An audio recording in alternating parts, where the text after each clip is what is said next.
And so that means that we are going to be talking about that a lot, I would imagine, right now. I'd imagine that's going to be something that's going to be coming up in conversation quite a bit tonight. It is going to be unavoidable.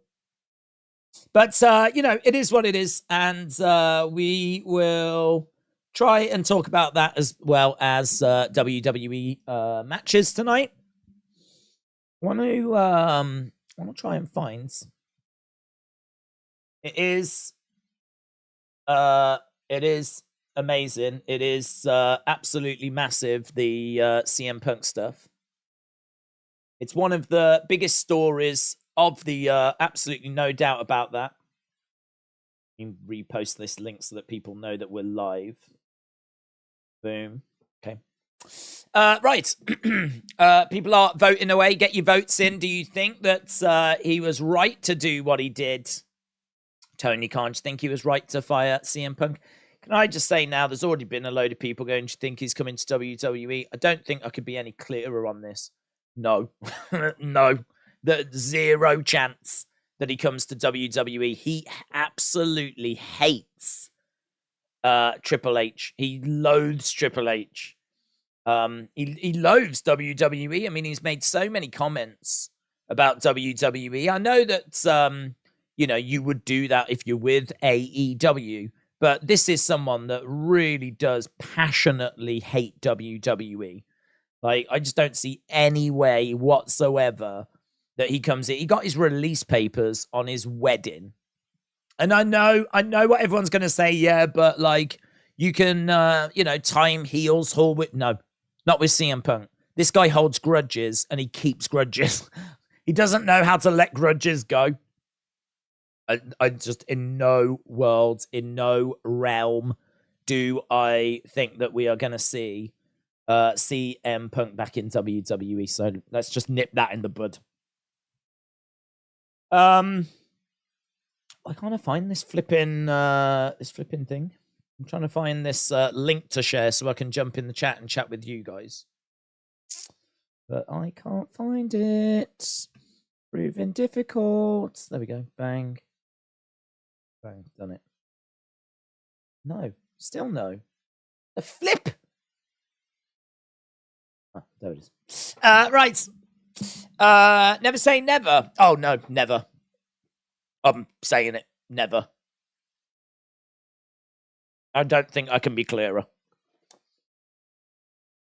He hates WWE. He hates Triple H. He left in 2014. He didn't sign with, was it AEW to 2021? That means he could have returned in 7 years. And he didn't. And the reason he didn't is because he hates WWE. So now that he's been released by AEW, could you entertain the idea that maybe there's a tiny shred of tiny kind of feeling in him that thinks, right, F you, I'm going to go to WWE and be a massive star there and stick my finger up at AEW? No, there isn't. I really think he hates WWE to the point where even sticking a finger up at Tony Khan, I don't think he would be interested in doing so. Yeah, to me, not a chance, not a hope in hell. It is one of those where it's like never say never, but this to me is never. Wayne Garland said, Days, will Damian cash in tonight? I don't think so. I think he might tease it, but I'm not expecting the cash in. I mean, I suppose it could be interesting. Rhea did say, if we all don't have gold on Monday, there's going to be changes. So if Damian and Finn fail to win their match against Sammy and Kevin, but Damian cashes in and gets the world title, Finn would then be the only one that doesn't have a championship. So that could be interesting. But I really want it to be Shinsuke.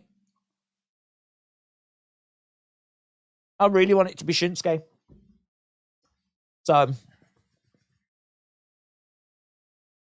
David said the boxing match is a snooze fest. The Paris crowd were mental, and I'm trying desperately to get some food. we've been streaming for, I don't know, what was it? 6 hours? Something like that. And I do have some sandwiches here, but I don't think I'm going to get a chance to eat them. But that's all right. That's all right. Let's go. Let's settle into this Payback stream. Greggy said, what's up? Do you remember when Punk called Triple H Vince's doofus son-in-law? I do. Mystic Miss said Seth wins. Then Shinsuke continues his attack on Seth back just for Priest to win the belts. Punk versus Joe is Punk's last match ever. The only place, what was that? I don't know where that comment just went. Where's that comment? Oh, there it is. Punk versus Joe is Punk's last match ever. The only place that can afford him are AEW and WWE, and he won't go to neither. David said, what are you eating? They're quite nice cobs, actually. So they're just like, cobs. Don't know what you would call them. Baps, maybe. Bit of chicken on. But these are actually like salt and pepper. So there's loads of salt, loads of pepper on them. They're really nice. Flavoursome. Mr. Dell Jr. said, what are your thoughts about UFC? I love the crowds. I think that a couple of the fights were not booked well. I think that, having a UFC debut French fighter against a UFC debut French fighter meant the crowds didn't know who to cheer. If you did French fighter versus foreign fighter, the crowd were electric. But, I just think that there was a couple of fights where there was no French fighters, which is understandable. Couple of fights, one fight where there was 2 French fighters going up against each other. I thought Saint Denis looked fantastic, but obviously the CM Punk news dropped during that point, so I couldn't really fully appreciate it. I thought that Rose looked a lot better than her fight against Carla Esparza. I mean, she's moved up a weight and she's taken on one of the best fighters in that division. I thought she looked really good, all things considered, but she was definitely second best in that fight. So Manon Fior wins the fight, does what she needs to do. She moves forward. Rose now has got to really think about what she wants to do next. Main event, gone. I thought he would win. He did win. Gave the crowd something to cheer and head home happy. I thought it was good overall. Not perfect, as we said. Definitely a few moments where things dip on the show, but that's the kind of show that if that was the only thing we were doing this way and we were doing this week and we were really dialed into it, I think you'd come away going, do you know what? That was a pretty fun Saturday night. But the problem is we were watching it and we were enjoying it, but then you've got the CM Punk news breaking. I'm keeping an eye on the clock going, oh my God, we're meant to be starting a Payback stream soon. So, it's just a few little distractions that were floating around as well. But, look, all we can do is do our best. Try and watch that show, enjoy that show, give it the attention it deserves. Obviously, trying to see what's happening with the CM Punk news and obviously trying to get to this stream as quickly as we can, whilst also trying to eat some sandwiches. So it's a pretty full-on day today. Maybe not the usual kind of streams that we get on the channel where we're a little bit all over the show. But once we're kind of settled in and we're settled down and we're comfortable, then, we'll be as we usually are. So I am very much looking forward to this card. I am very much looking forward to this show. I am genuinely excited to see Shinsuke against Seth.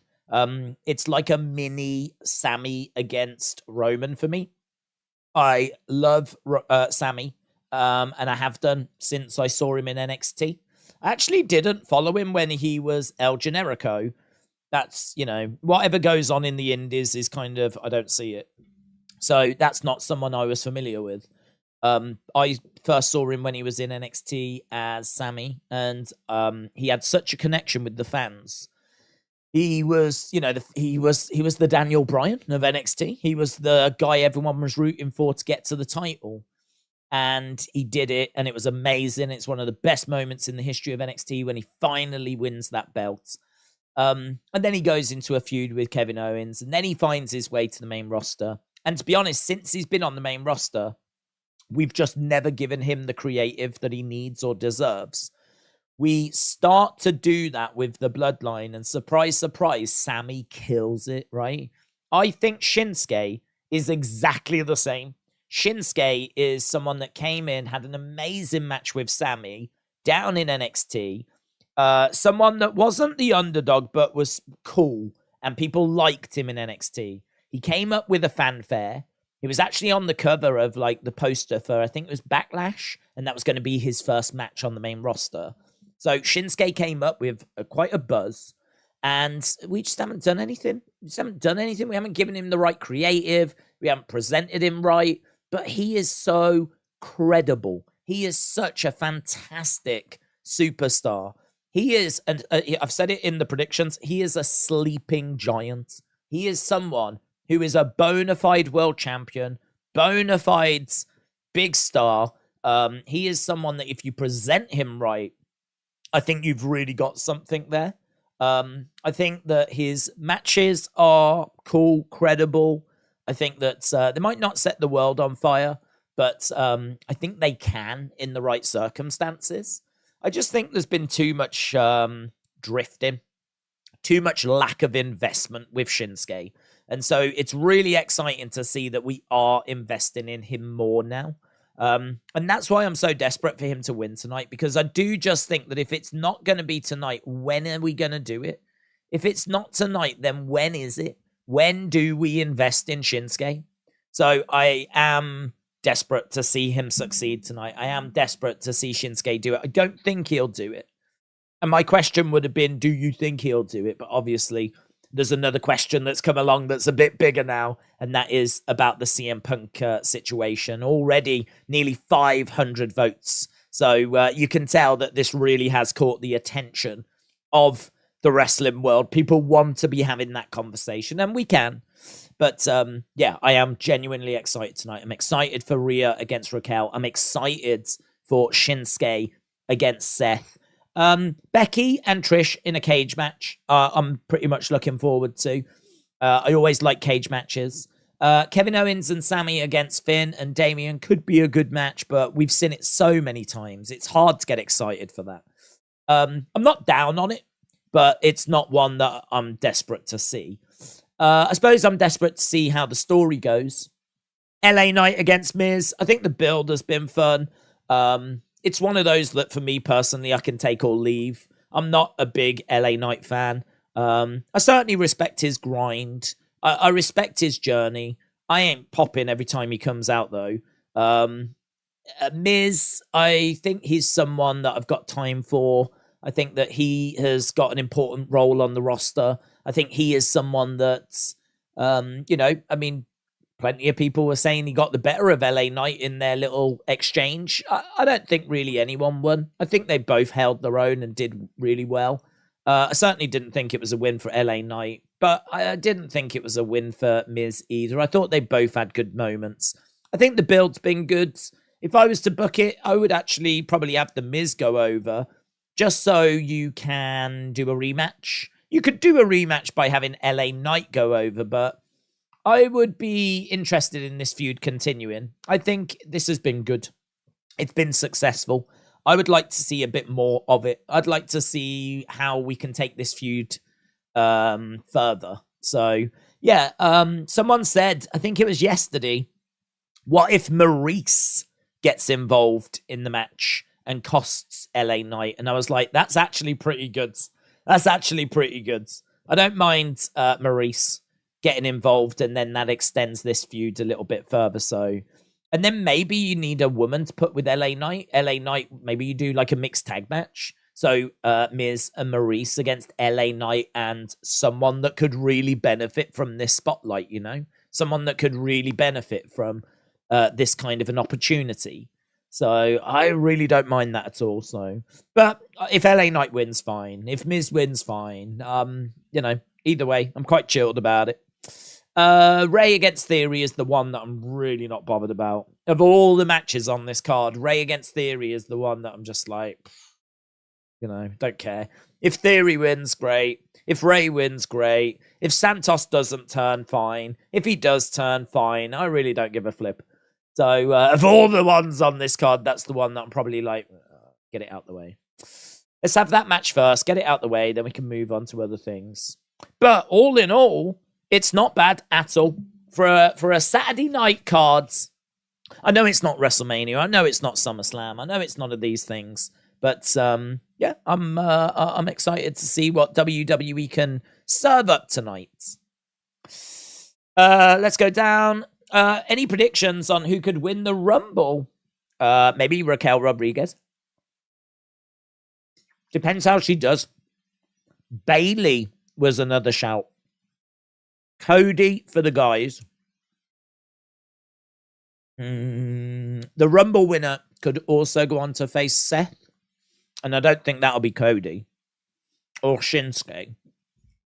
It's kind of hard to say until we know who the world champ is, you know? I think it'll be Roman Cody, but I don't know who the world champ will be.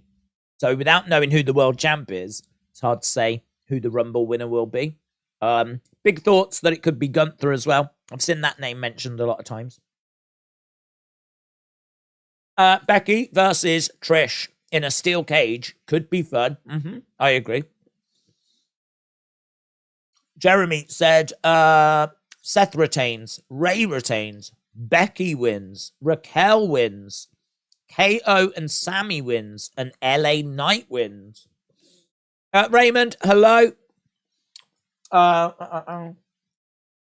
Jim said, watch Ray and Theory now steal the show. Do you think we get John Cena against Jimmy Uso? No. I'm going to say no. The reason why I'm going to say no is because there was no follow-up. We didn't hear from John again. Jimmy left the building. He just seemed a bit frustrated. He wasn't making noises that he was looking to go after John again.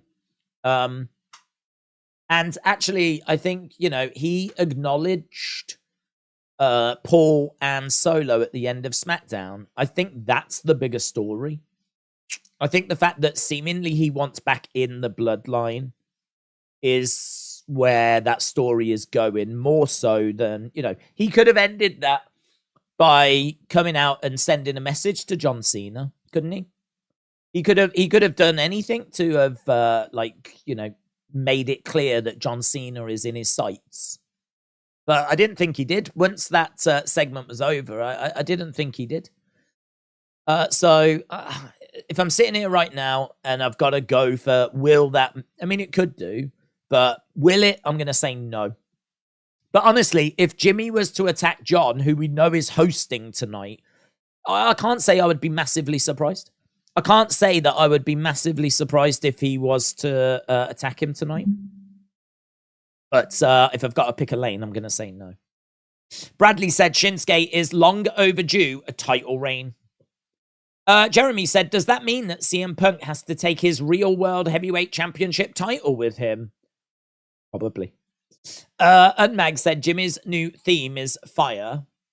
Mr. Rogers said, Chris Rogers is here. Hope you are well. Mr. Rogers, shout out to you. Joshua said, do you think Uncle Howdy will come back? We have had that before, that question. The answer is obviously we don't know. It really depends what Bo wants to do. I don't know that Bo is going to want to continue that without Bray's creative input. You know, that was Bray's vision. And I really don't know that he's going to want to continue it without that vision. I don't even know if he wants to continue with WWE because it's a big commitment. And he might be quite settled and he might be quite happy with his real estate business. I genuinely don't know. And I genuinely don't know if WWE would even want to really keep Bo. I mean, I feel like they would out of respect, you know? It would be a bit harsh for Bray to pass away and then they release Bo, right? So I think that they would find something for him to do. But I think people have got this idea that we're going to have Howdy and it's all going to be emotional. And I would love that. But I just don't know if that's where we're going. I really don't. I mean, I think there's so much that we would have to overcome. You know, first of all, Bo would want to have to continue without Bray. That is not a given. As well as that, you've then got the plans. What do you do with Howdy on his own without Bray around? I know people will be like, well, you could put Liv with him, you could do this, you could do that, but who they're going to feud with? What's the purpose? What are we working towards? What's the end goal? And I don't see this being a character without Bray around that's got a long shelf life. I don't see Bo being Uncle Howdy and this being something that's going to be around for 10 years. I see it being that maybe he could have a run to WrestleMania and we do something at WrestleMania and then that's it. I really don't see much of a shelf life for Uncle Howdy. And WWE are going to have to figure out if they want that burden. Or maybe you just flip it back to Bo, Maybe you flip him back to being Bo and you really dig into the fact that his brother passed away and that he failed the first time. This time he wants redemption. He wants to win the title for his family. He wants to win that title for Bray. I could get behind that. So I really wouldn't mind. I think there's more longevity with Bo being Bo, but Bo might not want to be in WWE. So it's impossible to sit here and go, yeah, we're going to get Uncle Howdy, It's impossible because there's just way too many variables. Way too many variables. John said, AEW has lost nothing by kicking CM Punk out. AEW has a lot of good wrestlers. Yeah, but they don't have a lot of star power, do they? They don't have a lot of wrestlers that casual fans have heard of. So I don't think you can say they've not lost anything by losing CM Punk because CM Punk was, a big draw and he's one of the biggest names in wrestling. And you've only got to look at the impact of CM Punk coming in and the fanfare and what it did to the Rampage did 1.2 million. Did 1.2 million on CM Punk coming in. And I remember the list of achievements that like Tony Khan went down. He's like, CM Punk's responsible for headlining the show that drew like the first $1 million, blah, blah, blah, all this kind of stuff. Whatever it was, whatever these lists of achievements were. He sat there at one of these kind of press conferences and went down like, this, he's main evented this, he's done this, it's led to this, blah, blah, blah, blah, blah. And I think a good chunk of people bought tickets for Wembley to see CM Punk. I really do. I mean, you can't tell me that it would be as easy to sell those tickets to Wembley if Punk wasn't in AEW. Like, it wouldn't be easier. You wouldn't have sold more tickets. You would have sold less. There's not many things I feel confident in the world about, but I feel confident about that. If you take CM Punk out of AEW, you sell less tickets for Wembley.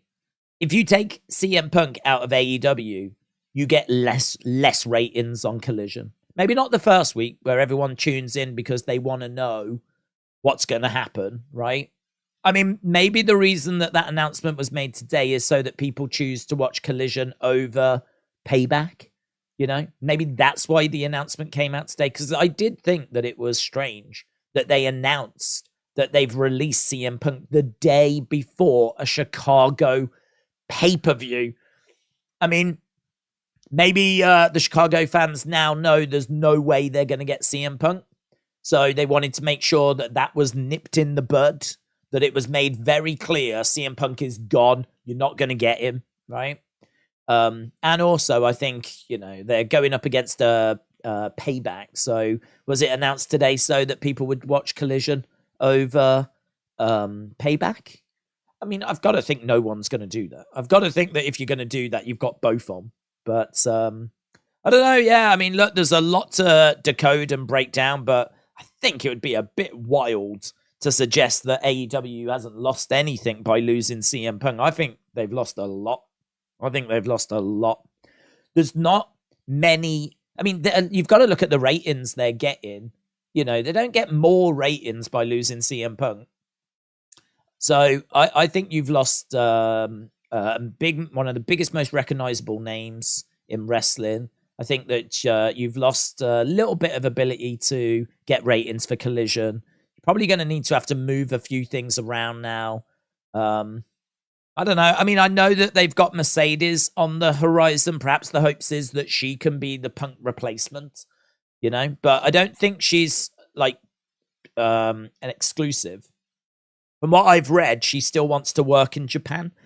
So she's going to come in and do a few dates like Osprey, but I don't think she is going to be there week in, week out. She's going to be an attraction like Osprey. So you can't really lean on Mercedes too much. So, you know, I know MJF is a bigger star than he was a few years ago. You've obviously got Kenny and you've got the Bucks and whatever, but it's a big loss, man. It's a big loss. I don't even think Tony Khan would say that it's not a big loss, you know? I don't even think like Tony Khan would be like, nah, it's fine. We won't even notice it. Pretty sure even Tony Khan knows they're going to notice it. So, I don't know. Not a good day. BBB Yipsy said, how about Bo shows up as Uncle Howdy and beats Dominic for a title or something similar, leading up to a video package scaring Judgment Day? Well, I mean, first of all, I don't see that happening anytime soon because you've obviously, you know, it's going to be Raw. You know, they've got the funeral, all that kind of stuff to do. So, I mean, will Dominic even be champion by the time Bo's ready to come back? Bo might want a little bit of time, you know.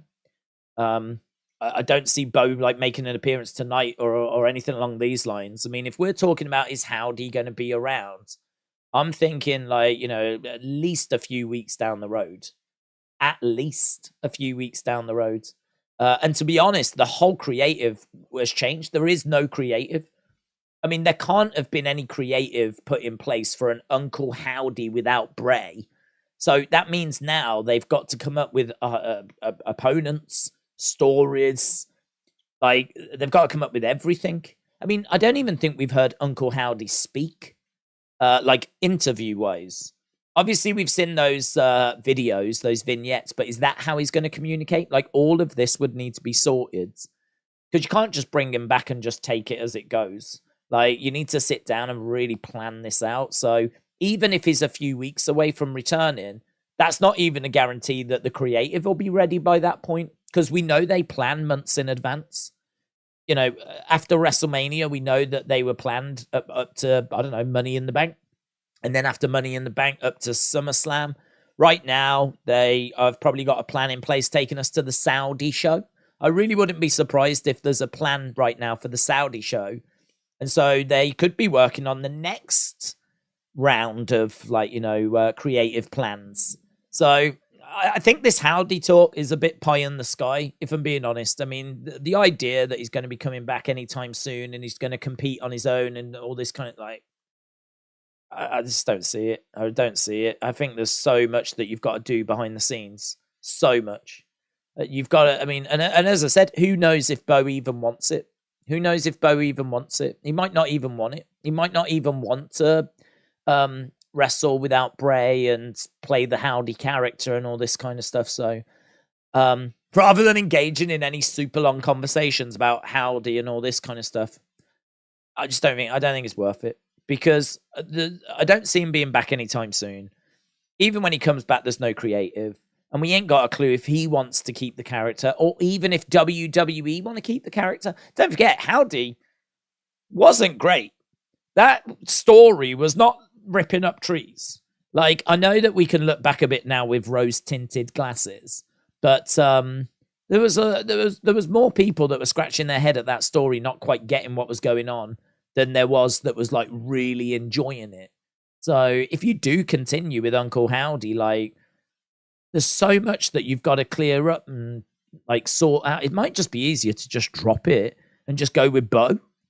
It might just be easier to do that. At least then you don't need to work out promo styles. You don't need to work out like, you know, the intricacies of the character. We never saw Uncle Howdy wrestle. So we don't even know I don't even know if he was going to wrestle. We didn't see it. We saw him attack Bobby. And we saw him attack like Hit Row. But we never even got to the point where we saw Uncle Howdy wrestle. I have no idea if he was meant to be a wrestling character. I don't even know if Bo Dallas is cleared to wrestle. I don't know. I have no idea. So the idea that now he's winning titles and all this kind of stuff, it's like, whoa. Slow down, cowboy. Grab your horses. Tie them down a little bit. You know, I think this is part of the problem is, like, I think I get Triple H and the speed that he works at. I get it. because I understand, like, there is so much that goes on behind the scenes, marketing, merchandise, making sure that your creative is correct and it's all planned out, makes sense, and you know what video packages you need and the vignettes. And it's just so much, man, that goes into it. That, like, when LA Knight was not getting the push immediately and everyone was getting upset, kind of go, just wait. It's going to come. Just wait. They ain't going to ignore this noise that's being made around LA Knight. Just wait. And lo and behold, look where we are. So I think with Uncle Howdy, if they are going to do it, I don't know, man. You might have to get past the Saudi show first. You might have to even be sneaking past Survivor Series. You might even have to wait for the Rumble. And he might come back in the Rumble. And then we start building him towards a WrestleMania thing. And we might even have to wait that long. So, yeah, I think talk of him, like, getting the title off Dominic and all that kind of stuff, I can't quite go there with you, unfortunately. Trini said they couldn't tell it properly with Bray. They will butcher it without him. Let's give Howdy a rest. Sally says, do you think John Cena will team up with AJ Styles versus Solo and Jimmy? Do I think he'll team up with AJ to take on Solo and Jimmy? I think that is a match that makes sense because Cena is just come back from, I think the last time you saw him was WrestleMania. I think it's going to take him a while to work his way to singles matches. Him being in tag matches makes a lot of sense. So, yeah, I mean, again, let's wait and see as to what happens tonight. And is someone going to attack Cena or make their presence felt? Because it might be that after tonight we have a much clearer picture as to what is next for John Cena. But yeah, I think I certainly can't see a reason as to why you couldn't do those tag matches. I think it would be, people would be interested in them. I don't think you would necessarily do that. Would you do that? I suppose you could do it at a pay-per-view. You could work your way towards it. I suppose you could work your way towards it. To be perfectly truthful, I really don't like Jimmy going back into the Bloodline. I said that last night. I think it's too much messing around. He's in, he's out, he's in, he's out. Him wanting to get away from Roman and not having respect for Roman, that all made perfect sense. Roman hospitalized Jimmy, you know, he got carted off into, and I understand that family forgive each other. Blood is thicker than water, blah, blah, blah, blah, blah. But I just think this story, this Bloodline story has been really good. It's been logical. It's been thought through really well. Every decision we seem to make is for a reason. I'm sure this is for a reason. But we've just gone through this big period of, like, the Usos leaving the Bloodline, and now all of a sudden Jimmy wants to come back. And again, the argument last night was, well, maybe it's a trap and he doesn't really want to come back and all this kind of stuff. But I don't know. I think if the journey of the story, as I said last night, makes you go, well, this doesn't make any sense. Like, can it then be a good story? Even if, like, you get somewhere and you go, okay, I see why they've done that.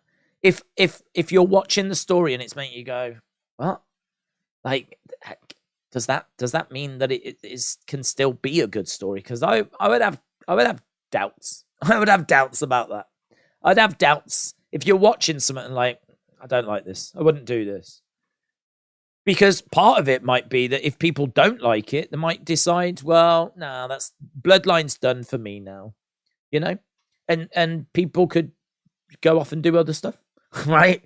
And never actually get to any interesting reveal. So I do understand the argument of let's see where it's going. I do definitely understand that argument, but equally, I do also have a concern that this ain't going in a direction I was hoping it was going to go in. It just feels like we're spinning our wheels in the mud a little bit, you know? I agree. I think they're scrambling for time. They need Roman on TV if they're going to try and do this with Jimmy. His absence is what's hurting the story if you think about it. Roman will be champ till 2024. I heard that tonight Cena and Cody against Grayson and Austin Theory. I mean, I wouldn't think so. That was That might get set up for later, but Theory's got a match against Rey Mysterio unless that's been cancelled for some reason. So I can't say I'm expecting that. Puffin that punk. Fire, fire, fire it up. It's that canned punk. Do you think the crowd tomorrow will be sour? F you, Tony. Clap, clap, clap. R.I.P. GM Punk. Very high. Priest will cash.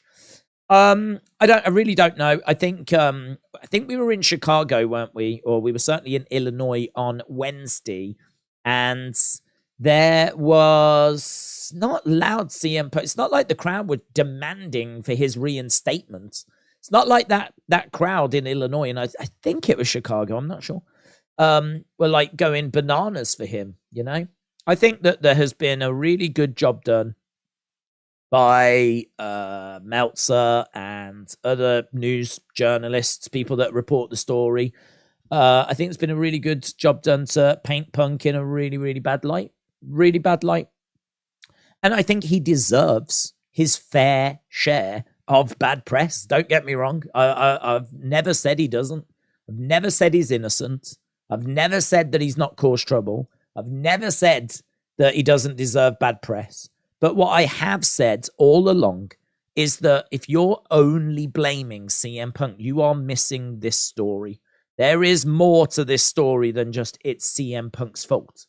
I mean, you've got a whole EVP side of it where they are executive vice presidents and they did not handle that situation last year correctly, right? If that's how executive vice presidents in companies are handling their business, right, those companies are in trouble. And that situation was not handled correctly. And as a result, they got suspended as well. You know, even Tony Khan doesn't believe they handled it correctly. Otherwise, why were they suspended as well? So CM Punk was suspended, rightfully so. And the EVPs were suspended, rightfully so, right? So that was a big mess that could have been avoided had we have had some adults in the room, but we didn't. And as a result, you know, it resulted in what it resulted in. And then just look at this most recent one. Like, Jack Perry wants to use glass. Real glass. I mean, no. I'm pretty sure anyone with half a brain would say no.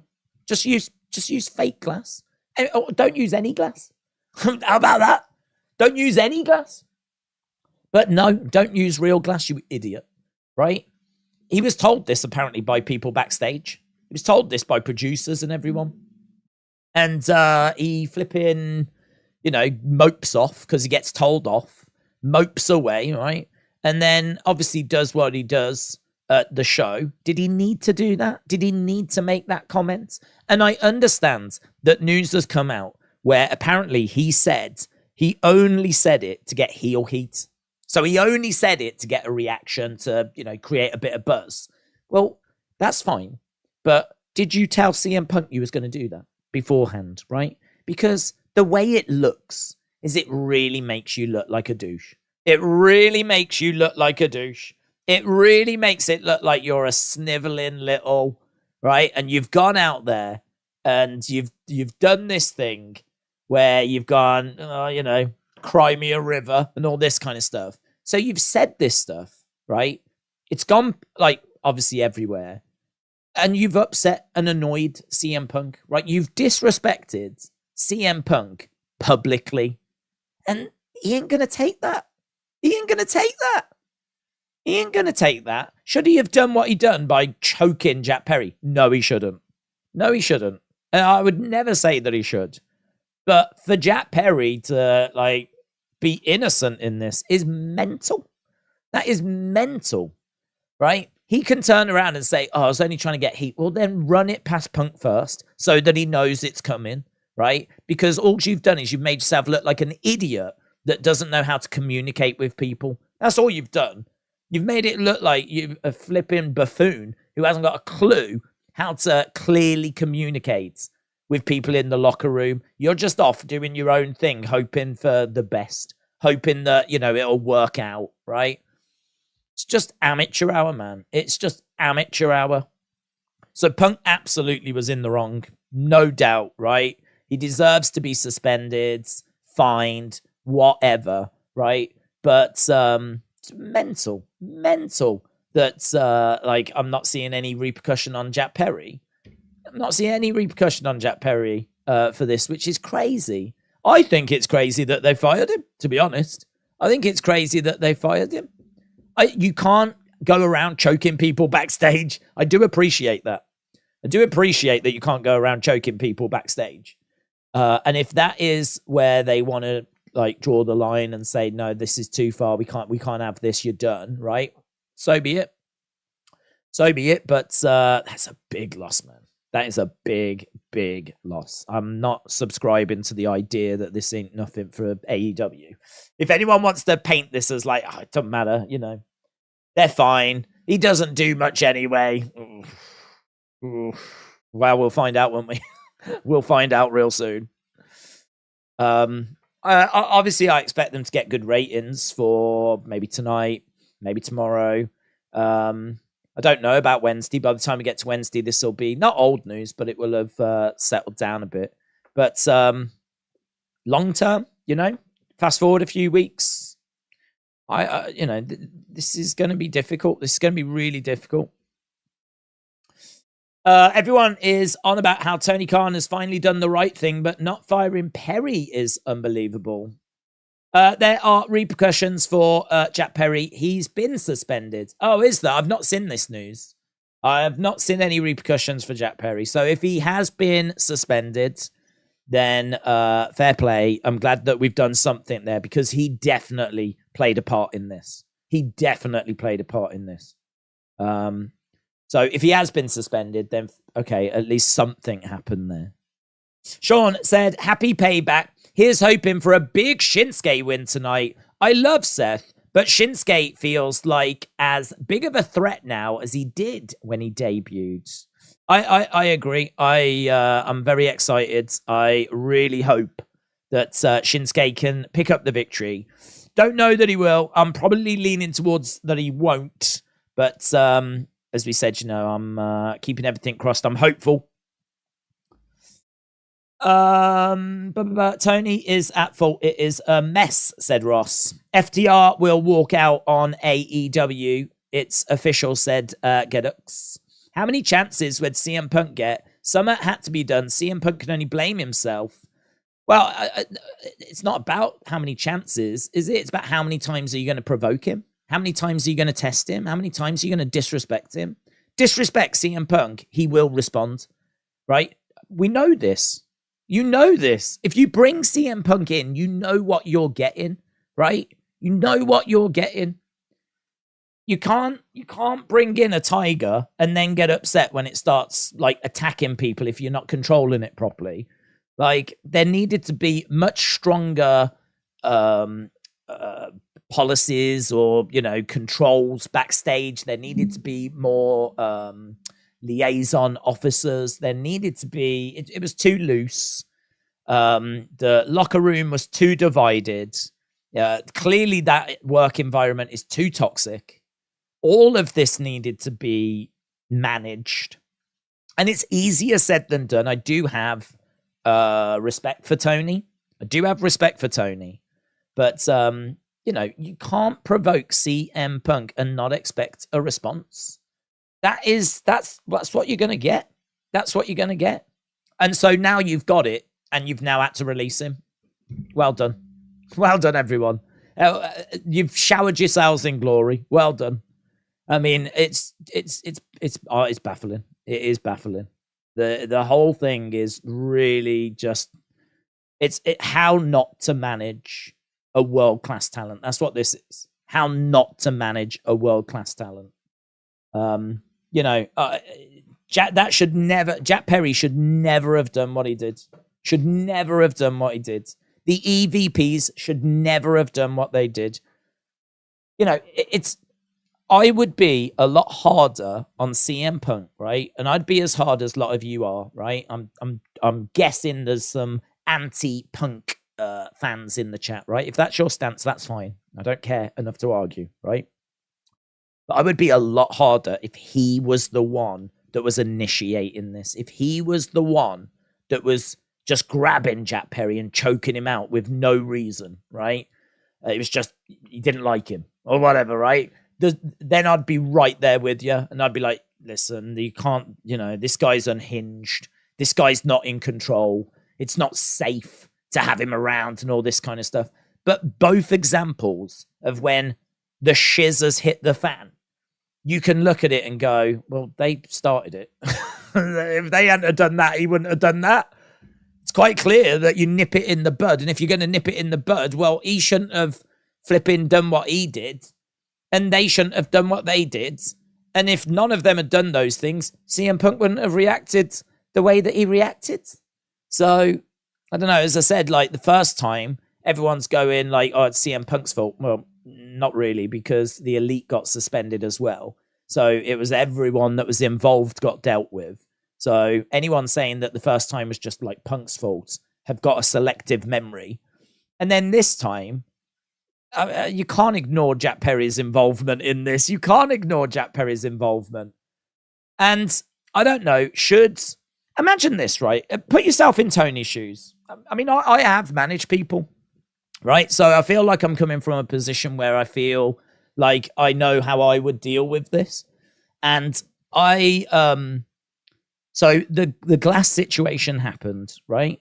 Jack Perry was told, you can't use real glass, right? He was told it by producers, apparently. He was told about it, people backstage. CM Punk came in and just, confirmed it. You can't use it, right? So Jack Perry has been told off, or told no. That's it, yeah? I think we can all agree that is it. It's done. It's dealt with. We move on. Yeah, we're crystal clear. There's no gray areas. Everyone's in the know. No real glass. Done. Over. Finny. Right? That's it. And then he goes to All In and makes those comments down the camera. He reignites this situation, right? He reignites, and not just backstage where he goes up to Punk and moans, I can't believe you wouldn't let me use real glass, blah, blah, blah, blah, blah, right? Nothing small or subtle, right? On TV, he uses real glass, looks down the camera and makes the comments that we've all seen, right? He chose to ignite this situation. He chose to escalate this situation, right? It's on him. It's on him. I cannot get my head around how he is seemingly just getting off the hook here. He's been suspended, but how he's avoided like losing his job he should be on his knees to Tony Khan, just thanking him every day of his flipping life, because he was the one that escalated this. He was the one that chose to reignite this. He was the one that chose to pour flipping gasoline all over this situation. He is the reason why CM Punk is not around anymore. And that is that. He ain't won no fans in Tony Khan. I mean, if I'm Tony Khan, I'm angry with him anyway, and I don't give a flip. But if I'm Tony Khan, I am livid with Jack Perry. He has just cost me big, and it's cost my company big. How he has stayed, I honestly don't know. He chose his ego over AEW. I just don't get it. I just don't understand. So, it's done anyway. It's a big, brave call. It's not the call I would have made. It's a big, brave call. It's going to divide opinion. It's going to be a big talking point absolutely everywhere. Everyone's going to have an opinion on it. Everyone's, people going to say it's right, it's wrong, should have done this, should have done that. Well, he's done it. He's done what he's done. CM Punk is gone. And obviously we're going to have to see what effect that has on AEW, but I don't see it being a positive one. I'd imagine that people maybe don't feel like they're walking on eggshells backstage as much. Who knows? Perhaps that'll result in the locker room giving better performances now, a more engaged locker room, a bit more of a feeling of unity. I don't know. I'm trying to find any positives, but doesn't strike me as a good situation. It was pure narcissism from Jungle Boy. It's the biggest show in history, and he chose himself over his company, says DeBossa. I completely agree. He did. It cannot be denied. That situation was done. He reignited it, and he did it on the biggest stage possible. And then he turned around and said, oh, I only did it. Apparently, this is the word. The rumor, I think it was in Observer. I only did it to get a bit of heel heat. And he did it to get heel. Yeah, but you didn't run it past Punk first, did you? You flipping goon. You didn't run it past CM Punk. You didn't let him in that you was going to do this. You know? Amateur hour, man. Trini said, maybe Tony isn't angry with Perry because he gave clearance for the statement. That's why Punk lunged at Tony Khan, because they didn't bother to warn him that he would be disrespected. Well, these are the little ins and outs that need to be worked out. I mean, to be honest, the anger that I feel towards Perry, if what you've just said is true, would then be translated to Tony Khan. The bottom line is, a comment has been made on it. Oh my God. Oh, God, this company. Can you remember? Can you remember the first falling out, right, last year, was because Hangman made comments on the show about CM Punk, and CM Punk got angry and then went on to the show and called out Hangman, and obviously Hangman wasn't there, so he didn't come out, right? So it made it look like Hangman was scared or whatever, right? It's petty. It's stupid. We went through that. And all that happened in that situation was it escalated. And what should have been nipped in the bud really early ended up flipping, spiraling out of control, and we got a brawl backstage, right? That was last year. Are you honestly, seriously telling me, right, that we've had a situation this year where someone has said something about CM Punk on AEW TV again, that he didn't know about, again, and we expected a different outcome. We expected this outcome to be different. And if it turns out that Tony knew that was going to happen and CM Punk was not told about it, right? I mean, I will be flabbergasted. Honestly, I will be stunned. I will be flabbergasted. It will be a level of incompetence that I could only stand and applaud. It would be a level of incompetence that there would be no words. I would just have to stand up and just applaud. Because that level of incompetence, it might even be Guinness World Record winning. It might even qualify for a Guinness World Record. It would be staggering. If he gave the okay for Jack Perry to say something on TV and Punk didn't know, and it's exactly like what happened last year, it would be mind-blowing. I really hope that's not what's happened. I hope that it's just Jack Perry being a douche. I can believe Jack Perry being a douche. I can believe it. I'm sure you've heard the rumors. Apparently he is a douche. So I can believe that. But for Tony to sacrifice his own company that way would be staggering. So I don't know. There's going to be plenty more coming out about this. Plenty more on the way. This is not a conversation that's going away. I would imagine it's going to absolutely dominate tomorrow's AEW All Out. I'm not going to let it dominate Payback. We're definitely going to move on from it now. There's plenty of people here that don't give a flip about AEW. So I think we've definitely touched on that subject. People know my feelings on it. I know there's people out there that have got different opinions.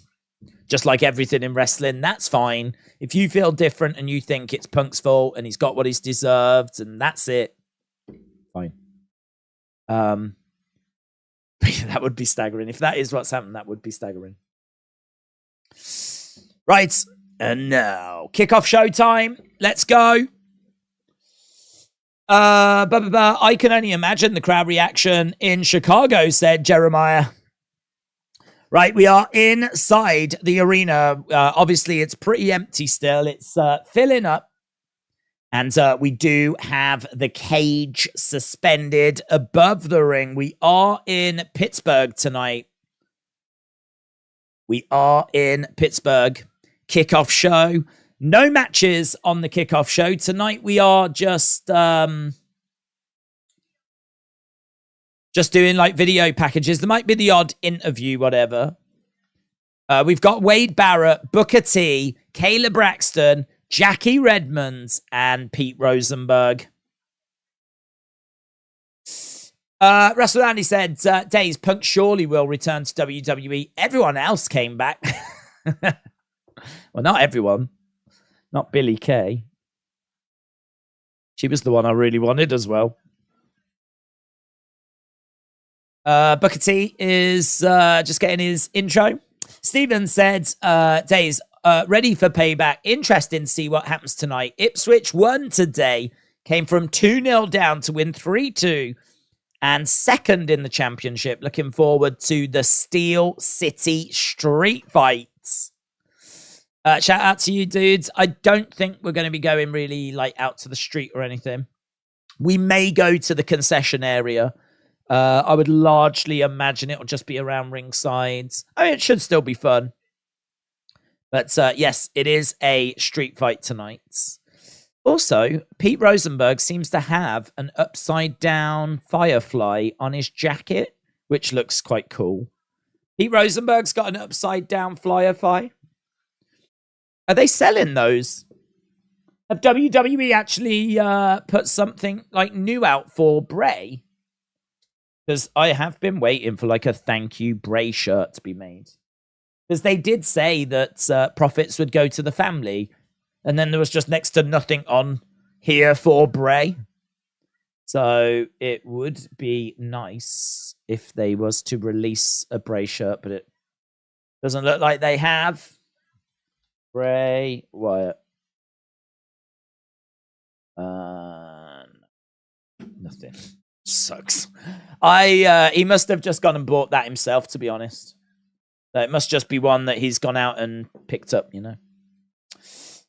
Who is looking forward to LA Knight versus The Miz, says Thomas. Can you read my super chat? iPhone 499. Wayne, shout out to you. I can. Give me 1 second. Just trying to fix this. There we go. Boom. Right.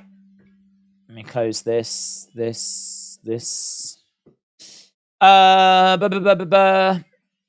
Wayne, shout out to you, bud. Said, how do you feel about Reigns not doing a tribute to Bray? Lots of people seem upset he wasn't on the SmackDown tribute show. Don't mind. Doesn't bother me in the slightest. I have a bigger problem with those tribute shows in general because I just don't think they were anywhere near enough. I think that they did a 10-bell salute, which is sort of bare minimum. Then they showed the rocking chair, which we ended up getting on both Raw and SmackDown. I think, did we even do it on NXT? I think we might have done it on NXT as well. It just seems like play the video package, then go to a shot of a rocking chair in a spotlight. Like that seemed to be like a memo that went round to the shows. So we did that. They then had some links taking you to YouTube videos that, you know, you could watch anytime. They had some tweets that I'm sure many of you had already read. And the rest of it was just a normal show. You know, there was the lantern in the ring at the end. But I mean, it was like LA Knight that kind of had to take it upon himself to actually say a few words. Where was the words? Where was the heartfelt, you know, we're sorry he's gone, this is what he meant to us. It was all very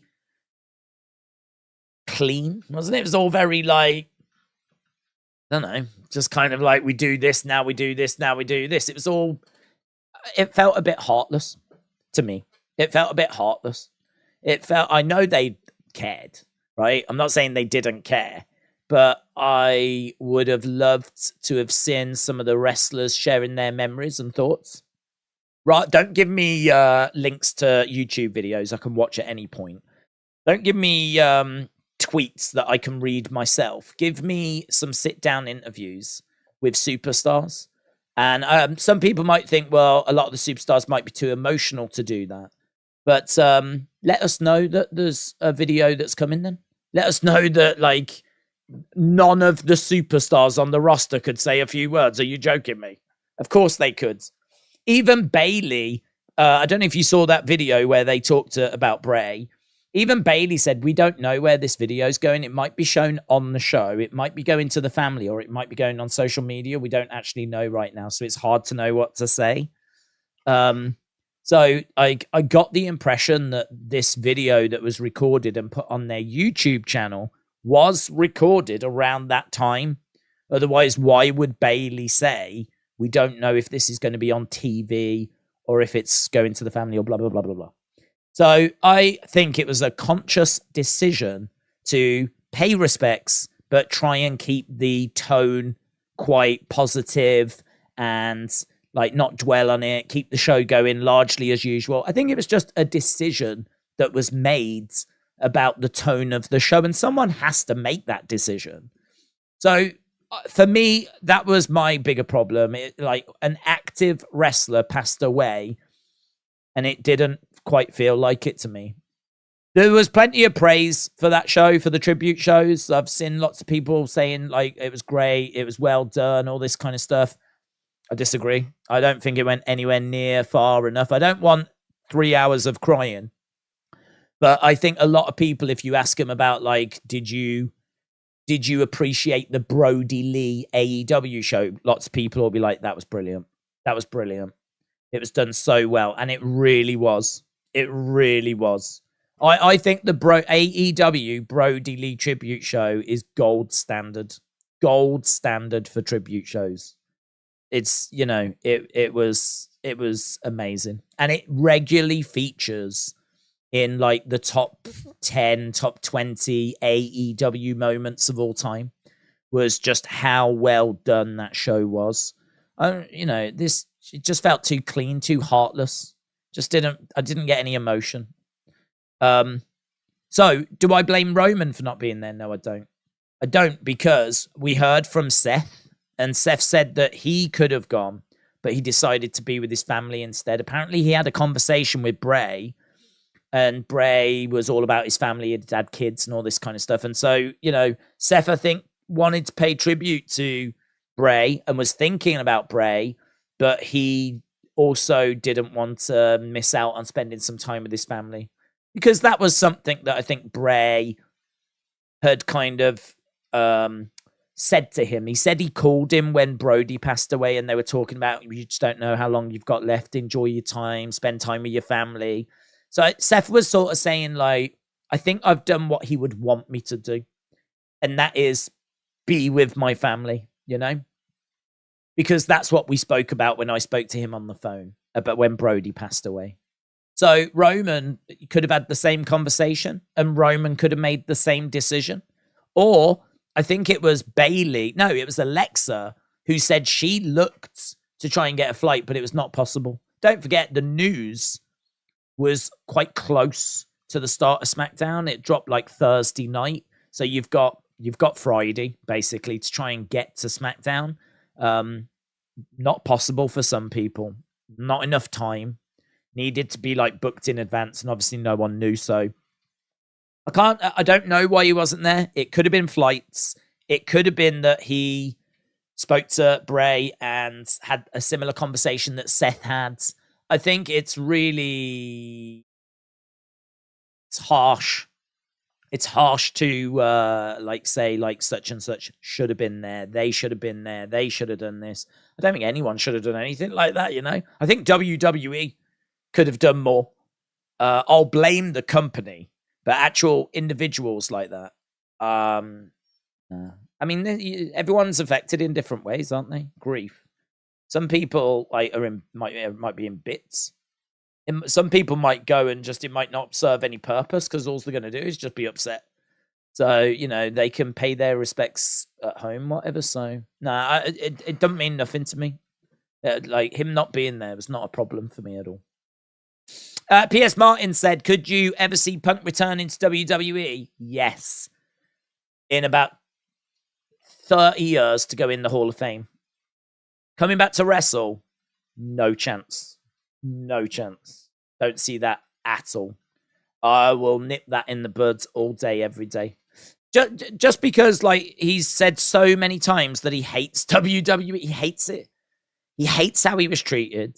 He hates how he was booked. He hates Triple H. I mean, he walked out because he was going to be working with Triple H at WrestleMania 30. And he said to Vince, I don't need to work with your doofus son-in-law. He needs to work with me more than I need to work with him. So do you reckon he'll love going back and being booked by that doofus? And again, he left in 2014. I think he joined AEW in 2021. That's 7 years where he could have gone back, where water has gone under the bridge enough, where CM Punk could have returned. And it's not like the fans weren't chanting and asking for him, right? But it never happened. And didn't he make a comment in AEW about how he left wrestling in like 2009 and he returned in 2021? Just completely left out all of his WWE run. He got his release papers on the day of his wedding. Yeah, he hates them. Hates them. And I just don't see that changing for him now to like want to go back and stick it to AEW. I just don't see that. So I don't see it. It would, it would be one of the biggest shocks and surprises and swerves I think I've ever seen in wrestling if CM Punk goes back and wrestles for WWE. One of the biggest shocks, surprises, and swerves. So no, not a fiber in my body is expecting that. Sean, shout out to you, buds. Wayne says, I put in for... Oh, I read it, but yeah, sorry. Took me a while to get to it. Ranting. Delwyn, shout out to you, my friend. That's a really generous donation, buds. Really do appreciate the support. Big shout out to you and everyone that's joining us. Starting the stream a little bit late. Normally, I like to start a good couple of hours before, but we were doing... UFC, of course. One of those where we have been able to do both, but it's just left us not much wiggle time. I mean, we could have started flipping lunchtime, and we would have had so much to talk about with this card and what's going on in wrestling and Cena, and obviously the news dropping about CM Punk and blah blah blah blah blah. But that's all right. We're doing it now. Darwin said, after the news, AEW, an hour or so, didn't surprise me at all. Safe to say Vince was right, and Triple H was right, and John Cena was right. WWE was right. All of them were right about CM Punk. Let this be a lesson for geeks who doubted them. Well, I don't know. Did anyone doubt? Is Cena going to be a guest ref? Is Cena guest ref? They just showed a graphic there of Miz and LA Knight. Cena was in the background. It looked like he had a referee shirt on.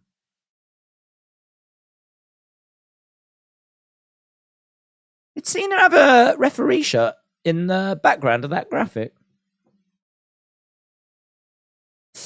Darwin, shout out to you, dude. Really, really appreciate the support, man. I am eager to move away from the CM Punk conversation. I know it's going to be hard / impossible to do, but I feel like we've pretty much said everything we need to say on it. We need to focus on Payback right now. Is Cena a special ref? I don't know. Is he? Is he? I don't know. That graphic definitely made it look like he was. I'm going to have a look, see what people are saying about John Cena. John Cena, just showing him from last night. Cena, Payback, guest host. Cena praising LA Knight.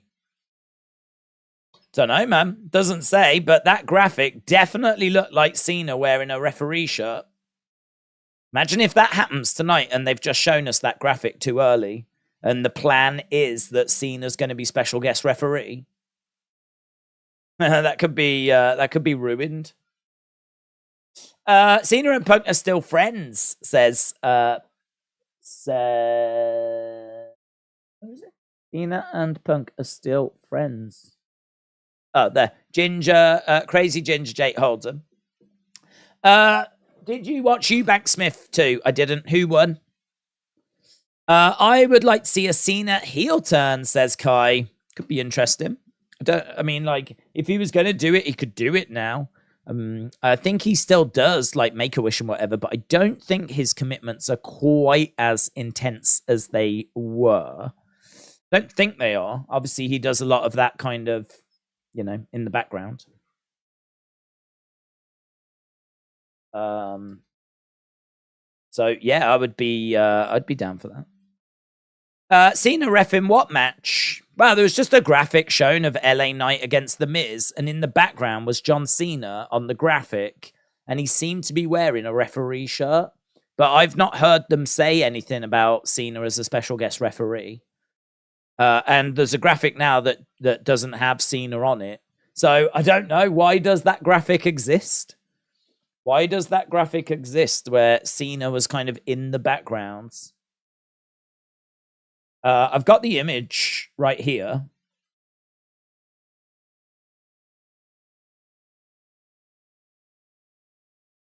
Someone's made this graphic in WWE for a reason, clearly. There it is, look. Cena in a shirt in the background. That is a referee shirt.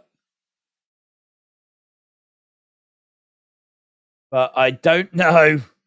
I don't know why they've made that graphic. They've certainly not announced anything. So if on the show he gets made special guest referee, that's going to be pretty fun, isn't it? Spoiler. They might have botched something.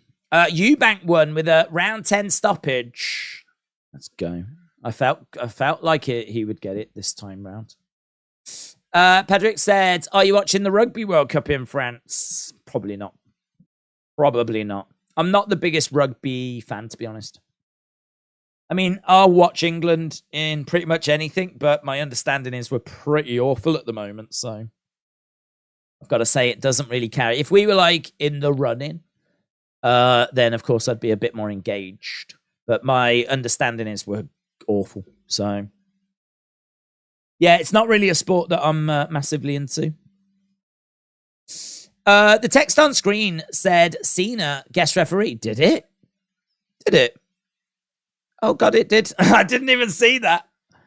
I did not even see that. At no point did I see that text. All I saw was Cena with that shirt on.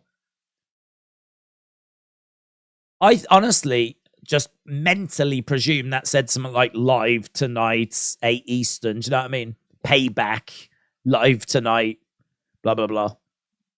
So, yeah, there we go. Vince just called someone a stupid sob and fired them.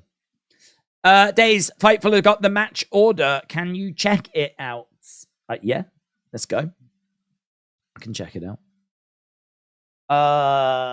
Tend to start with a big match, settle it down, obviously build towards the main event. First match, cage match. Oh, does people want to know? Might be the cage match, might not be. Spoilers. There might be some spoilers.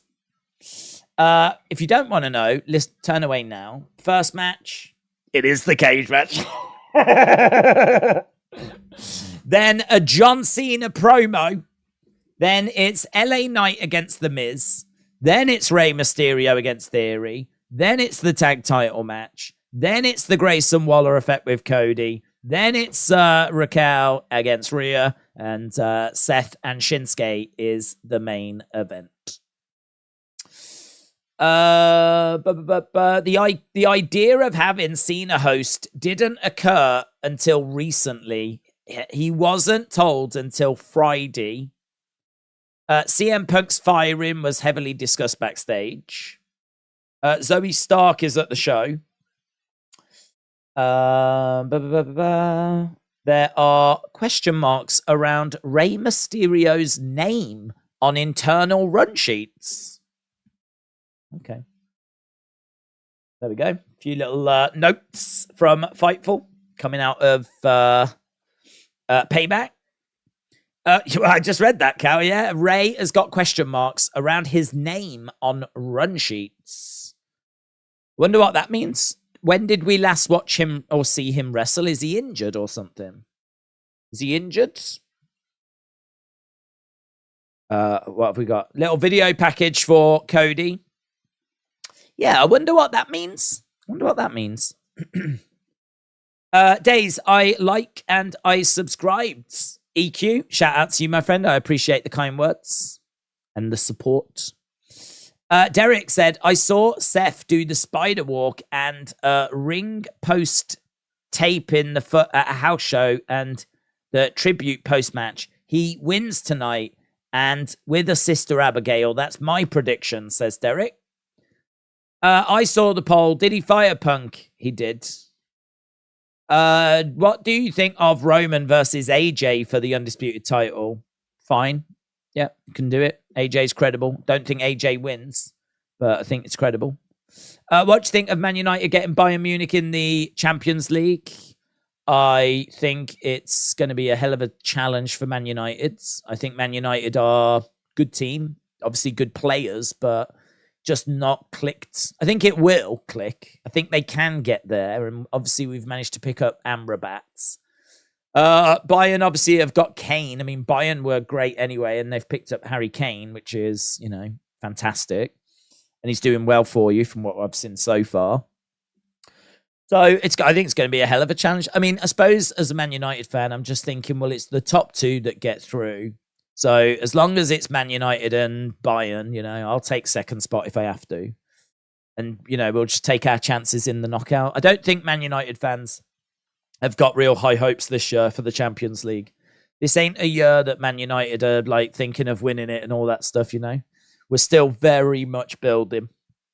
Very much building. We've been building forever. We're still building. The problem is that if you spend a lot of money on someone and they just don't work out, you know, you've then got to wait a whole season to like, well, not even that. You got to wait a few years to see if they do kick on in the second year. So, I mean, like Donny van der Beek, it didn't work out. There's 40 million. Sancho hasn't worked out. There's what, 80 million. Anthony, question marks around him still at the moment, you know. Varane, injury prone. Like we really could have done with a young, fit centre back that doesn't get injured as often, right? So that's also proved to be a bit of a problem.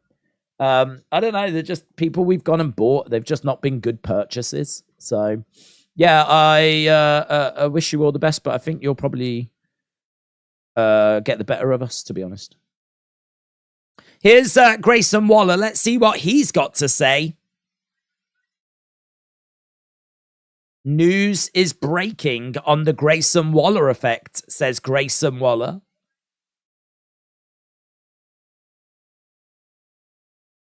My boy Austin Theory is going to become the new United States champion.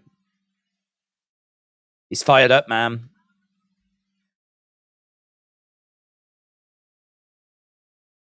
What do you think of John Cena being the host?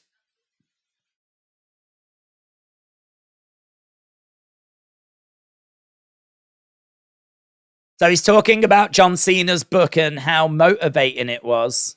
He said it was motivating because there was only about 600 words in it.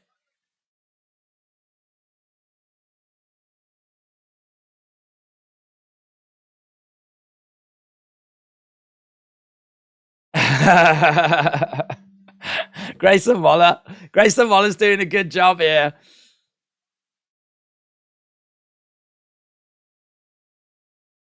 So he was saying about Pete Rosenberg, how he had a couple of buttons done up, but as he sat down, they popped off. That's fat shaming. Shouldn't be allowed.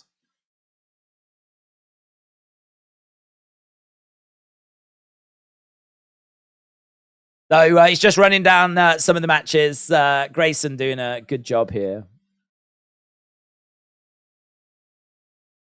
Grayson chanting no as the crowd are chanting yeah. Grayson Waller, LA Knight would be good. That would be good.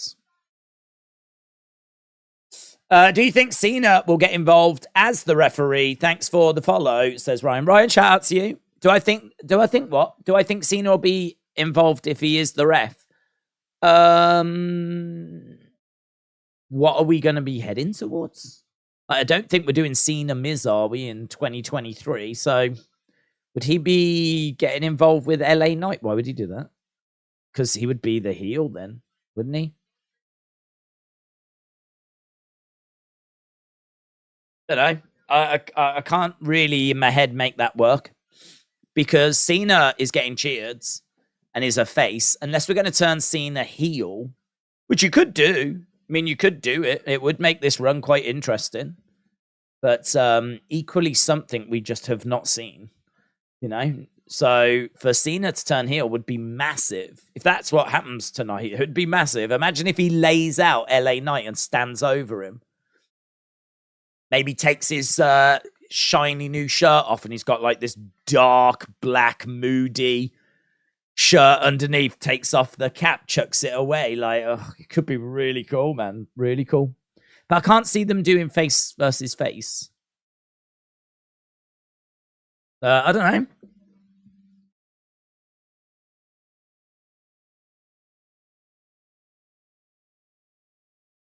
Grayson said he's going to do his learning in the ring. He's not someone that sits backstage asking people like Cody to teach him stuff.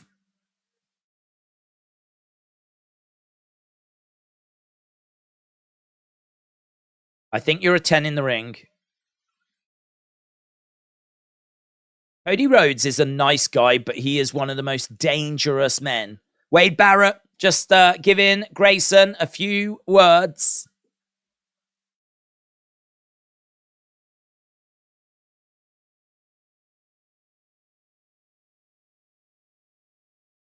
I've been in there with the best of the best.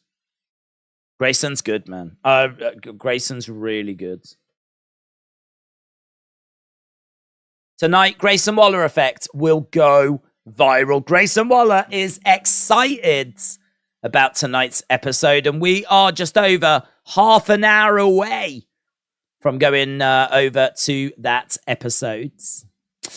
Hayden, shout out to you, my friend. Hayden said, I'm going to reveal my DNA results to you. Let's go. Feels a bit like you're flirting, but I'm here for it. This is unexpected. 48.5% Scandinavian, 34% Irish, Scottish, and Welsh, 7.2% Greek and South Italian, 5.3% Ashkenazi Jewish. I've never heard of that. I've heard of Jewish, but not Ashkenazi. There we go. So 48.5% Scandinavian. Amazing. I wonder which part of Scandinavia. Hayden, shout out to you. You are a beautiful blend. Beautiful blend. Like a fine whiskey. You are a beautiful blend, my friend. Shout out to you. Days, correct me if I'm wrong, but was Dusty a face as the American Dream? If so, shouldn't Cody be a heel as the American Nightmare? Yeah, I think I think he's trying to be a bit edgy, isn't he? That's what he's trying to be. Trying to be an edgy face. It's working though. He's massively popular. Although I believe LA Knight is the top merch seller. I think LA Knight is number one in merch sales. I saw that doing the rounds on social media the other day. I think don't know where they got it from. WrestleNomics maybe, which is very, very impressive. It is very, very impressive. Grayson Waller, original young talent, sky's the limit. LA Knight, hack talent who is past his prime, said JP. Dark God. Cena won't allow his character to be turned heel. No way, said Fife Doug. Well, I think that was true. I don't know if it's still true. I genuinely don't know if it's still true or not. I would be very interested to find out if he is going to allow it or not. Do you see any returns happening? PW Insider report Jey Uso will be back at Payback tonight. Oh. Yeah, I do see some returns. I see Jey Uso coming back, so that's my prediction. No, I don't expect anyone else. It's weird. You're like ethnicity. It's all weird, like how I have a mixture of loads. Did you see Grayson Waller say about Pittsburgh on Peacock? No. What does that mean? James Hayes, shout out to you, my friend. Appreciate the support. But I want to say, have you seen Bailey's lemon pound cake? No. Has she got pictures on Instagram? I would be more than willing to check out, dare I say, even taste Bailey's lemon pound cake. So, no, feel free to send me pictures. Daniela said, what are your thoughts on the Creed brothers? Love it. Love them. Big fan. Been reinstated after defeating the Dyad in a steel cage match. Yeah, I just think it's a story. I'm not like frustrated by it. Obviously, when the Creeds and we thought they had left NXT, there was a lot of excitement. We thought they were going to come to the main roster, come up. But to be honest, if they don't have creative for them at the moment or a need for them at the moment, then don't bring them up. I'd much rather when you bring them up, you've got a proper plan for them. So obviously there's lots of rumors and reports that the Dyad are on the verge of leaving. They want out. And so I thought that was a good match because I really thought the Dyad were going to lose and then would sit at home until their contracts are done. So when the Creeds lost, I was not expecting. And then, of course, it starts a conversation of, oh, right, they're going to get called up. So it generated a buzz. It generated a bit of speculation. We were talking about it and whatever. And then, of course, it is disappointing to find out they're just back in NXT. I do understand that. But I've got to say, in many ways, like, that's our fault as fans because no one said that the Creeds were going to the main roster. There was no reports that they were going to the main roster. There's obviously we're not meant to know that the grizzled young veterans, the Dyad, want out. We're not meant to know that. So really, this was just a storyline. I suppose in a way it was a bit cheeky because it did play on those things.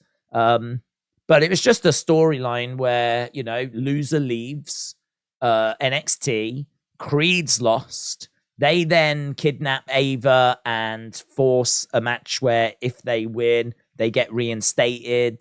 They do win. And so now they're back. But we saw Ava walk away once Creed's won. So I think the repercussions of this are going to be significant and will be felt. I don't think it was just a storyline. That's it. It's done now. I think there are repercussions here. There are reverberations. So yeah, Ava walked off and it's going to be interesting to see kind of, you know, where we go from here. Ultimately, this could still lead to the Dyad leaving. This could just be part of the build towards that happening. So cheeky, bit disappointing that it didn't lead to the Creeds to the main roster. A bit fans' fault, to be honest. WWE didn't really do anything wrong per se. It was just us speculating and getting a bit carried away. And it could still lead to something pretty major happening anyway. So that's my thoughts on it. I'm not down on it. I'm not like, oh, it sucked. Really thought this was going to happen, blah, blah, blah, blah, blah. I didn't feel that way about it. You know, as I said, it's a storyline. It gave us something to talk about. And, yeah, it was all right.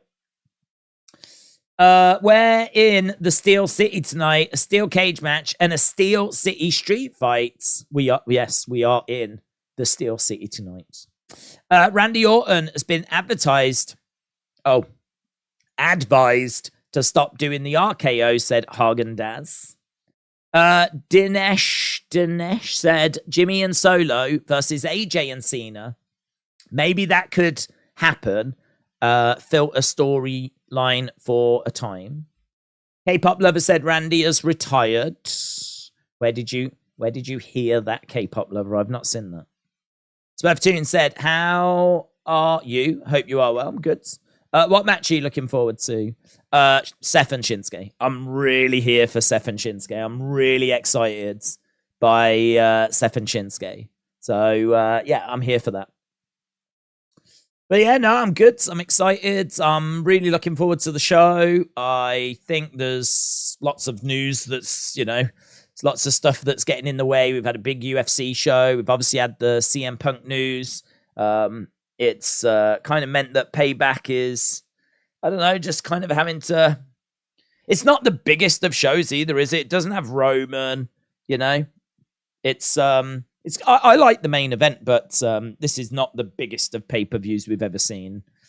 I would still take this over Backlash, though. Backlash, I think, for me, is probably the worst WWE pay-per-view of the year.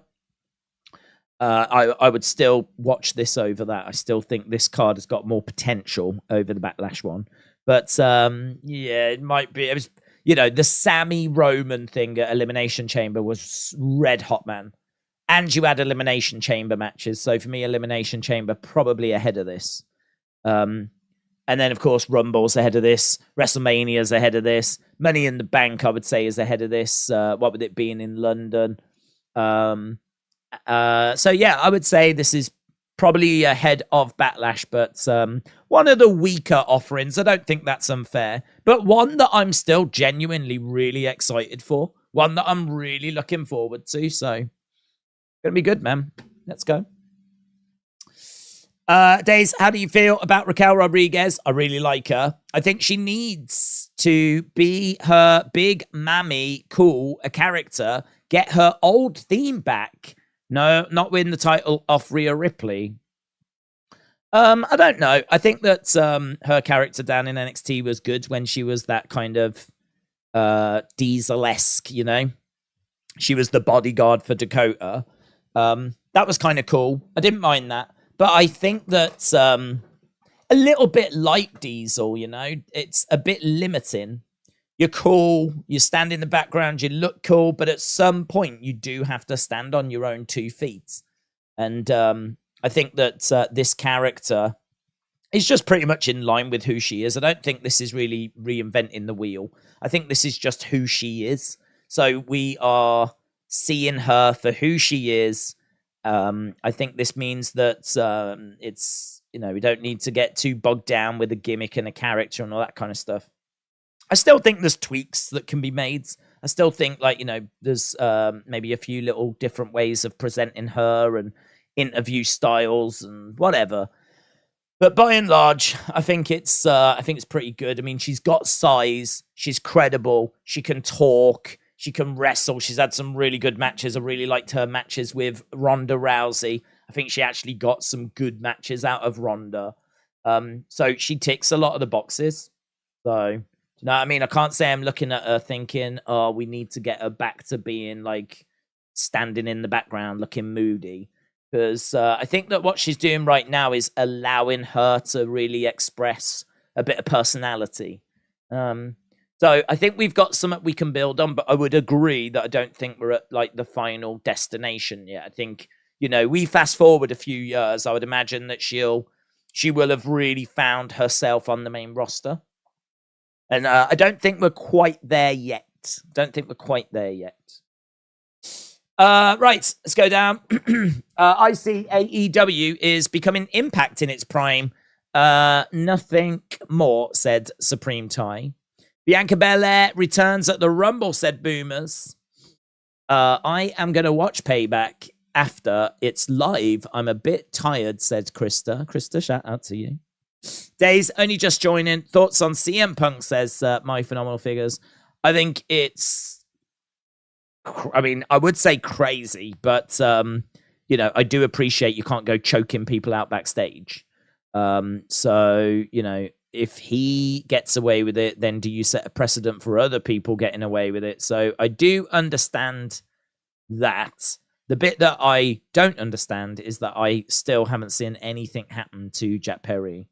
So if CM Punk's the only one that's getting blamed here, and to be honest, I would really be fighting if I was Tony Khan for whatever, like, you know, another long suspension.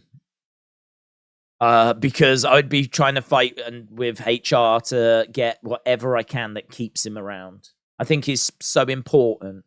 And you've already just lost him for a really long time. So, I don't know. Could they have not done like a heavy fine? Was this the only option on the table? I mean, Tony in his statement said it's down to me. I'm the one that makes this call.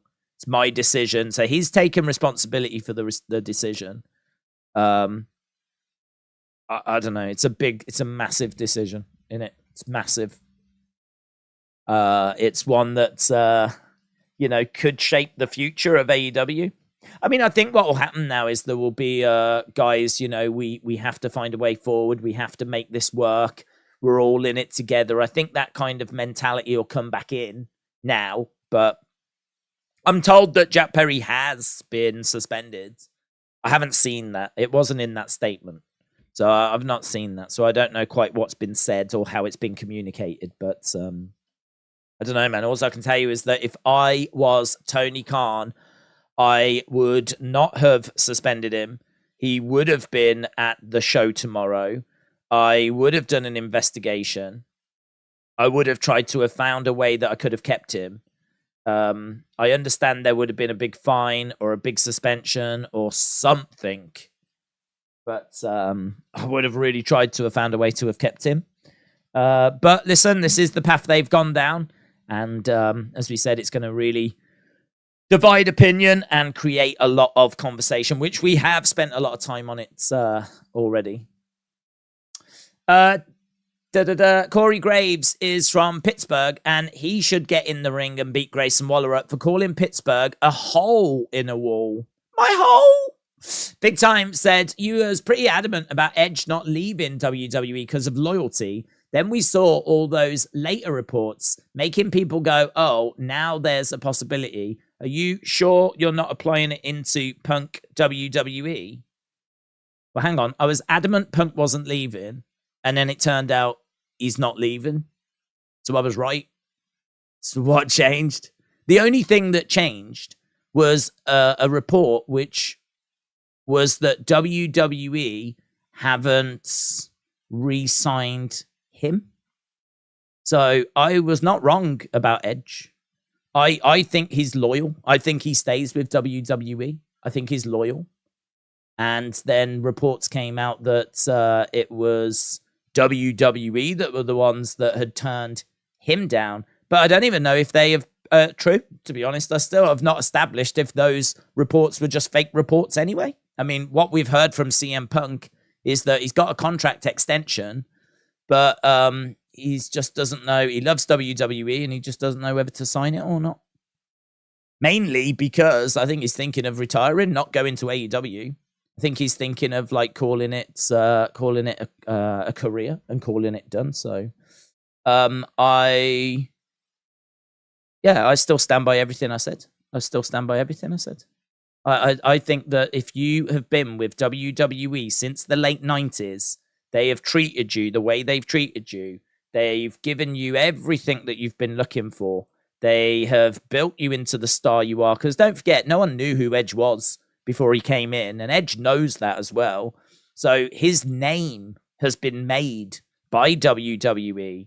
I think it is disrespectful for him to go to AEW. I think if he goes to AEW, I think that is a slap in the face to WWE, who made him who he is.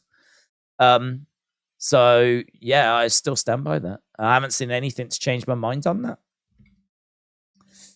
What do you think will be the longest match tonight? Probably the main event, I would imagine. Main event or the tag match. Tag match might get some time.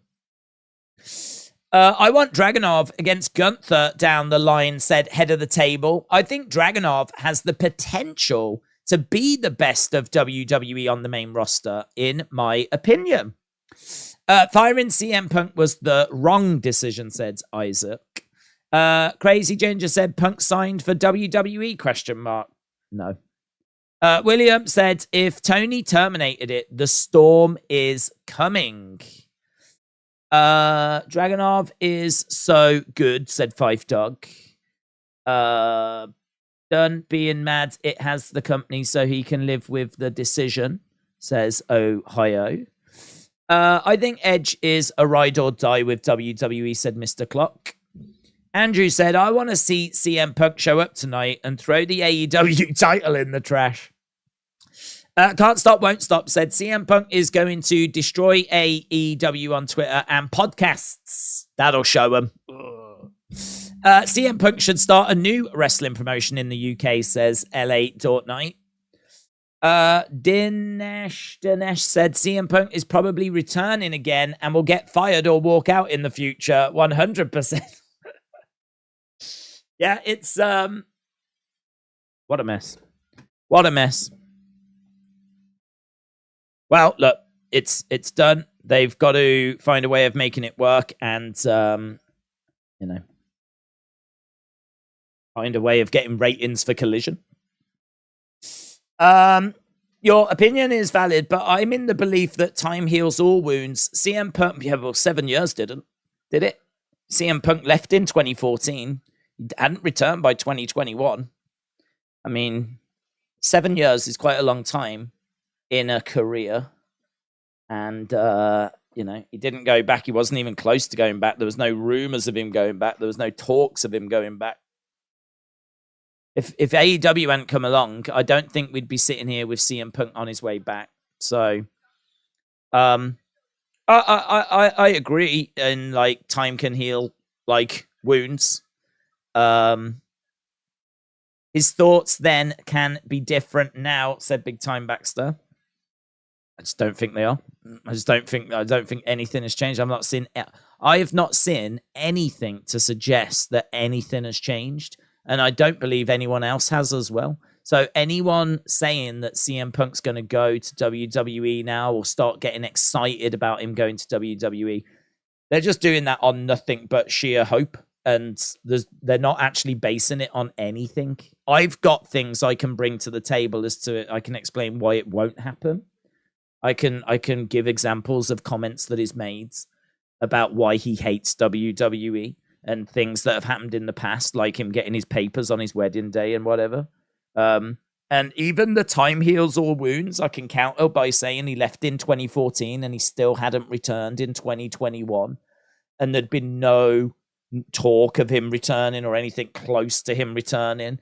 And the WWE Backstage show, that was Fox. That was Fox. That wasn't WWE. I don't even think he was under a WWE contract. I don't think it was them. They, I think, had to agree it. I think they had to green light it.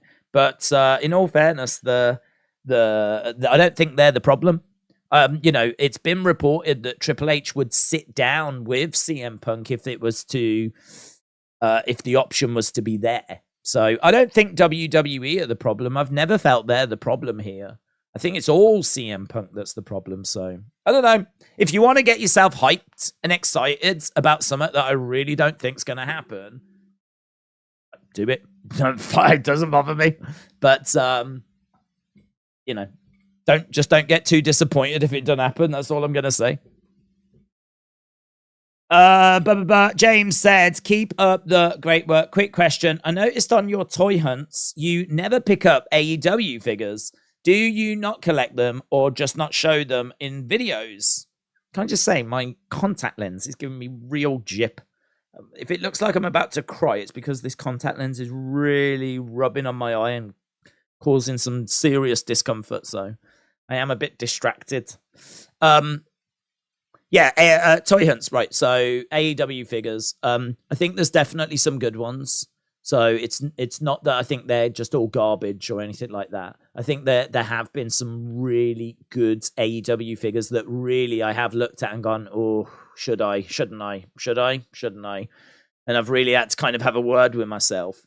But I think because I've got such a collection already of WWE figures, I had to make a decision, basically, when the AEW figures came out of, am I going to collect these or am I not? And a decision needed to be made. So I made that decision, and that decision was I'm not going to get them. I don't need them. I've already got loads of figures. Yes, there could be some great like AEW superstars that I can't get or haven't got, but I got to make a call. And to be honest, I've kind of thought, well, if I end up starting to get them, I end up starting to get them. You know, I've always said if the FTR figures come out and they've got those black jackets with like the rainbow stripes along the chest, like I would be very, very tempted by those. Because I think they look great. The black jackets with the Living Legends kind of written on. I really like FTR. So that was one that I would be really tempted by. I don't know. There might be a couple that I'd be like, oh, really? Yeah, that I could definitely go that. I mean, I'm thinking Jamie Hayter with like a big jacket, entrance jacket, all that kind of stuff. But by and large, I mean, most of them have not been a problem for me to, you know, ignore or not go for. But there have definitely been some that I've been like, oh. I remember there being like an early Orange Cassidy. I'm not a big Orange Cassidy fan, but it looked like a really great figure. And he was like the comedy thing at the start. Like now he's kind of been doing the same thing a lot and he hasn't changed it. And also I think like, you know, he's beating everyone, looking unbeatable. And they're really trying to make him out to be like this big wrestling machine. It doesn't really quite fit for me, but when he first started and he was just cool and laid back, and I liked him at the start. That figure was one I was like, oh, yeah, that's pretty cool, man. I really like that. A little Orange Cassidy on the shelf, like, yeah, that's pretty cool.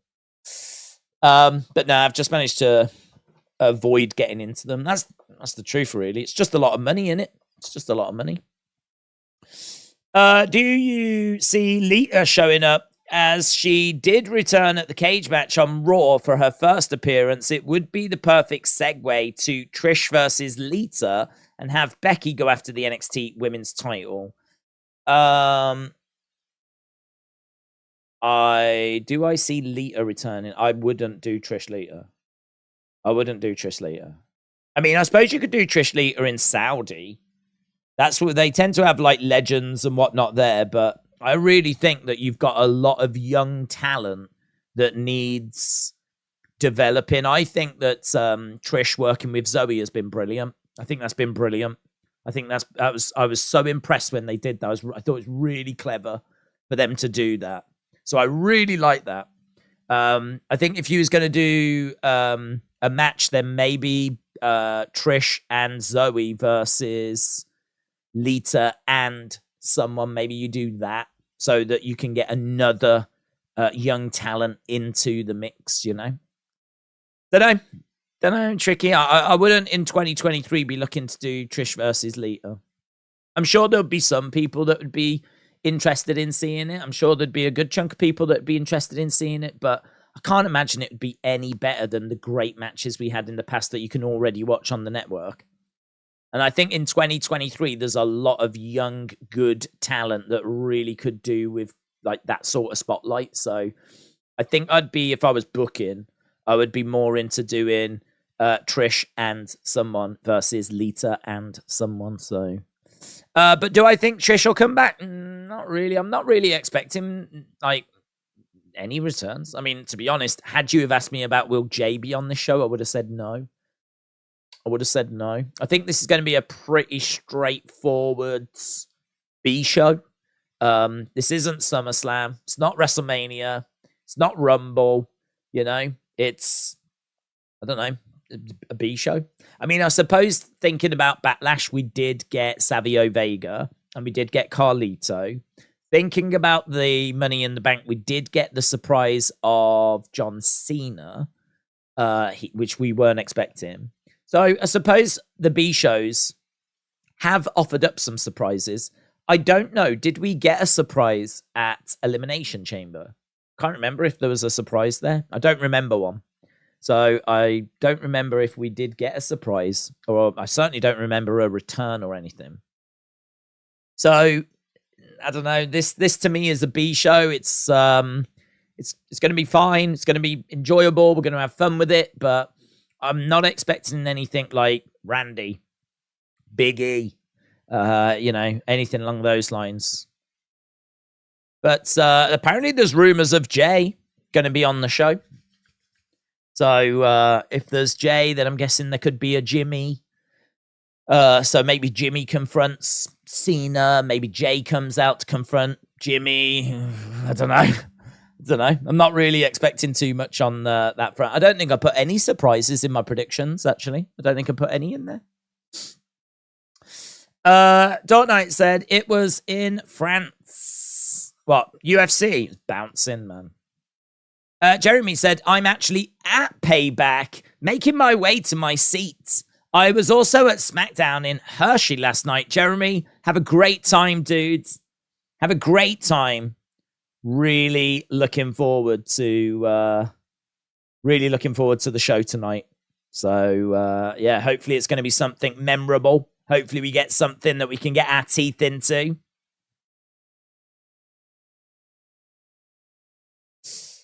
Okay, we've got the video package with Shinsuke. So we've got the video package with Shinsuke, the one that we saw the other day. Jake said, do you think Bray was going to be surprised? I don't think so, to be honest, because, if it doesn't sound like he was ready to return, does it? If he's been to the doctor and the doctor has said that you need to wear this defibrillator, that doesn't strike me as someone that's on the verge of a in-ring return. That strikes me as someone that's still really struggling. I mean, if his heart is so weak that he needs a device that will kick in if his heart stops, that doesn't strike me as someone that's literally on the verge of coming back. So I don't think it would have been Bray. I actually think Bray's situation was worse than we knew. Well, we didn't know anything. In all fairness, no one told us anything we didn't know. So, but there'd been plenty of rumors like Bray's almost close to returning, all this. I think there's big doubt on that now. I've got big question marks about if any of that was true, because I don't think it is. I don't think it is true, because his heart was so weak that he had to wear a defibrillator, and this was only last week. So are we really saying a week later he would have been on the show? Don't think so. I don't think so.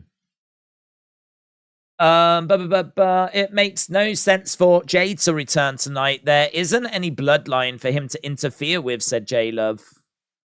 I agree. I really wasn't expecting him. Someone said that there's a big rumor that he's going to be there. I agree. There's nothing here other than Cena or Cody, or do you know what I mean? Like if one of them is going to bring in Jimmy, I think if you've got Jimmy around, then there's always a chance you might get Jay. So yeah, if it's going to be a case that Jimmy's going to look for revenge against John, and then that's going to bring in Jay, maybe we get something like that. But I don't know. I'm just really not expecting anything like that.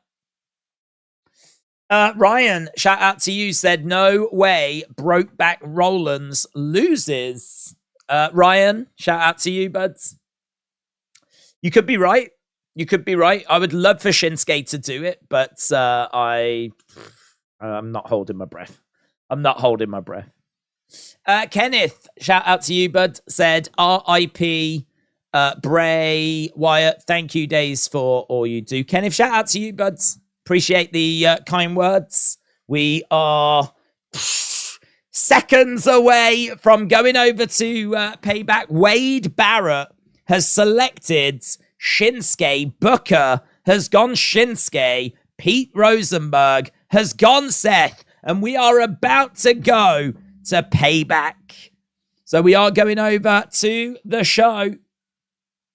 Let's go. Let's go. In the words of Mario, let's go. If you've not dropped a like, leave a like. It is greatly appreciated. The cage is being lowered.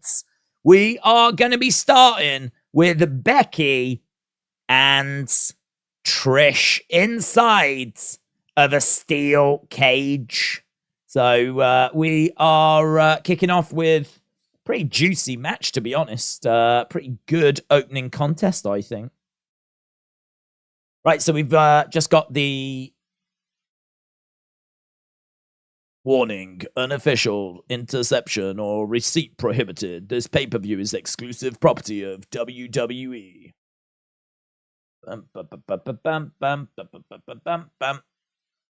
Woo! If you smell... Right, they can do 2 out of 3 with Rollins and Nakamura. We had to suffer Cody Brock, so they can do it with Rollins and Nakamura, said J-Love. Do you think there will be blood, said Inside Out and again? Unless there's an accident. Big Time said, Sappers tweeted, Tony is apologizing to the Chicago crowd for Collision tonight. He should apologize every Wednesday as well. Capper Owen said, do you have a revenge payback story? Do I have a revenge story?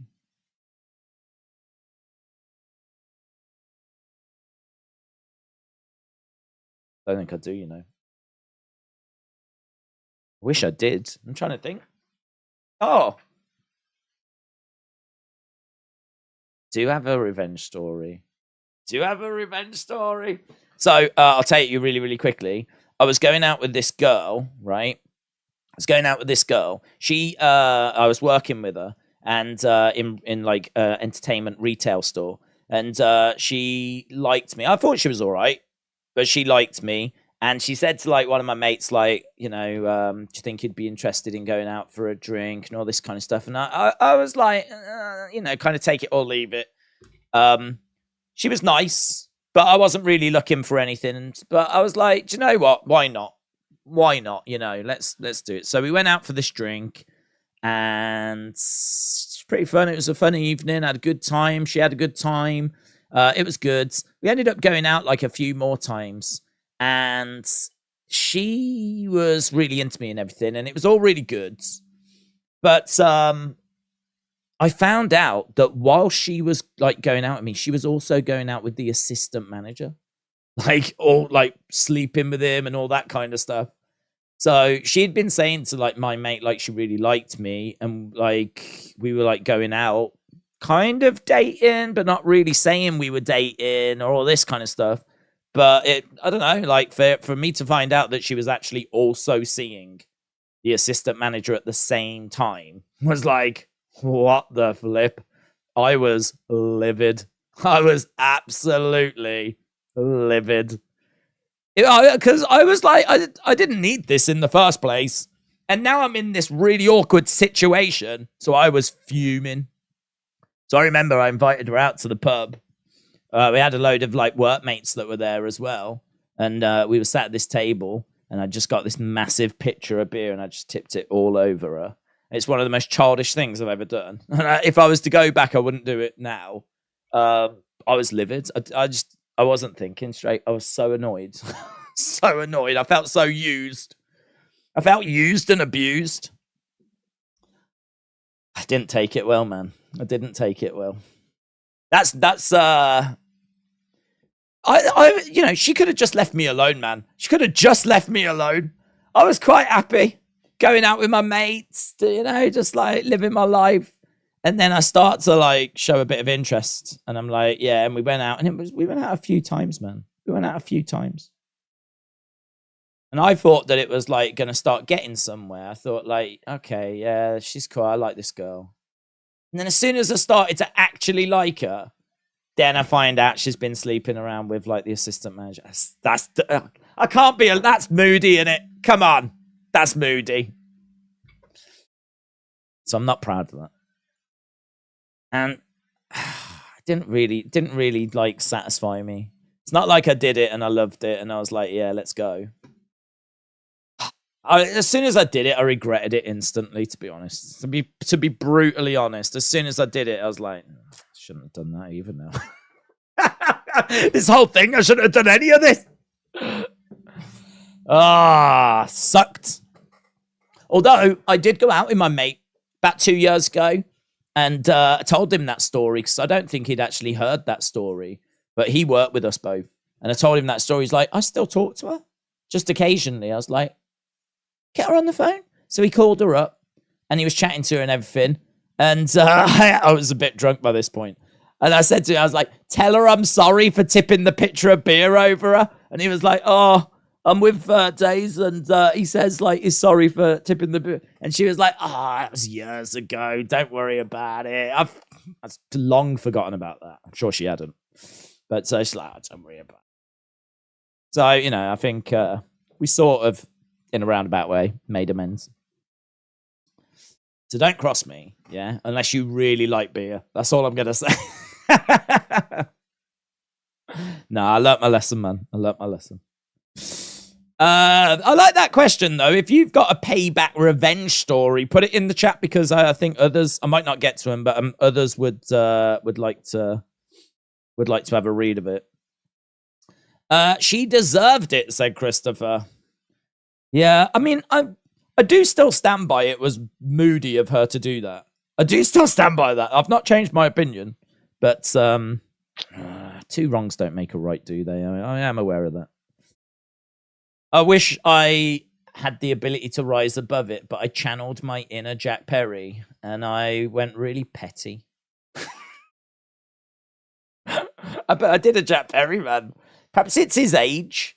Perhaps it's like, if it happened to me now, I'm pretty sure I'd just be like, no. I'm going to the pub. And then just go and have a pint on my own or something, I'd deal with it a lot differently. I think life just wears you down. I just don't care as much anymore.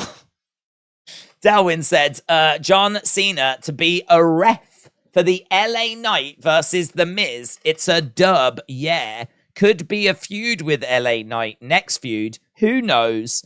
It a big thing for him in his career, if you think about it. The card is good. Looking forward to it. Delwyn, shout out to you, bud. Appreciate the support. I mean, look, they haven't announced John Cena as a special guest referee. They've shown the graphic. It absolutely could go that way. But there is also a little outside chance that was maybe the original plan they had for him. And then they decided to make him like the guest host instead. So I don't know, to be honest. I don't know. It could go that way, unless did they announce it and I missed it? They might have announced it and I might have missed it. So I don't know. But here's big time. Let's wait and see. Big time making her way down to the ring. Becky Lynch signing the crowds. The man is getting inside the steel cage. Let's go, big time. Let's go. Kappa said, moody, but justified. The audacity of her. She could have just left you to be. She could have just left you to be. She turned Days heel. She made me heel. No, man. The pub that it happened in is not there anymore, and I must admit, every time I kind of go by where it was, that is what I always think about, is that moment. I do always think about that moment. I've never done it before or since, and genuinely, I couldn't think of a revenge story. I can't think of any other example. That's the only one I can think of. How long ago was that now? Oh, easy.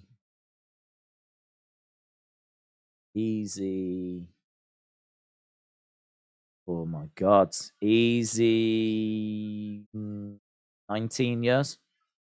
19, 18 years ago. Crazy. Different world. The pub it happened in is not even there. So, Kappa Owen, shout out to you, buds. Trish getting right in the face of someone. Wow. Don't know who that dude was.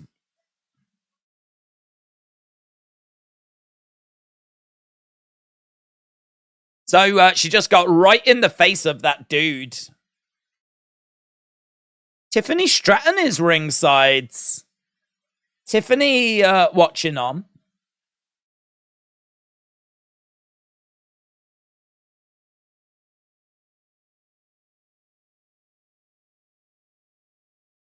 Tiffany Stratton believes there's not enough competition in NXT. There's big rumors that we could be seeing Becky go down to NXT to feud with Tiffany. Could Tiffany get involved in this match? And then it starts Becky and Tiffany. Right, we got Becky one side of the cage. We've got Trish the other side of the cage. Becky is coming forward, looking to hook up with Trish. Trish going over to the corner, trying to get out the door. Round the back. Becky going into the corner, face first. Trish looking to climb up. Good thing about cage matches is obviously you can win or you can look to escape. And so there's a lot of different ways to generate excitement. But part of the problem is once you've seen the match, it can ruin them. Because once you know who wins, all the moments of people slowly climbing up to try and get out the cage, they're just irritating. You know, someone getting a 2 count, it doesn't last very long.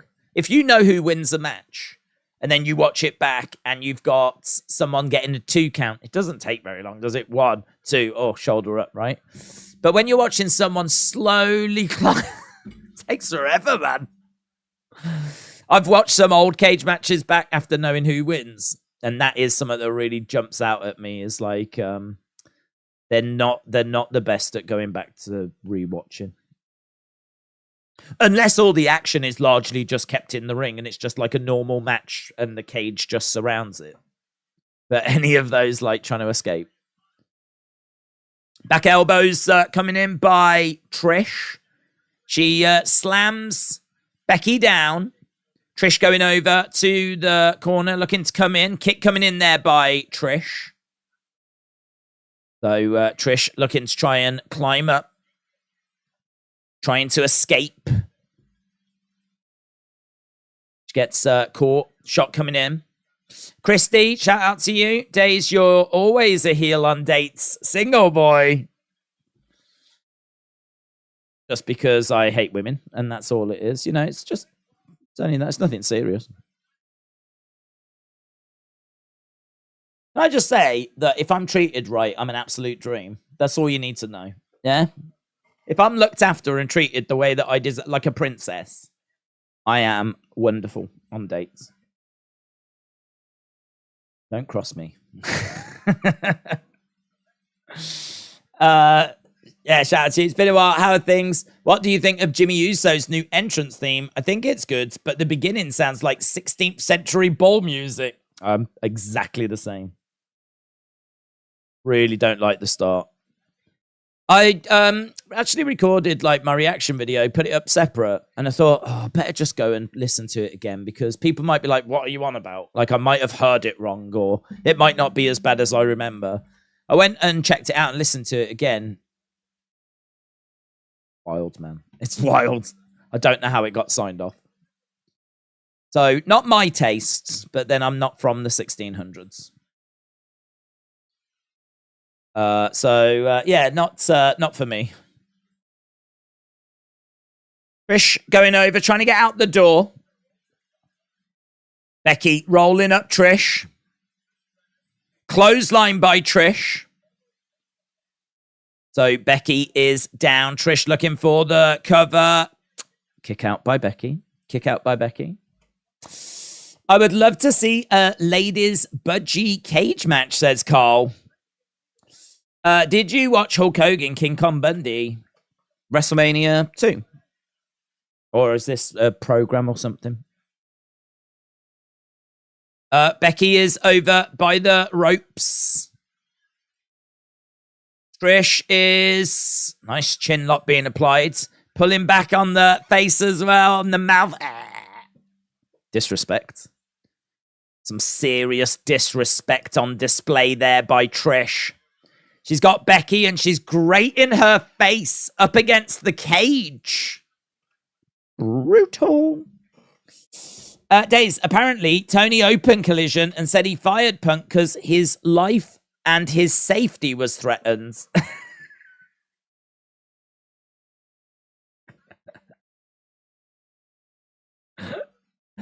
Is it true, do you reckon, that Punk grabbed Tony Khan? I honestly don't know what's true. I don't know what the truth is. Is that what he said? His life... Oh, my God. His life and his safety was threatened.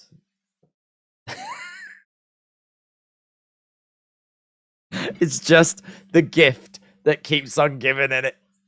It's just the gift that keeps on giving. Tony Khan hired a wrestler and had to fire them because his life and his safety was threatened. And that is not like a convict that he's took a chance on. It was the biggest free agent in wrestling. It was CM Punk. If you don't love this story, even if you're a hardcore AEW fan, you've got to admit it is funny. It is funny. Becky driving Trish into the steel cage. Becky colliding into Trish, covering Trish. Looking for the disarmer right now, Becky. Trying for the disarmer. No joy at the moment.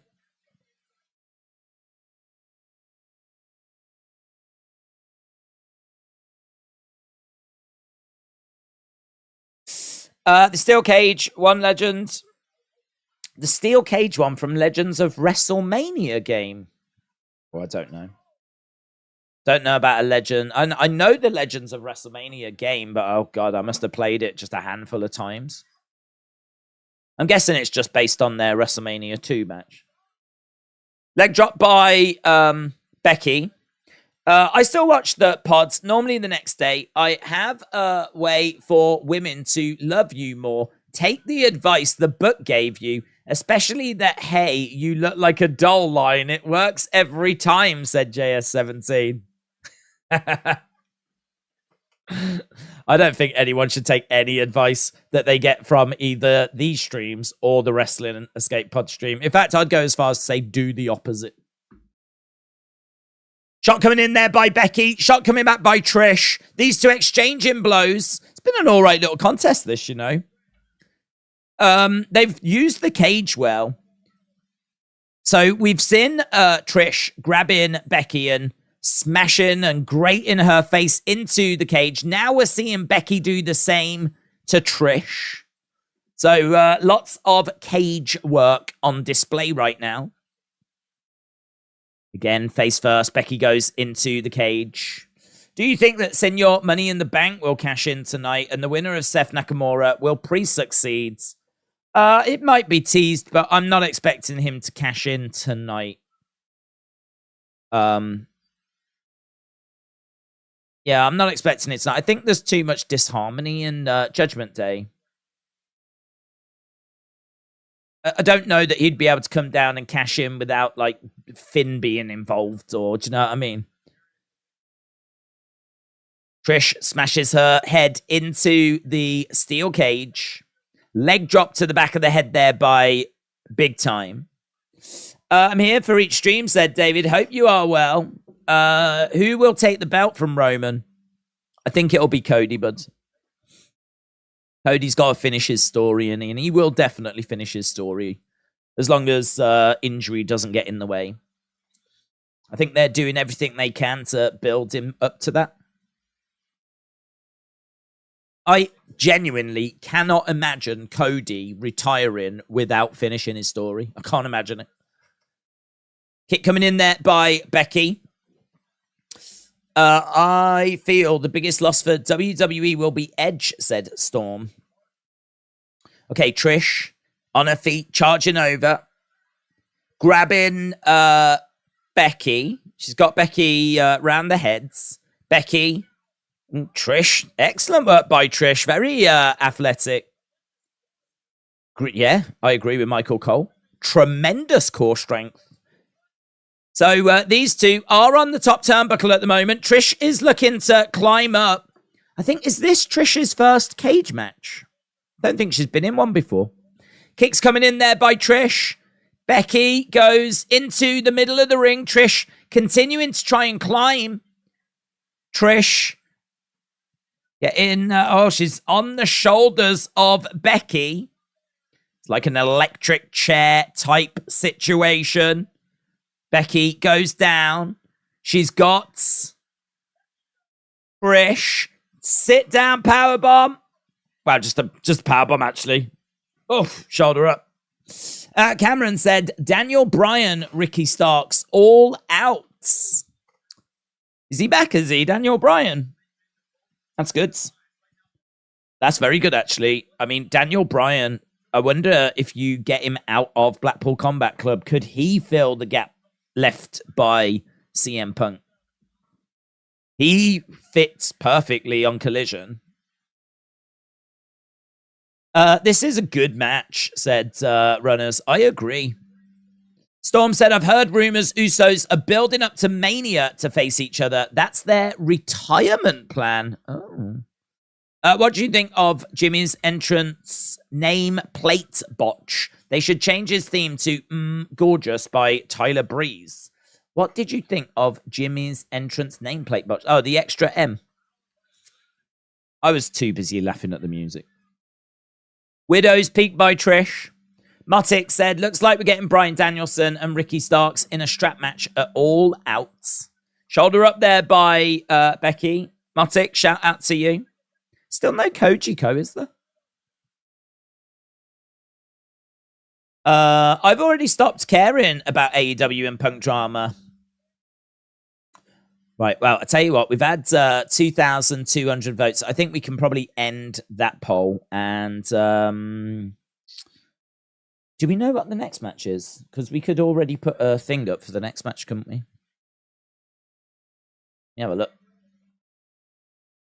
Trish grabbing Becky. I want to know what the next match is. Becky looking. Oh, planting Trish.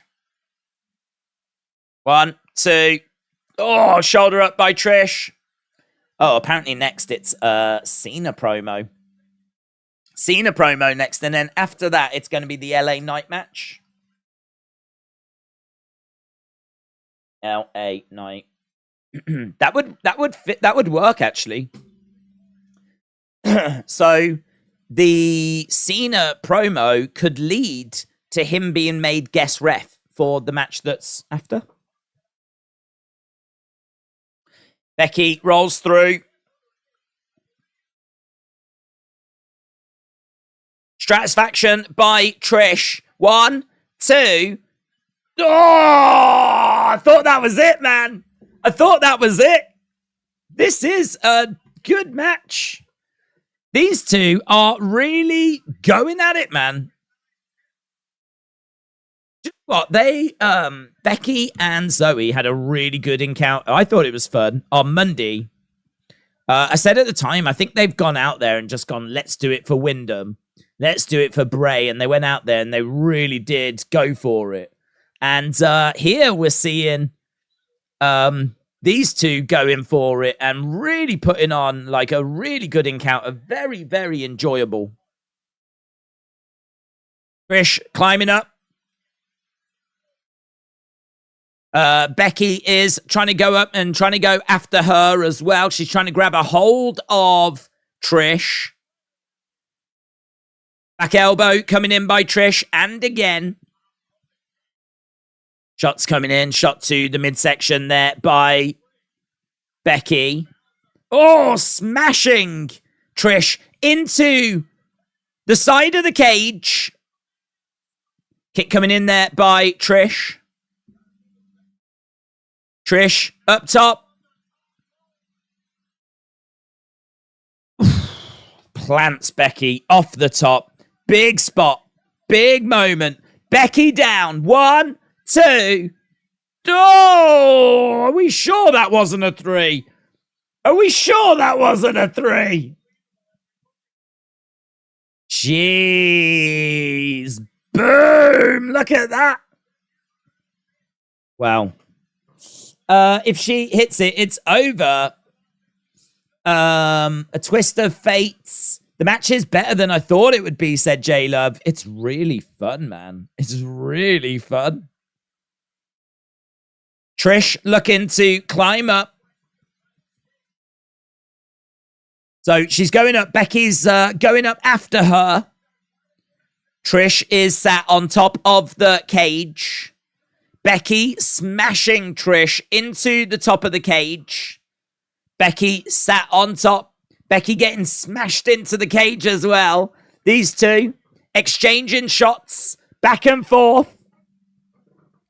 Let's go, man. Let's go. Becky on the top. I feel like she's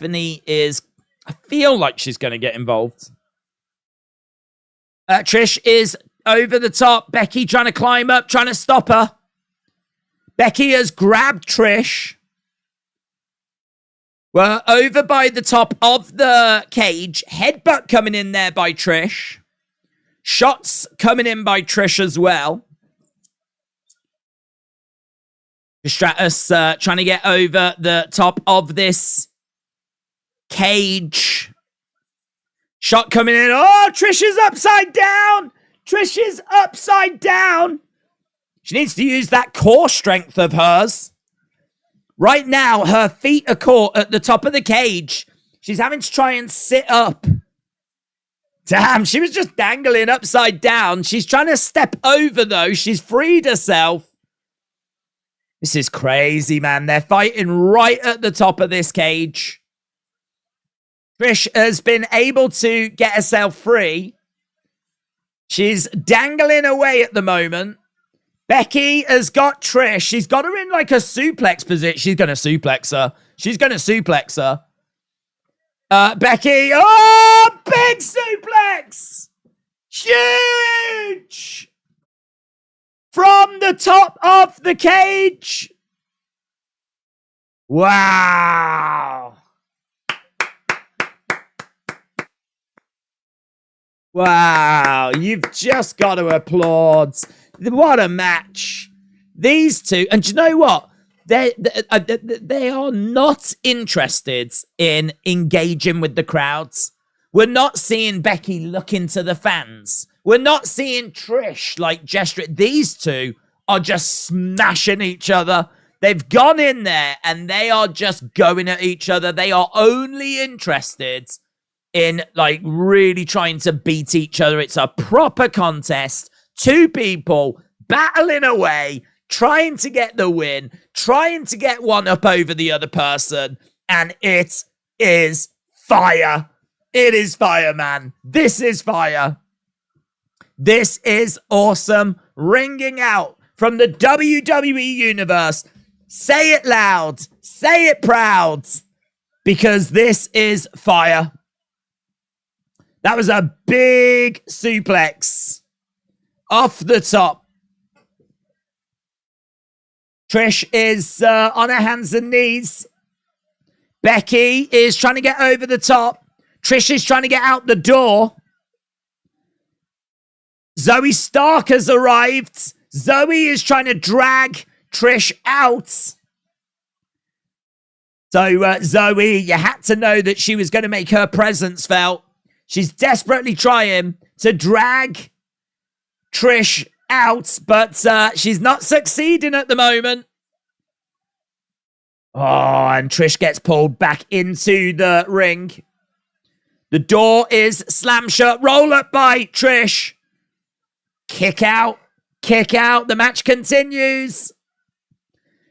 Oh, Becky bottom. Becky bottom. Oh, Zoe makes the save. Zoe makes the save. Oh my God. It is carnage in a beautiful way. So Becky has closed the door. That means that Trish and Zoe are locked in with Becky. This shouldn't be a problem for Zoe. Becky has just been fighting for like 20 odd minutes. Zoe should be able to deal with a 20-minute war down Becky. And she does. Clothesline. Becky goes down. I don't know how wise that was from Becky to close that door. Becky bottom. And now Trish trying to get over the top. Becky's trying to do what she can. She's trying to deal with Zoe. She's trying to deal with Trish. Becky on the top. Manhandle. Oh, manhandle off the top. 1, 2, 3. Becky wins. Wow. Get in your scores. Put in your scores. That match is in the running for match of the year. Not my words. The words of Michael Cole. That is Michael Cole's match of the year. It's great. It's great. It's really great. Nice match. Could have gone without the interference, though. That's fair. Big Time Bex, 4 out of 5. 8. Hell of a match. 4.5. 4.75. 4.5. All the scores are coming in right now.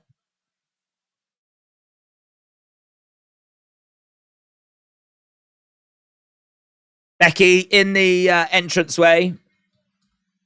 Throws her hand in the air.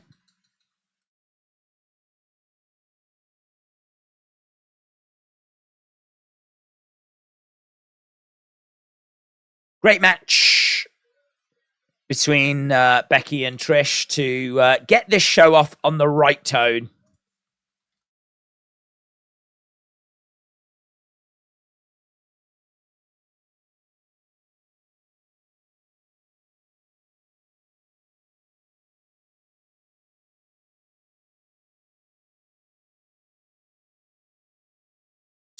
Uh, 4.757, 9.58. Interference just lost the points, says LA Dort Knight. Thoughts on Street Profits joining Bobby? Really like it. Potential undisputed tag team champion, Street Profits undisputed championship for Bobby. Maybe.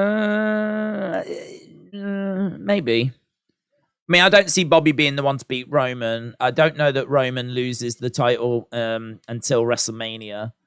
I don't know. Tricky. I don't know that I can see Bobby getting the undisputed title anytime soon. Zoe is being helped up. Are we going to see some sort of turn here? Maybe this is the end of Trish? Trish staring at Zoe.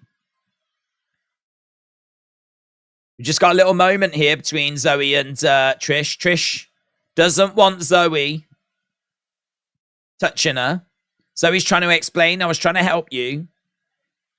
She slaps her. Trish slaps Zoe. Zoe is not happy about that. She's not satisfied. She's telling her to get out the ring. Oh, she doesn't get out. She closes the door instead. That's pretty sick. She went to get out, but she doesn't get out. She actually closes the door. Right now, it's Trish and Zoe. Trish gets picked up. C360, the thank you Trish shirt is removed by Zoe, and this partnership is no more. So there we go. They've split up.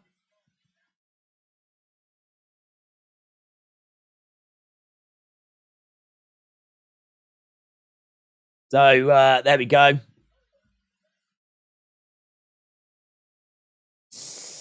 Zoe is going to turn. There it is. Wild. Would you rather go back to late 2018, mid 2019, boring era WWE was rubbish, and for some, heel Shane McMahon was a main eventer, or Performance Center Thunderdome, and why? I would go back to Thunderdome. Do I know what's happening? Do I know what's happening? Because a big reason why I would go back to Thunderdome would be it was actually quite exciting in the sense of you just didn't know what to expect. You know, I mean, like we were getting cinematic matches, we were getting Money in the Bank in the headquarters, we were getting WrestleMania at the Performance Center. We were seeing things we had never seen before. And I actually think some of the stuff in the Performance Center was okay. I'm not too down actually on that part of things. Thunderdome is a struggle. That's a struggle. But I think if I don't know what's going to happen, I think the unpredictable nature of it actually made it quite exciting at the time. But it's just retrospectively looking back on it now, you go, wrestling without fans is just not where it's at. The fans provide a lot. Fans provide a lot of that atmosphere and excitement, and it definitely felt like something was missing without the fans being around. Not a great surprise, though, is it? Really, I think we could have known that it would have felt like something was missing without the fans being around, but it did. It did feel that way. It did feel like something was missing, and but yeah, I don't know. I think I might struggle if to go back to 2018, 2019 to find some really good stuff to get your teeth into, you know? Because like best in the world, Shane McMahon, no one needs that. No one needs that. I don't need that. You don't need that. But great opener. Hopefully the rest of the show is like that, says Carter Time. Trish is much better as a blonde. Okay, so Zoe. So Trish provokes Zoe. Zoe snaps. Right, well, we've got, I think, John Cena. I don't know if you've heard of him, but John Cena coming up next. Even the Thunderdome had more fans than TNA does. Obvious John liked that match, said Miss Clown. Zoe as a face could go far with the right booking, says Macarise. It was obvious that she would turn, says FIFA. Trish has a big bruise and a lump on her forehead, says BBB Ipsy. Ray will retain, says can't hit trick shot. Finisher is the off to me off. I'll let you do that one to me. DB, shout out to you. LA Knight will win at Payback, says Ron. Trish had a big bruise and a lump. Zoe, we read that one. Days, I know about your back, said Broken Dreams. Who won? The fans. And also Becky. And nothing from Tiffany. Why the flip is she even there? I really thought she might make her presence felt. I really thought that she might get involved. Why bring her along? I mean, clearly we're building towards something, but yeah. Surprised that we didn't do anything with her. Right. Can Shinsuke Nakamura do it? I am going to flipping lose my mind if he does. I will be so pleased. Let's go. It's time. You can't see. You got your sign upside down, you douche. Douche. Ba-ba-da-ba. Yes, let's go. My time is up. My time is now. That's right, guys. Vince McMahon is here. It's John Cena, actually. It's John Cena. Stu.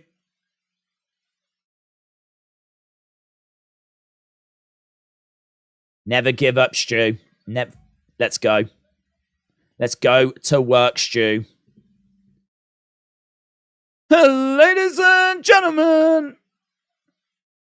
Tell you what, this crowd is fired up. There's a thank you, Wyatt Thunk. Thank you, Wyatt Thunk sign.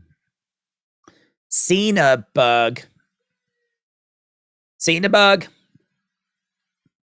Dun, dun, dun, dun. You've got a big mouth, John Cena.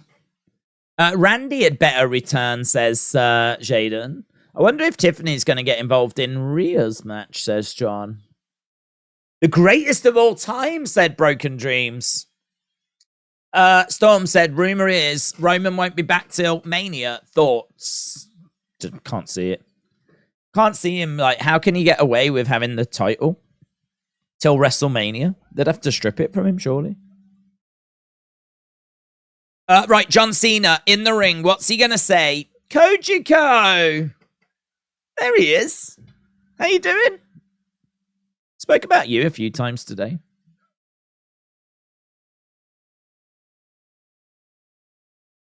What a match. That was awesome.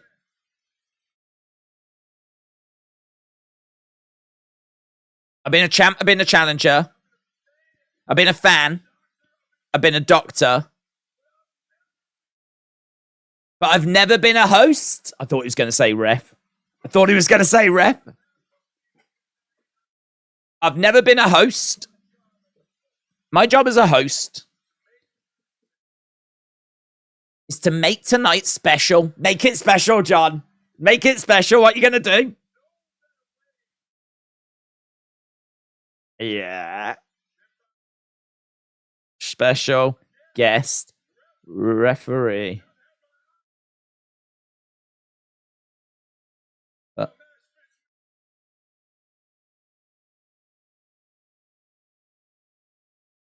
You could have brought The Rock out. That would have been good. That would have been special, wouldn't it, John? I can't think of anything more special than being the special guest referee for LA Knight and The Miz. Well, I don't know if you heard, but CM Punk got fired about an hour ago, so you could have brought him in. That would have been more special, wouldn't it, John? Hey, wouldn't it, mate? I'm sorry to disagree. Ba-ba-da-ba.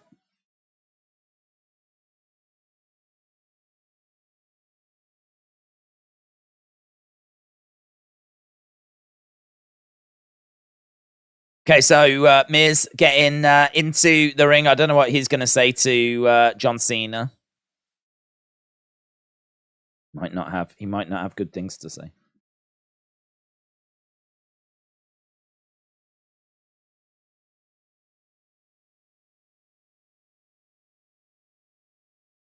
Tiny balls.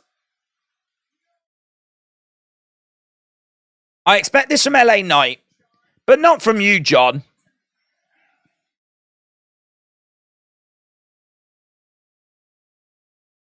Okay, so we got a little back and forth between Miz and John Cena. If I'm being honest, as a host, you suck. As a host, you suck. That is true. When Miz was the host, we got one of the greatest moments ever. You've got a lot of experience. Have you got any advice? What's this? Oh my God! There's a sign that says Trini guy is better than green shirt guy. Oh my God, that's just the best sign.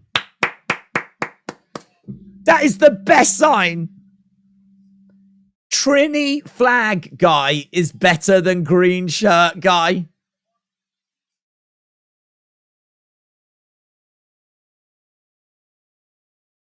Have you got any advice? If you're offered a cameo in the Barbie movie, just say no. I have got a lot of respect for you, says John. That sign is goated. Give me some advice.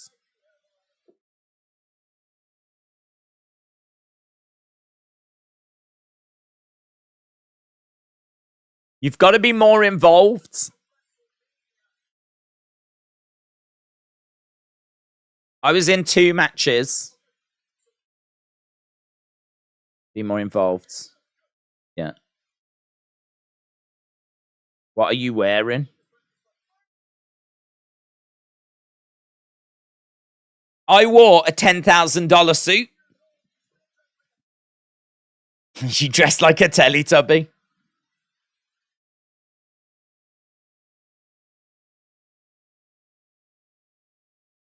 Be more involved and dress the role. So Miz giving Cena advice. Take charge. Miz still doesn't want him to be the special guest referee. I love the Trini flag thing. Snoop saved WrestleMania. Right. Straight up. Green shirt guy may need to get some payback for that sign, said John. It's a great sign. I love whoever that person is. That person is goated in my eyes. That person knows what's going on and really knows what's going on. They've noticed Trinidad flag guy, you know. Feel like you got to watch a lot of wrestling to notice the Trinidad flag guy.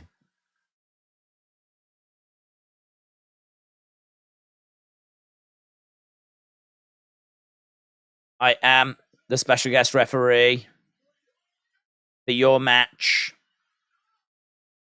It says no.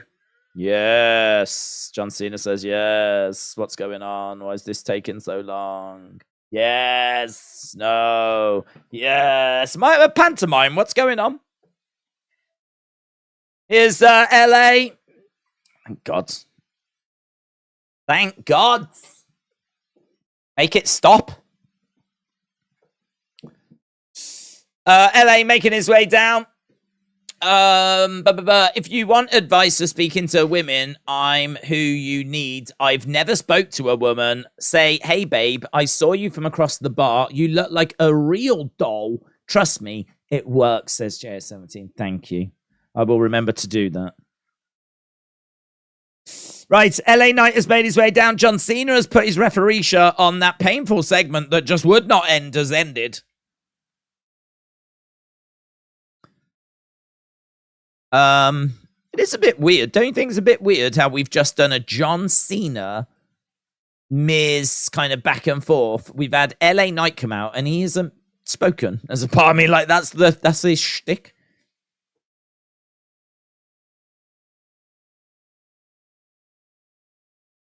So LA Knight has come down once that has finished. I feel like LA Knight probably could have provided something to that segment. Okay, so LA Knight, Miz, John Cena, special guest referee. John Cena, special guest referee. I didn't see that come in after watching the pre-show. It took us all by surprise. He is LA Dort Knight. How long will this match be? I don't know. I think they did actually list the times on Fightful Select, but I didn't bother reading them. Okay, LA Knight in the ring. Miz on the outside of the ring. Cena telling him to get into the ring. So we're done with the Cena thing, and it's LA Knight versus The Miz. Second match of the evening. Tiny balls chance. Tiny balls. Did green shirt guy colour in his beard with a Sharpie? Do you know what? I don't know if I'm alone tonight, but the picture quality on the WWE Network is atrocious. It might be me. I mean, it really might be me.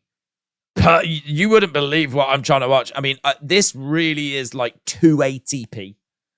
I don't even know if it's 280p.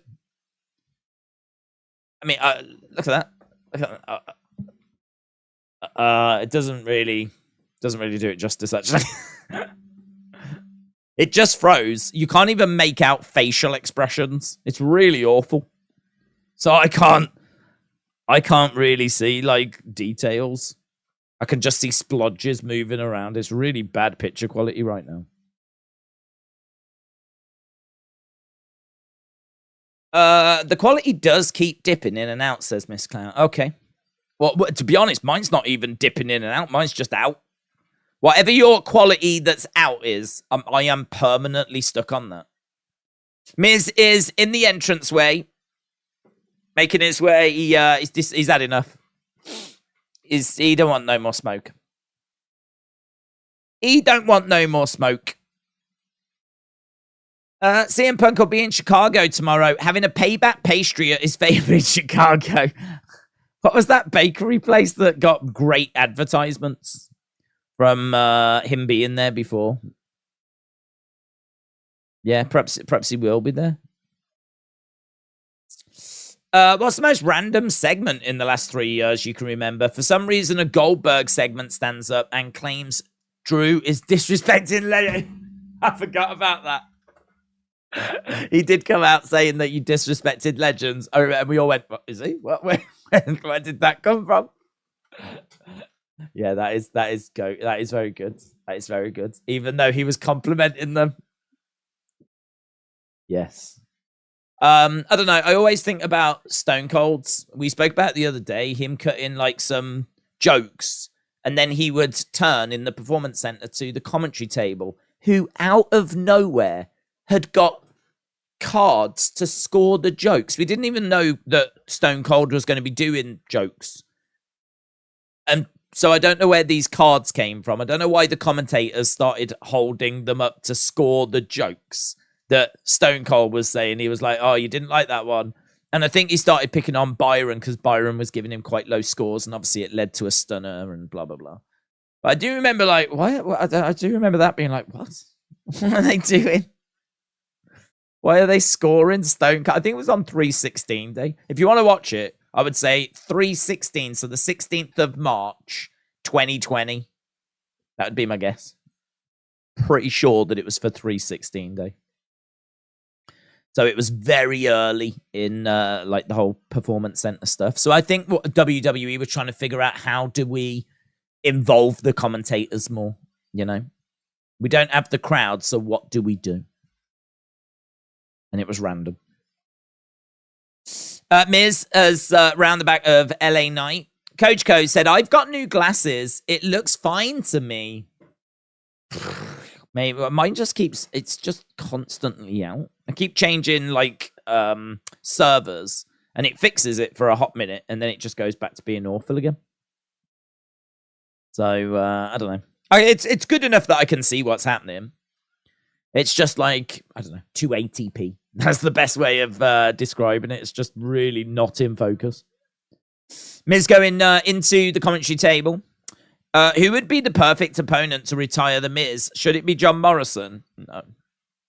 I'm a believer in, I really am a big believer in like constantly using the legends to put over younger talent. Just like how, you know, if we were going to do Becky and Trish, then I would do Becky and someone versus Trish and someone so that they are benefiting and learning and improving, you know. So I think Miz, for me, I would put him up against, you know, some young face that could retire the Miz and could benefit from doing that. Like bringing in John Morrison to do it, like what does that achieve?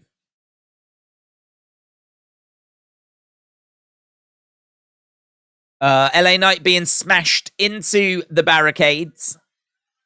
And again, Miz keeps saying, yeah, and smashing LA Knight into the timekeeper's area. He gets back into the ring. John Cena. Is he counting? Start counting. He gets back out again. It wasn't even a count. There's no... He's starting to charge over. And he gets dumped into the timekeeper's area. So a nasty landing there for the Miz. So we are... Oof. And he gets chucked back over the other side as well. Only 6 matches tonight. Seeing Michael Cole watching on as LA Knight jumps up and launches himself at the Miz. The Miz goes down. The Miz is a 2-time WWE champ and an 8-time Intercontinental champ, said Dark Knight. Days, it was CM Punk's favorite place to go, Mindy's Bakery. He should take his talents there. He'd be great for them. He'd be really great for them. He'd be good working in their PR. I'd love to see a video where he advertises the bakery. Kicks coming in. Can I just say the entrance stage looks good? I don't think I've actually made comment on that. I don't think it's any different, is it? Is it just the screens make it look different? Cena pushing the Miz back. Miz getting all kinds of fired up. Getting in the face here of John. Clothesline. Miz goes down. Cena and Miz have had quite a storied history, haven't they? They've had a rich history. Obviously, you think back to WrestleMania 27. You think back then to WrestleMania 33. Miz tries to pull LA Knight off of the Miz. And again, he grabs LA Knight, pulls him off the Miz. We're seeing LA Knight and John Cena face to face. I'll put you down any day of the week, says LA Knight. Miz collides into LA Knight. LA Knight goes down.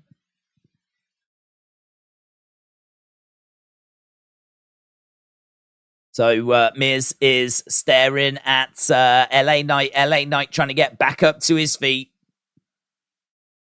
They're just showing a replay there of LA Knight and John Cena being face to face.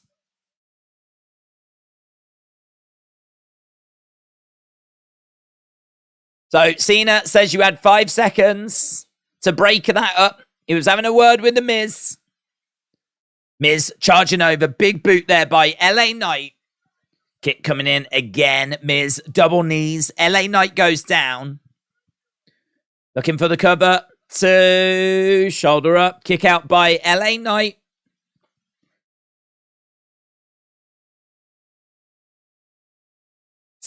There's another random segment was Rumble 2021. It was like a tag match, and then it turned into a 6, and then it turned into an 8, and it ended up being a 10. Oh yeah, I remember that. Yeah, it was. They just kept adding people, didn't they? That's a good example. Why was LA Knight so peeved off by a 5 count rope break? Does he not know the rules? Said Flyboy Wave. He's trying to get back up to his feet. I can see Green Shirt Guy getting into a fight with the Ever dudes. I love that sign. Over in the corner goes the Miz. LA Knight is on the outside. Miz goes in between his legs.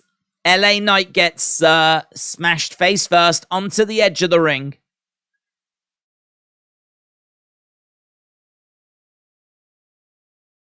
Cena telling Miz to get back into the ring. These two on the outside. Hard for these two to follow that last match.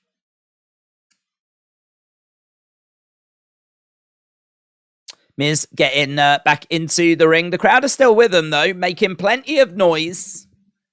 Miz walking around, having a little look at LA Knight, looking out at the fans.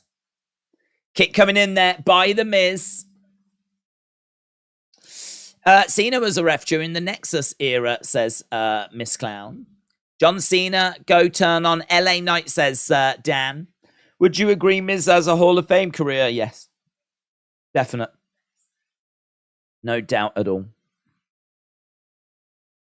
LA Knight trying to get up to his feet. Kick coming in there by the Miz.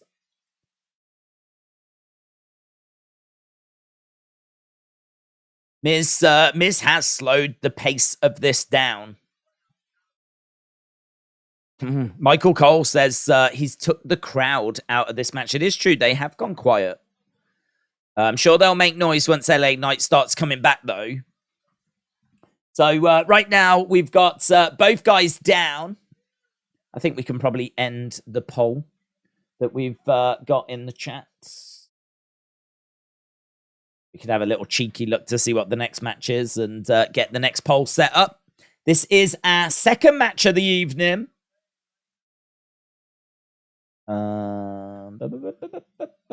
Next match is Ray and Austin Theory. That's our next match. Who wins?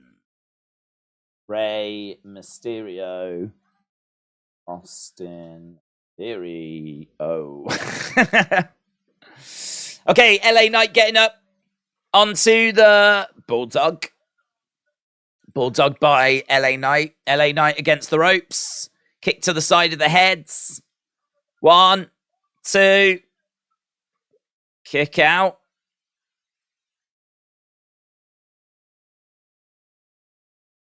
What do you know about Lesnar? Has he retired? No. Just not around at the moment. He's just done a program with Cody. Kicks coming in there by LA Knight. Crowds are yearing away. LA Knight collides into the Miz. LA Knight looks out at the fans. Picking up, oh, wow. Dangerous Danny Davis gets a mention from Corey Graves.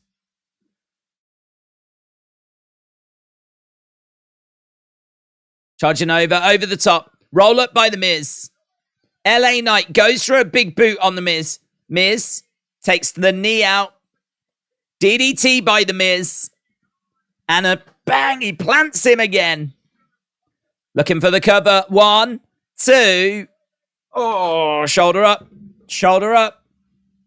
Who does Cena think he is? Aubrey Edwards. Let's go. He wishes he was Aubrey Edwards. Aubrey. It's LA Knights time, said Dark Knights. Scott said, this match is going longer than I thought. Chris said, match is too long. Should have had more matches and shortened some matches. J17 said, I know I keep watching, but I'm not asking questions, but I'm not watching Payback. What's a promo that's so bad it actually turned out good? First one that comes to my mind is the one from AEW, the Marina Shafir one. I love that promo, man. You know me. Love that. It's really bad, but it's so bad that I really genuinely enjoy it. I could watch it and I would genuinely enjoy it. Yes, you do. You know me. You don't know me. Do I know her? Don't I know her? What's going on? If you've never seen it, it is gold. It is gold. She's talking to her hometown, isn't she? She's talking to where she's come from. And she's saying, like, you know me. I come from these streets. You know me. And then all of a sudden, she's like, you don't know me. Brilliant. So good. Miz was using the ropes because he's a naughty boy. Cena breaks it. Now we got Miz getting in Cena's face. You're trying to steal a win, said John. Here's LA Knight. Kick to the midsection. Skull crushing. No joy. Ooh, Miz almost bumps into Cena. Oh, LA Knight almost hits Cena. Skull crushing. 1, 2. Kick out by LA Knight.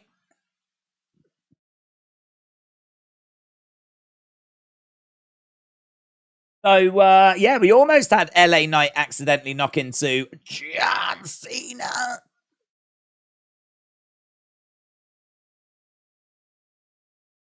So, both almost knock into Big Match John. LA Knight getting, LA Knight is still down. Miz looking over at John Cena, muttering a few words. John Cena was trying to make this a more enjoyable match. He's just really got in the way.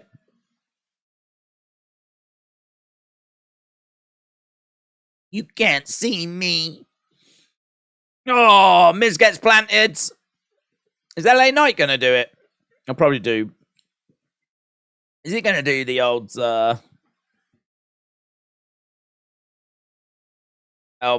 elbow? That might have been quite fun if he had just done the 5-knuckle shuffle. 1, 2, 3. LA Knight wins.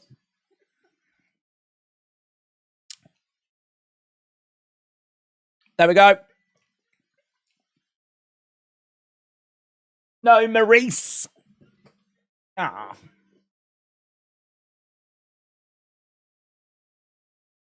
Vince, don't worry. Boxing expert after Roman breaks Bruno Sammartino's record for the longest title reign. I will defeat Roman to become your new WWE Undisputed Universal Champion, pal.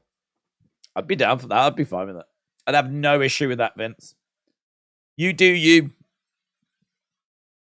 Just please keep the evil moustache. That's all I ask. That's all I ask. Right, we're seeing a replay here of LA Knights picking up the victory, picking up the dub. He's a dub collector. And he's got another one for his collection. Days, you can't hide your dislike for LA Knight's trajectory. It's not that I dislike him. I'm just not bothered by him.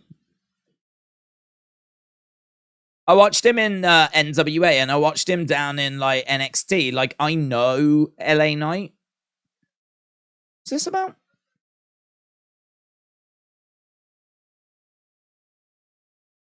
John Cena goes to shake LA Knight's...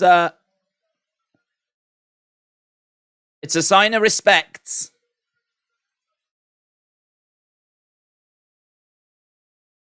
You almost cost me that match. These two being babies for?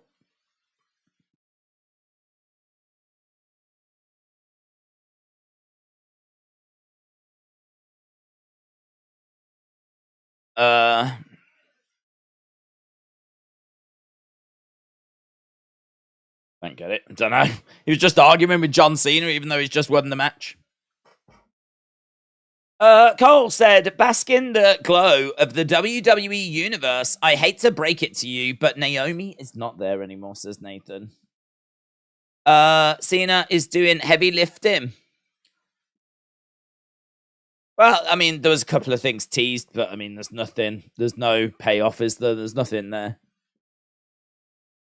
Certainly don't think that's leading to LA Knight and John Cena or anything. I think it was just a few little teases to get people talking, maybe. Right, next match coming up. Wrestlers Evolve. We have had the same stuff recycled. Roman, Seth, Cody. It's okay. It's fine for another megastar. I don't know. I don't know what you're on about. Like, the Bloodline story has kept moving forwards. We've had different elements. We've had, like, Sammy be involved. We've had the Usos leaving. Like, that's a story that's been, like, moving forwards. I don't see how that compares to, like, LA Knight saying the same catchphrases for I don't know how long. Like, there's nothing different about LA Knight right now than what we were seeing in NXT. So I think if you watched him in NXT, I don't really get why you would all of a sudden start losing your mind now. I don't get it. Like, if you like LA Knight down in NXT, I can understand why you would like him now. I thought he was all right in NXT. I wasn't crazy about him in NXT. I'd be lying if I was to say I was crazy about him down in NXT. Because I thought he was okay. I mean, do you remember that little feud he did around, like, the $1 Million Championship? It was all right. It was all right. Fine. But there is no reason to start losing your mind over LA Knight now, unless you weren't watching him in NXT or you weren't watching him in NWA and you've been exposed to him for, like, the first time. And I think that's true. I think there's a lot of people that don't watch NXT. I think there's a lot of people that haven't seen him before, that are seeing him for the first time, and they've gone, oh, I like this guy. I like this guy. And they've he's caught their attention. But that ain't me, is it? I've seen him loads. I've seen him in NXT. I watched him in NWA Power. He ain't doing anything any different. So, you know, he's all right. I'm not like down. I'm not like super down on him. But he's far from my favorite. But if you've been exposed to LA Knight for the first time on the main roster, then yeah, you know, and you're seeing all this for the first time, I could understand the excitement. I could understand why you'd be, you know, yaring away and all that kind of stuff.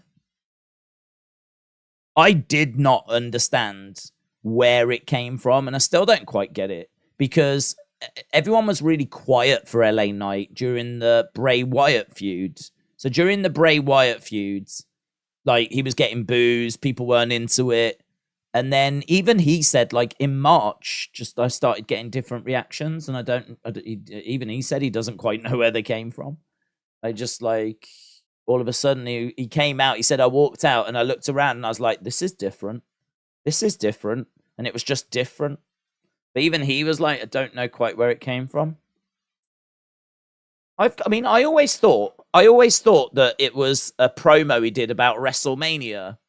If someone had said When did it change? I remember him doing a promo where it's like, you can't have an LA WrestleMania without LA Knight. I remember that promo, and I remember that promo being well received. And I think people then wanted LA Knight to be at the LA WrestleMania. And so if anyone had asked me where did it really start changing for him, I would have said that as a starting point. I would have said, I think people enjoyed that promo and they agreed with him. You can't have an LA WrestleMania without LA Knight. And then when it became apparent that actually you can, people didn't like it. People were like down on it. People were like, they really did want LA Knight there.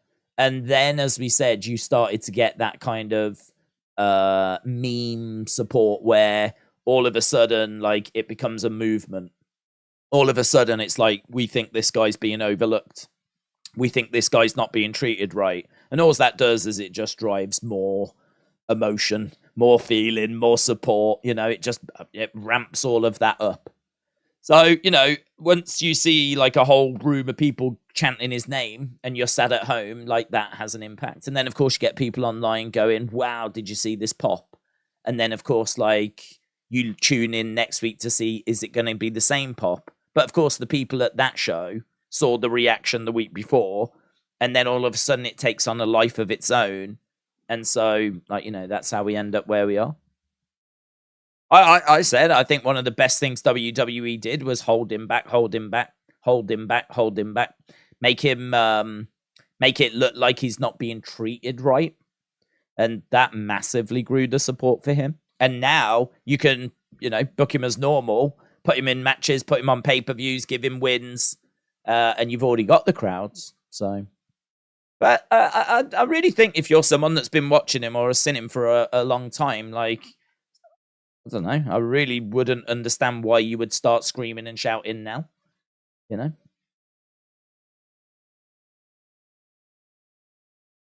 But in all fairness to LA Dortnight, I know that LA Dortnight changed his name quite a while ago to LA Dortnight, so I know that he was enamored when LA was down in NXT. I like him because he's a throwback and a link to the past. Yeah. And I know that you liked him in NXT. I think you changed your name when you saw him down in NXT. Not watching NXT should be a crime, said Jim. Right.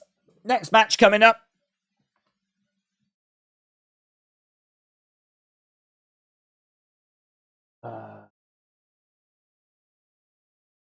Rey Mysterio, Austin Theory for the United States Championship. I think it's going to stay with Rey, and it seems like you think it's going to stay with Rey as well. We've had just over 500 votes. 74% of people have gone with Rey Mysterio. 26% have gone with Austin Theory. So, yeah, I'm in agreement. I also think this is going to be one that's going to be a victory for Rey, who's all in black. Is that like in LWO? I didn't see the LWO on the side. I was like, is that in homage to something? Why is he all in black? Is there like a new film that's come out or something? But he's all in black and he's got LWO written down the sign. This match is brought to you by Cinnamon Toast Crunch. We've got adverts on the Titantron, adverts on the screens. Let's go, baby. Let's go. Cinnamon Toast Crunch time. Bing, bing, bing, bing, bing.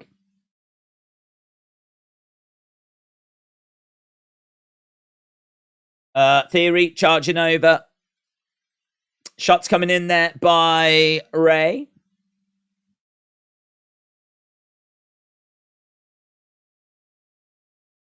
Theory is in the middle. Rey grabbing Theory. Rey going over to the corner. Jumps over the top. He's on the shoulder of Austin Theory. Theory over by the ropes. Big clothesline there by Austin Theory. Rey goes down. This actually makes me want a Cinnamon Toast Crunch, said Wrestle with Andy. Yeah, I sort of want one as well, actually. There's a lack of mascots. Where's the flipping mascot? We got the mascot at WrestleMania. It's a disgrace that we haven't got the mascot here. Stomping down there by Theory. Plants Rey Mysterio. Do you think Randy is going to return? I hope he'll return. I don't think he'll return today. No way. No way, Daddy-o. I'm not expecting him to stay at all. But I think that he will return one day. His injury was super serious. Super serious. If Randy was ready to return, you would bring him back at SummerSlam, you know? So for him to not be ready to return at SummerSlam, but actually come back here at Payback, I don't know.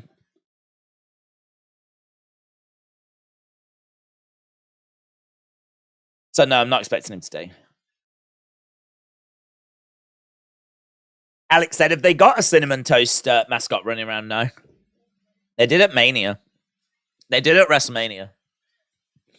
Theory swinging Rey around, going for the cover. This crowd were a little bit quiet during the last match. They're a little bit quiet during this match as well. I don't know if that first match just sort of burnt them out a little bit. Just a little bit quiet at the moment. Got headlock being applied here by Austin Theory.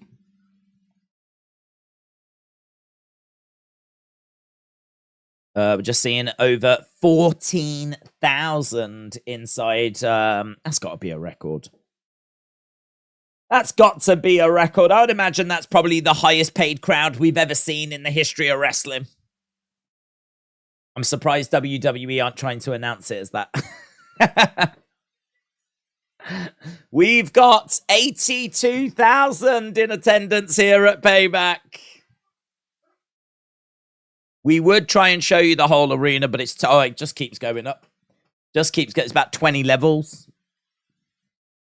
Mark our words. It's amazing. What a sight. What a scene. Wow. New records. Big shot coming in there by Austin Theory.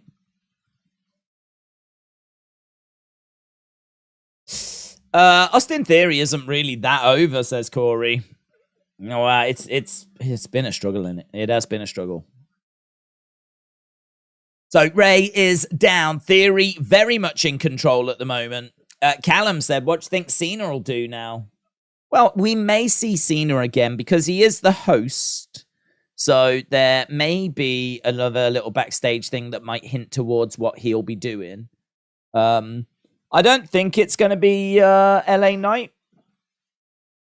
I don't think that's going to be the start of feuds. I mean, could be. Could be that we get to Friday's SmackDown and Cena's in the ring and LA Knight interrupts. But I mean, they did just shake hands at the end there, and I don't know. That would be tricky booking-wise because it would be face versus face. You know, there's a lot of support for Cena. The fans are really excited to see him back, like to put him in the ring against one of the most over stars right now. That would be that would be splitting the crowd. So I think he'd be better going in against a heel, to be honest. Maybe Carrion. There was a lot of people. I did ask the question on the channel. And the response was a lot of Grayson Wallers and a lot of Carrion crosses, which would be great. Yeah, I'll be down for either of those. Rey is down and Theory is down. Reports are saying that Bruce Willis has died. Trying to confirm. Really? Bruce Willis? What reports? Did he have an illness? Bruce Willis. It hasn't changed on Wikipedia. It's certainly not being mentioned. Dementia.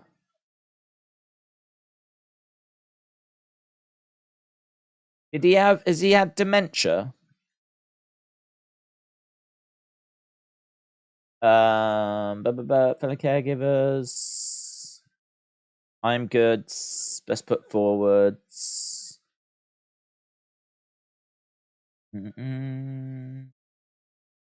Dementia in February 2023.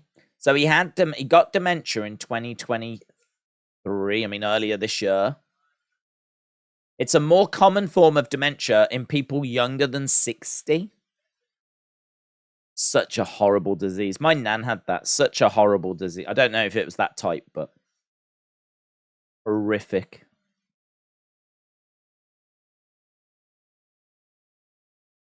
Wow. I mean, she had it for quite a long time, actually, dementia. So, I mean, if he was to have passed away, like, I don't know. I'm not seeing that news. So, hopefully not true, but that would be massive if, like, Bruce Willis has passed away. But not seeing it at the moment.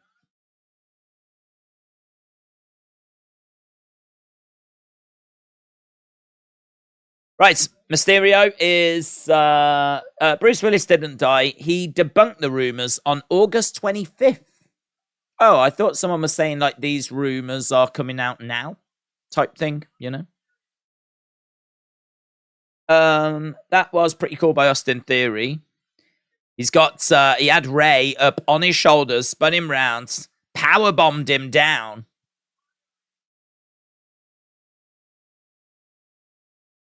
Theory trying to win back his United States Championship. A-Town down. Theory walking around, going over to Ray.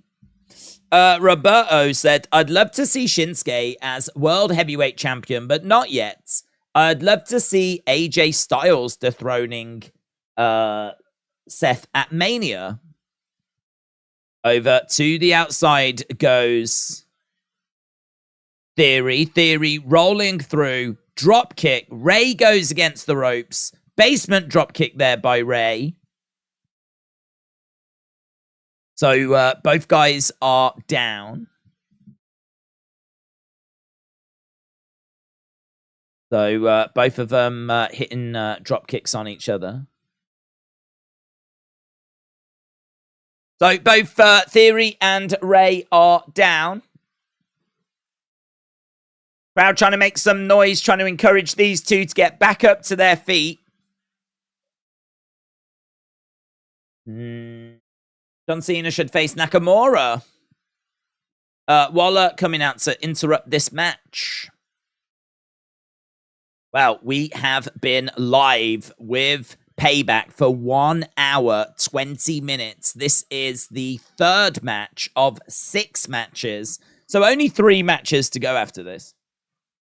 Need to the midsection, but we do still have Grayson Waller effect with Cody Rhodes.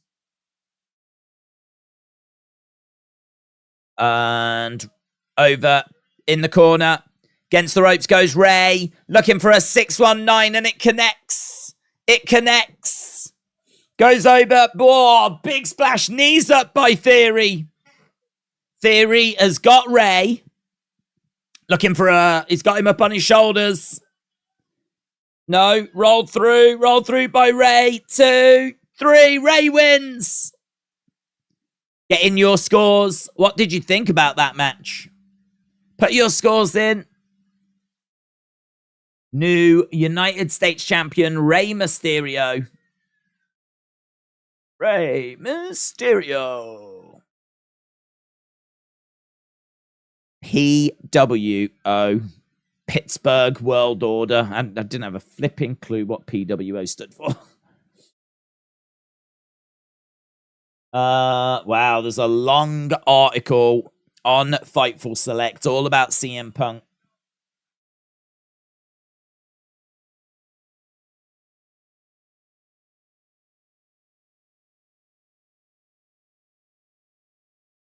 People putting in their scores: 6 out of 10, 3.1, 4 out of 10, 6 out of 10, 1.5 out of 10, 6.5 out of 10. Raytown down, said King Yeti. Raytown down. 4 out of 10. 275. Do you see a return tonight? I'm not expecting one. Days, are you the type of person that likes to eat cereal any time of the day? Yes. What cereal? Crunchy nut cereal. I've never really ate much cereal until this year. But normally I'll finish streaming and then I fancy grabbing something. And so, yeah, crunchy nut cereal. Here's Big Time. What's next? Here's Tiffany. I just want to clear the air.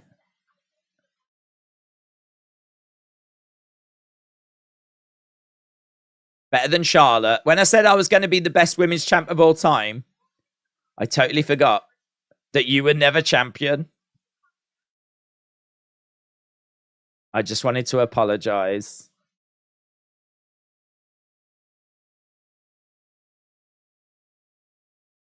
I appreciate you crawling out of your Mattel box. Maybe I'll see you soon, says Becky. Toodles. Becky and Tiffany Stratton just having a little moment backstage.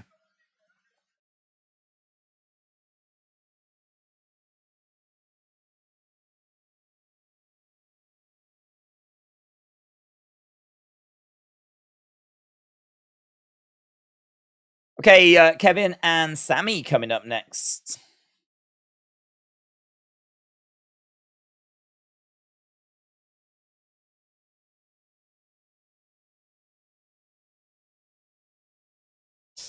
Right, I thought Becky said cat box.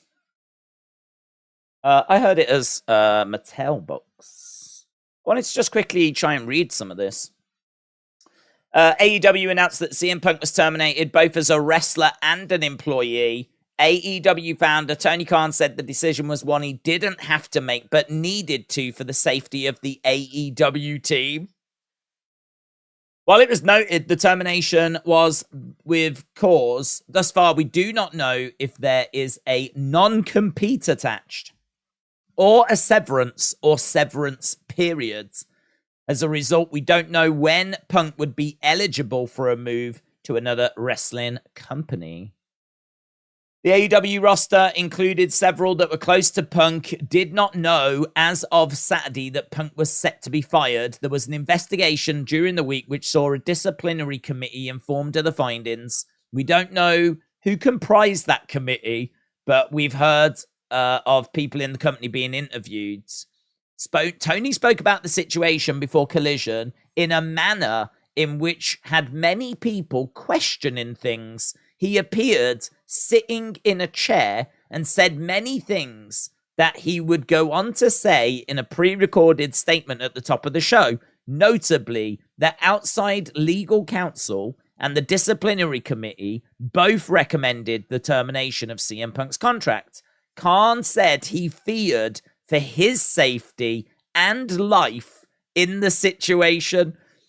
Oh God, I love this. I know a lot of people are over it. I'm not over it. We just keep finding out stuff here.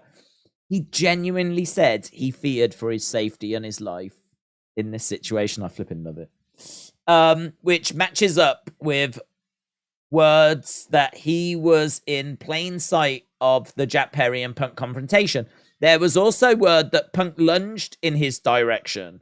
When Fightful asked Tony Khan this week about whether or not Punk had a confrontation with Tony earlier in the day, he avoided the question, defended the booking. The crowd booed Tony heavily at the start, and much of the crowd turned to his side by the end. Oh, so they booed Tony, but after hearing what he had to say, they had come round to his way of thinking. It's interesting. Here's Kevin. Well,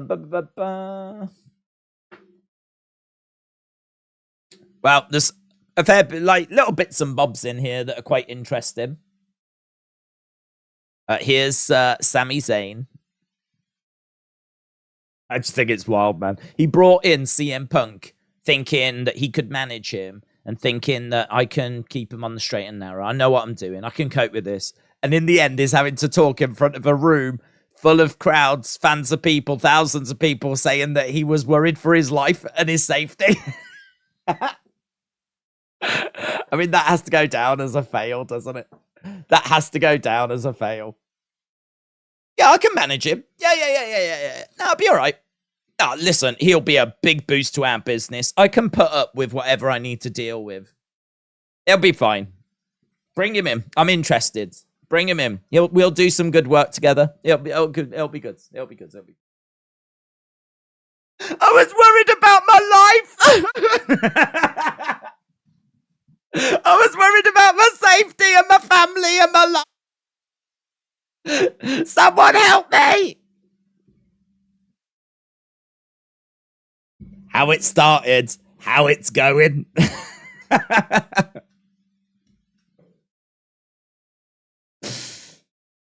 I want a bit where we see CM Punk, like, he's got Tony by the throat up against, like, the Wembley wall. And I want, at that point, it's like, at this point, I knew I'd effed up. I want that moment. I want a full flipping breakdown of this. I don't care if it's WrestleLamia. I don't care if it's What Culture or Cultaholic or Wrestle Talk or Wrestle with Andy. I want a full flipping documentary from start to finish. CM Punk in AEW. Give me all the juice. Give me everything you can find.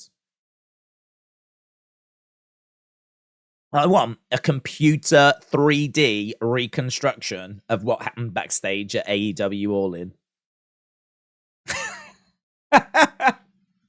Maybe using... Could you recreate it on Fight Forever? Is there an option on that game where you can grab Tony Khan by the throat and threaten his life? He'll be all right. I'll be all right. I can deal with this. It's only CM Punk. How bad could it be? And then he tried to kill me!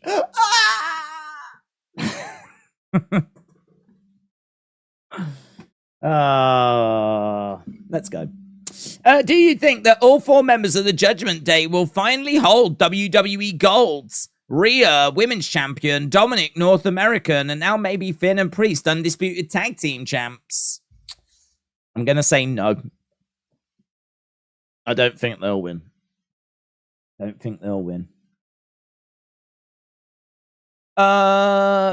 Payback is a bit sign, said Jessam. Just bring the cage down. Bring down the cage. That's a bit like that show, innit? Bring on the wall. Remember that? Right. Number 1 trend in the United States right now is not Tony Khan.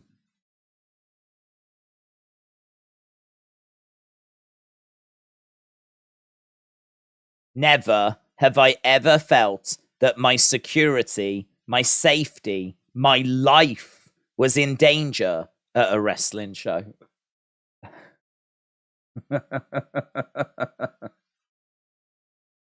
I can't get enough, man. I cannot get enough. Just inject it into my veins. Oh my God. It is a distraction. But we have got a big fight, a big brawl on the outsides. People online are saying, lives were in danger. Lives were in danger. Actual lives. Lives.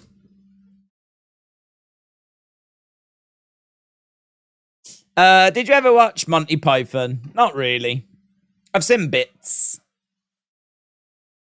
Do you think it's time to end Owens and Zayn's title reign? Yes. Yes. I thought it was time to end it on the Monday after WrestleMania. I was not feeling this. We've got like some yellow towel. Oh yeah, I remember that from Britt Baker. Clothesline by Kevin Owens. There's like some towel, yellow towel, that Finn Balor stomps on. Over into the commentary table goes Finn Balor. And again, Punk isn't that dangerous. Oh, no, I saw his MMA matches. Didn't seem that dangerous at all. Shot coming in. All the faces have won tonight. Well, that's nice. Against ropes goes Sami Zayn. Sami crashing down on the Judgment Day. Sami all kinds of fired up. Let's go, Sami. Fight together. Fight together. Fight together. Sami looking under the ring, grabbing a trash can. Kevin Owens getting a trash can as well.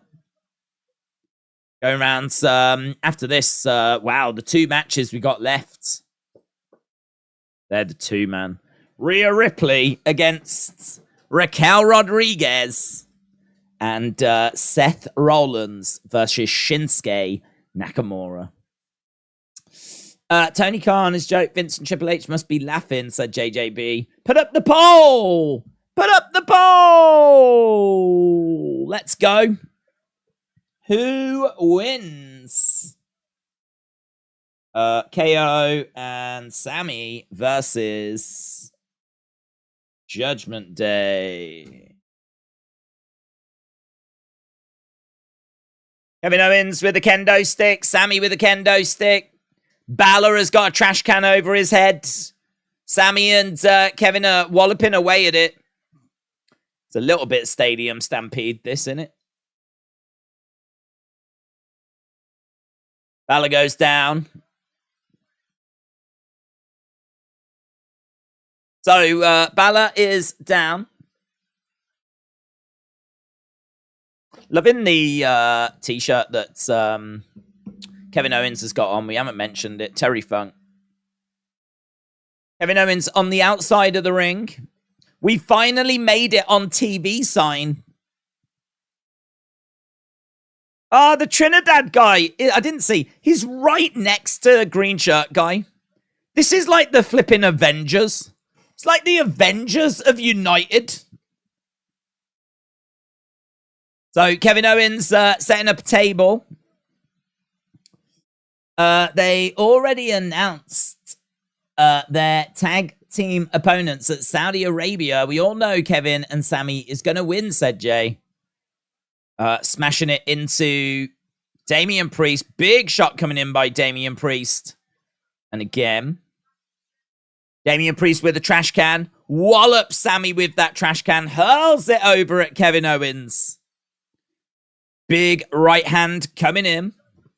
Bembo said, get the Metropolitan... I can't even talk. Get the Metropolitan Police involved. Tony's life was in danger. CM Punk must have spiked him through a table because that's what it sounds like. We do need the police. We need Sherlock Holmes. That's what we need. It was in London. We need to get Sherlock Holmes on it. Balor getting into the ring. There's been no moments that have gone awry.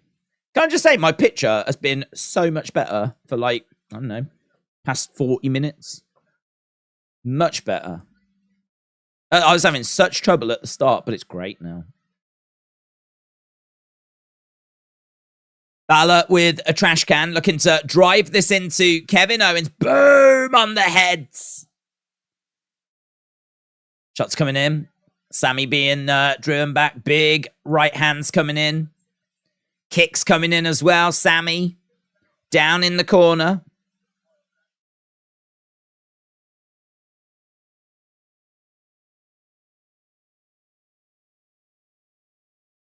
Kick coming in there by Finn Balor.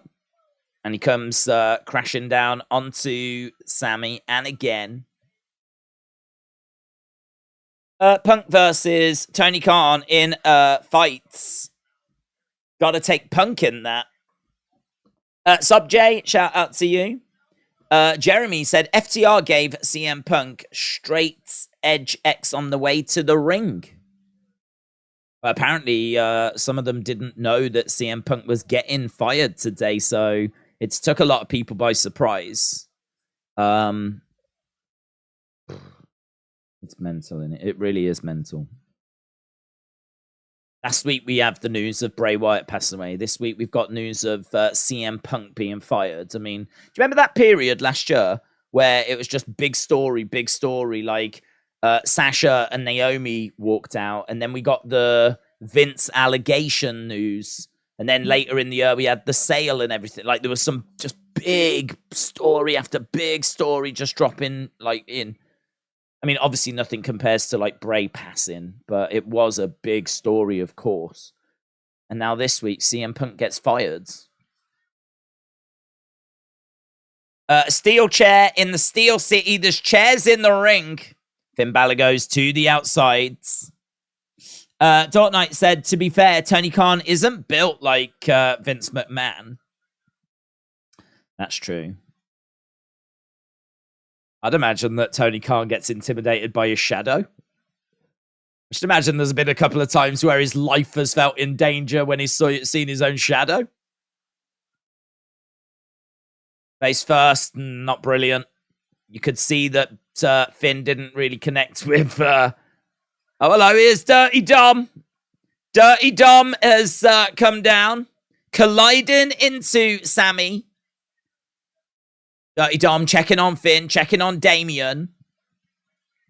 Well, they had to know this was going to happen. They had to know that Dirty Dom was going to come down. Obviously, there's a chance that we could see Rhea, but Rhea does have a big match coming up next. So, Dirty Dom has come down, helped Judgment Day.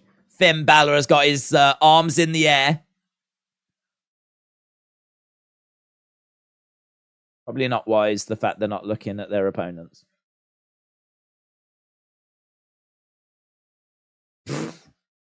Let's get them back in the ring, right? What we'll do is we'll get them back in the ring.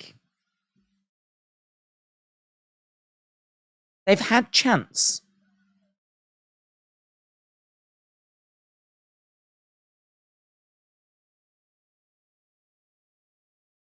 They've had a chance to put on local sports team jerseys. What the flip? What the flip?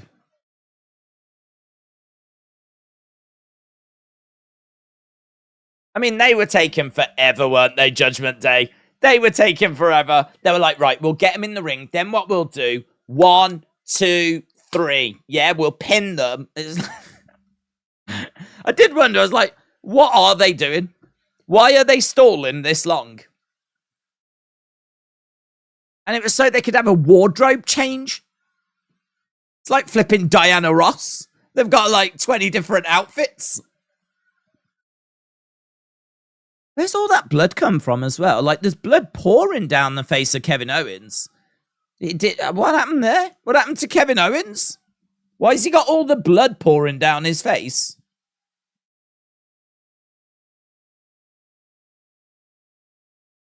So, KO and Sammy battling away.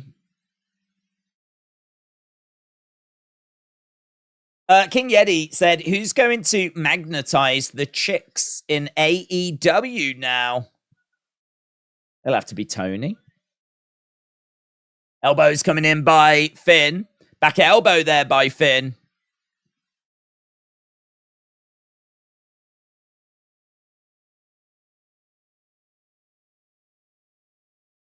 Big boot by Sammy. KO grabs the leg of Damian Priest into the ring steps. Blue Thunderbomb onto the chairs. Shoulder up there by Finn Balor. Cringe. Why did KO Blades? He never got hit that bad. Was it a Blades? Was it a Blades? I don't know, man. I don't know. I don't know what's happened. Maybe when he got knocked over that kind of trunk, he might have just caught the edge or something. I don't know. I don't know. If it is a blade, I would agree. I don't know. I don't think it would be. We don't tend to do blood in WWE, so if there is blood, I think I'd be leaning towards it being accidental.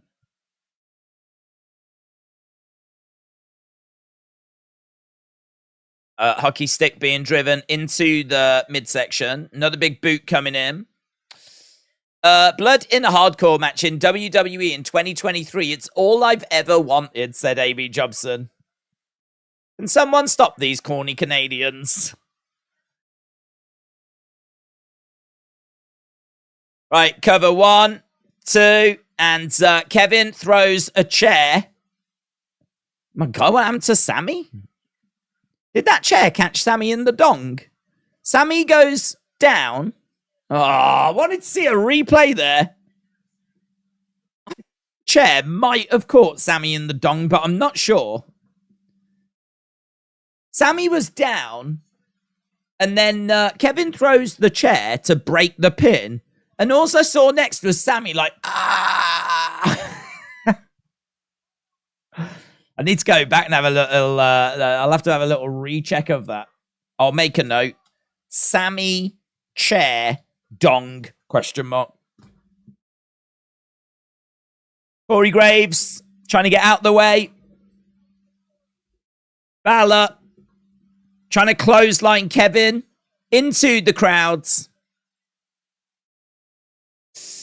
Got to have some fun in the match, said Lisa. This match is okay. The fans just like that they have their team shirts on. We've got Damian Priest making his behind Kevin. Kevin stumbling forward into the camera.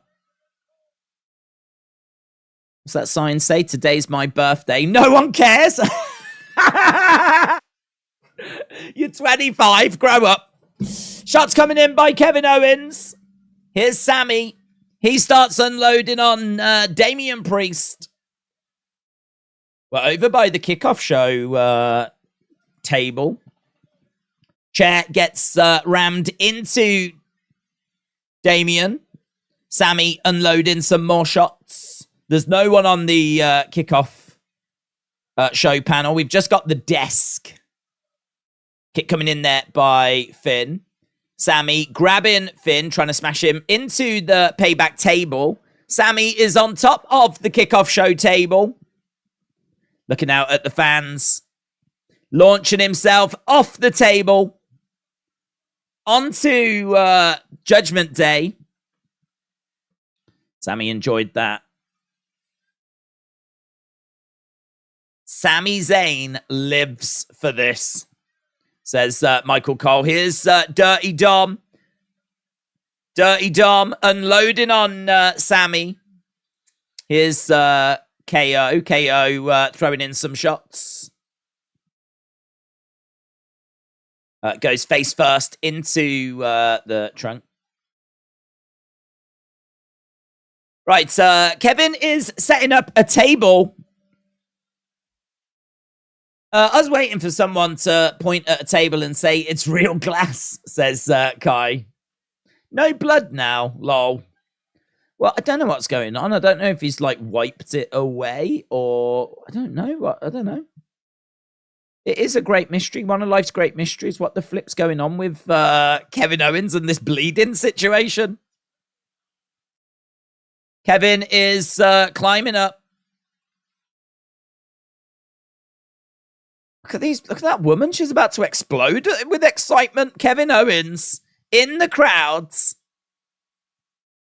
Owens. Oh my God. Almost completely missed. He might have just really hurt himself, you know. He might have just really hurt himself.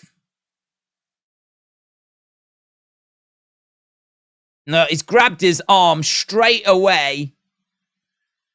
He's sentoned off the top.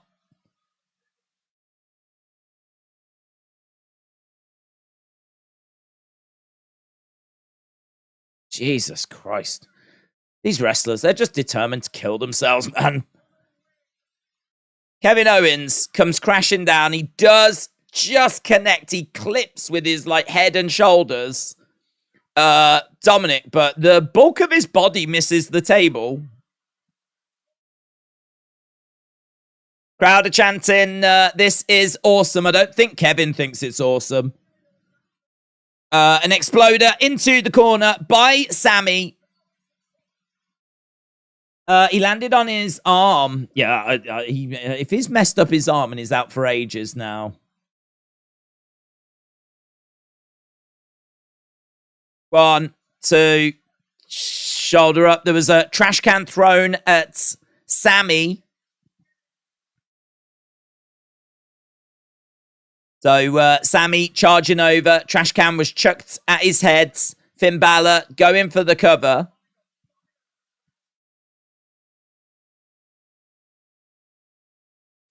The reign is over. Where's Damian?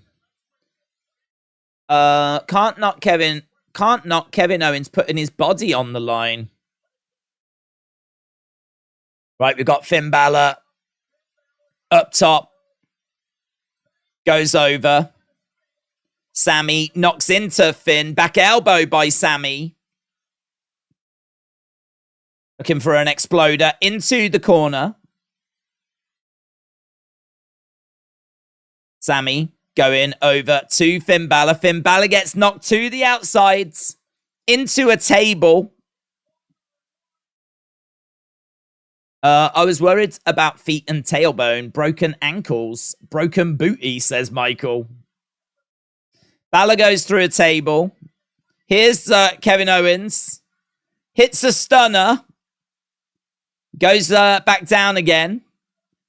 Sammy looking for a haluva. Big boot there by Sammy. Going for the pin. 1, 2. And JD McDonough makes the save. JD McDonough makes the save.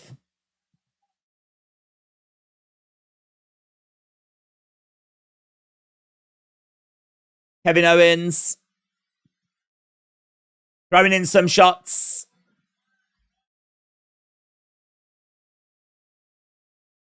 Oh my God. Oh my God. Oh my God. He just hurled JD into the commentary table. The commentary table didn't even budge. Here's Rhea. We're just determined to like end careers tonight. We're just trying to figure out whose career it's going to be that ends. Someone's career's ending. We just haven't figured out whose. Oh my God, that JD spot was brutal. The Kevin Owens spot was brutal. Everyone's down. JD's holding on to the back of his head.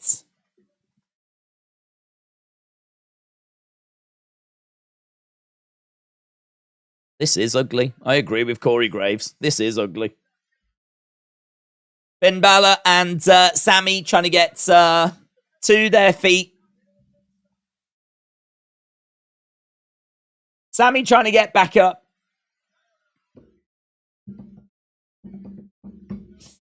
Good luck to the match that follows this. Sling Blade by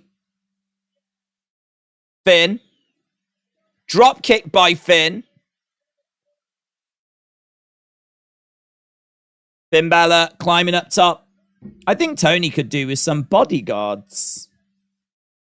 Looking for a coup de grace. Sammy grabs Finn. Into the corner.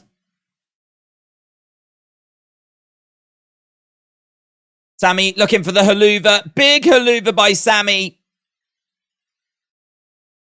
1, 2. Oh my God, just ends. Why is this match not ending? Just ends.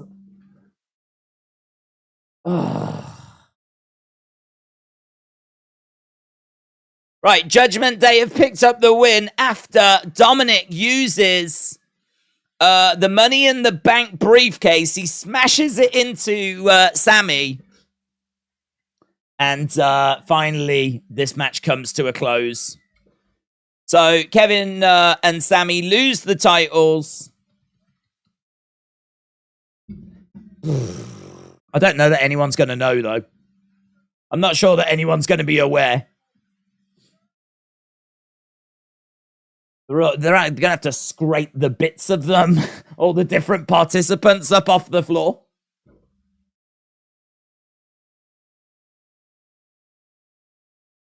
So, Judgment Day are the new tag team champs.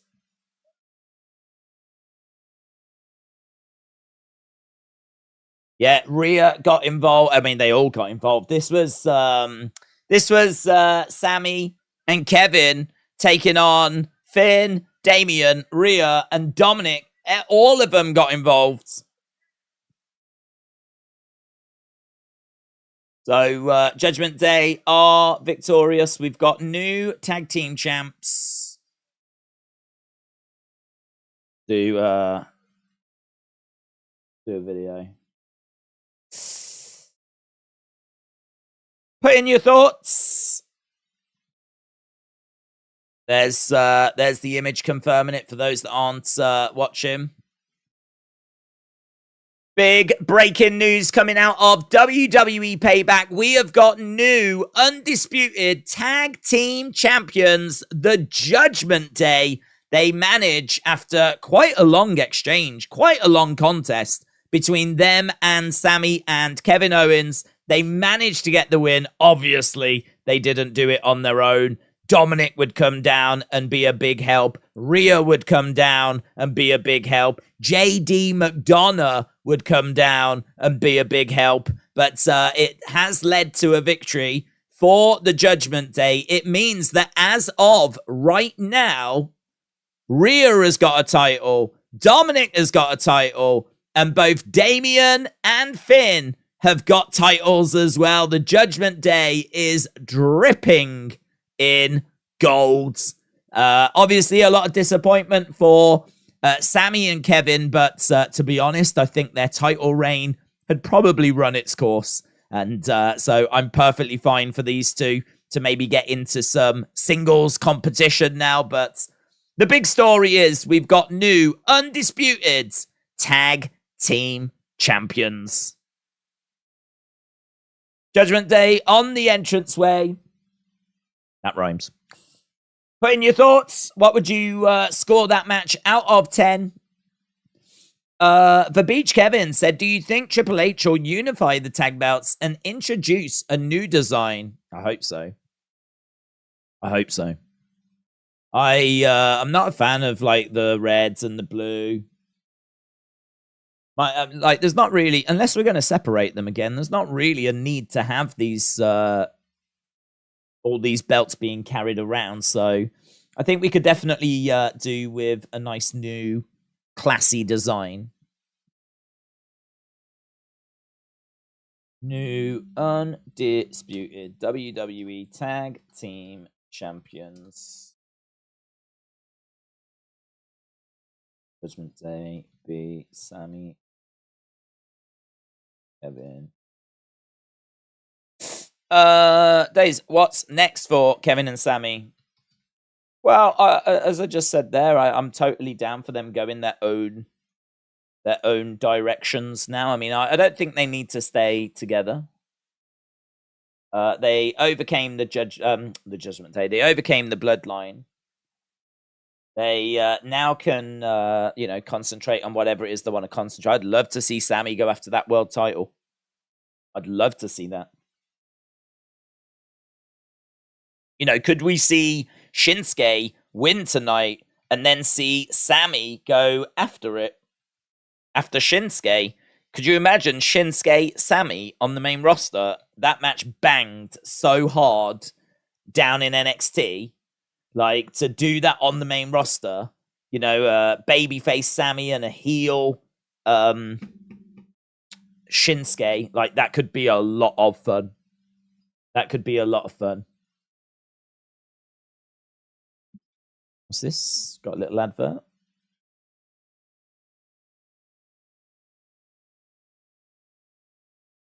NXT No Mercy live September 30th. We've got a little time to wait. So 2 matches left to go. I think coming up next will be Rhea Ripley. Grayson Waller effect first, isn't it? Grayson Waller effect first, and then Rhea Ripley after that. Let's go. I want to get back to see what people are saying. Give me a sec. I can see it on screen, but I want to get into chat. Here we go. The primary issue with the result is the Street Profits should have been the ones to dethrone KO and Sammy. Now they are heel champs, which makes it a bit more fuzzy for the Street Profits to be next, says LS Dub. LB said, I thought I just made up a rumor. Did Tony really address the crowd about Punk? Apparently so. Yeah, apparently so. Sammy and Shinsuke at TakeOver Dallas was absolutely sensational, said Straw Hat. Eric said, the KO jump reminded me of Uncle Howdy's jump at the end of the Pitch Black match. Almost missed the targets. Opposition Dre said, that was match of the night. I don't care. Flash said, Sami Nakamura, World Heavyweight Championship, and KO Gunther Intercontinental Championship. Darren says, Judgment Day cheated. Watson said, did you see Daniel Garcia and Billy Gunn spot on Collision? I don't watch Collision. Suzanne said, figures Triple H can't top AEW because this sucks. Dr. Brad said, 10 out of 10, definitely happy that Judgment Day works so it can extend the expansion of the Judgment Day. I'm guessing WWE are hoping they can get a big reaction similar to Bloodline. Obviously not, but yeah. Damien cashing in tonight, says Andrew. What's your score? You didn't pay much attention. I watched what you on about. What I did was watch it. Didn't seem to care. It's not my match. You know, if I'm going to sit here and criticize Stadium Stampedes and then have like praise for that, you know, rightfully I'd be accused of double standards. Like, you know, Finn Balor in the ring with a trash can over his head whilst he's like wobbling around as people are hitting him with kendo sticks. Just looks a bit cringe. And then, like, waiting for ages whilst Sammy and Kevin put on new shirts. Like, you know, they're in a war, they're in a fight, but, oh, no, we've got time to pop these shirts on. Okay. Kevin Owens, like, almost completely missing the table and, like, almost really injuring himself. You know, didn't need that. That spot with JD looked brutal. The match just kept going and going and going. Like, yeah, I'm not a fan, not crazy about it, but I know there will be many people that are. So each to their own. But yeah, for me, like Becky Trish is the match tonight. But I've got such high hopes for the next two matches. I really think that Rhea and Raquel could put on a banger, and I really think that Seth and Shinsuke could also do really well. I'm someone that I like my matches. I'm someone that likes to see two people battling away trying to get the win, you know. I can do without the silliness. Right, talking of silliness, here's Grayson Waller. Let's see what he's going to do. He's got Cody Rhodes on the show, and we don't know what's next for Cody, so we might find out tonight.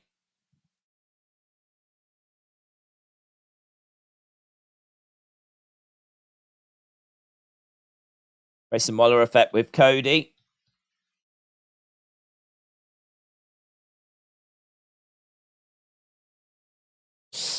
Right.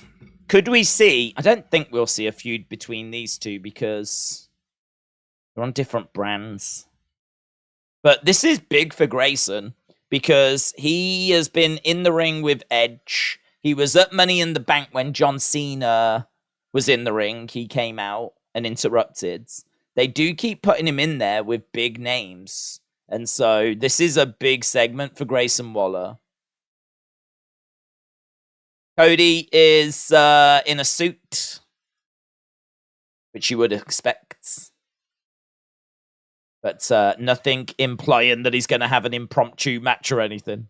Although saying that, WWE have been quite good actually recently of making sure their shows come in on like a certain amount of time. And already we've been going like a couple of hours. So we've probably got, I don't know, about an hour? Hour and 15? Something along those lines. So do this segment. Then you got the Rhea match. Then you got the main event. That'll see us. I don't think there is much wiggle room here.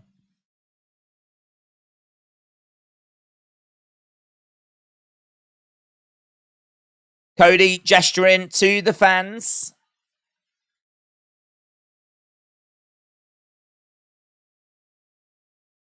Cody looking at Grayson and stepping in the ring. We've got the whole ring decorated, of course, with the Grayson Waller effect furniture.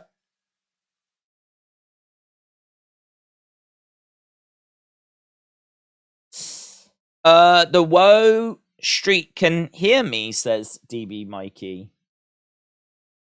CM Punk Tony Khan in the UFC Octagon. I have Khan winning. That's one if it ever happens. I mean, I can't see that happening, to be honest.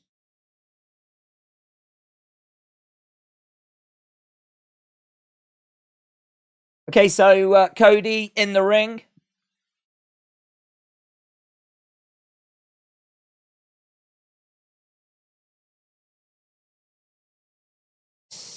Right, let's see where this is going to go. Grayson was really making out like he had plenty to say here. Obviously, this is not just a normal episode because this is a premium live event.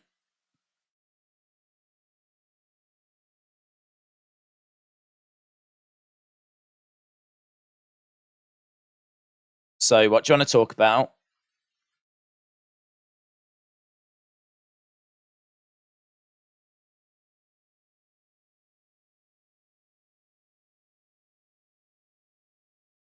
We're not doing that today, said Grayson. We're not doing that today. No. No one cares what Pittsburgh's got to talk about. It's Grayson Waller effect.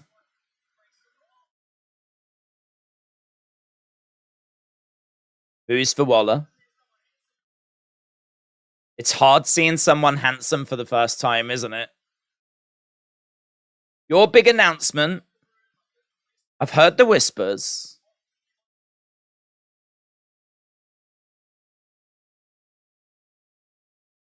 What a roller coaster of a year.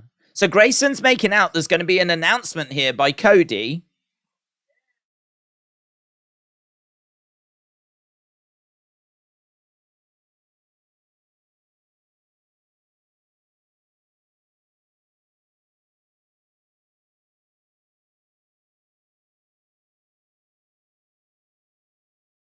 Tonight is the beginning of something huge for you.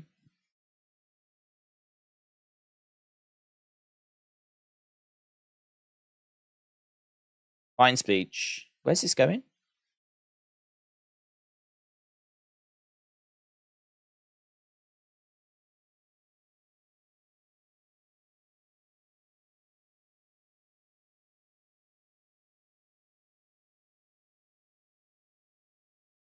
Flower shop, barber shop, Piper's Pit.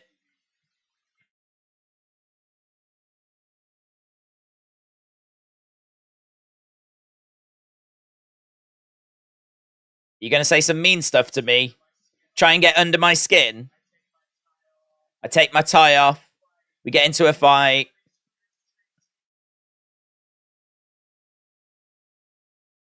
Do you think that's what these people want to see? They do. They cheer.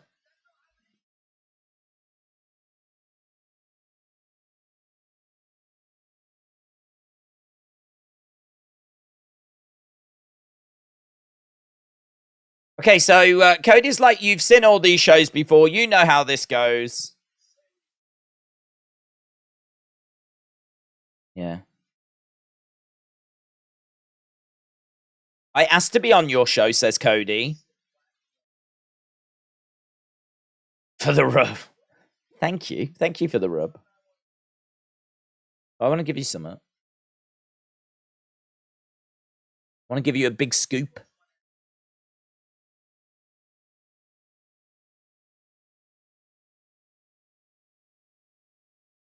You don't miss. They're talking about Carmelo. Grayson's like, you don't miss. You watch SmackDown.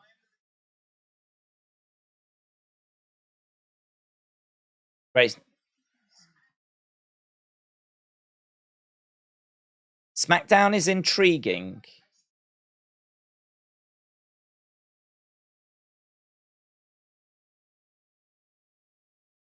Is he going to move to SmackDown? He said he's got an announcement. If he moves to SmackDown, that'll make doing him and Roman for the title a lot easier.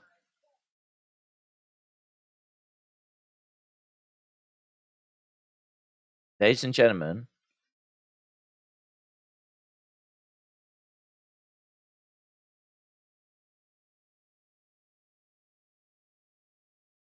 please welcome the newest member of the Monday Night Raw roster,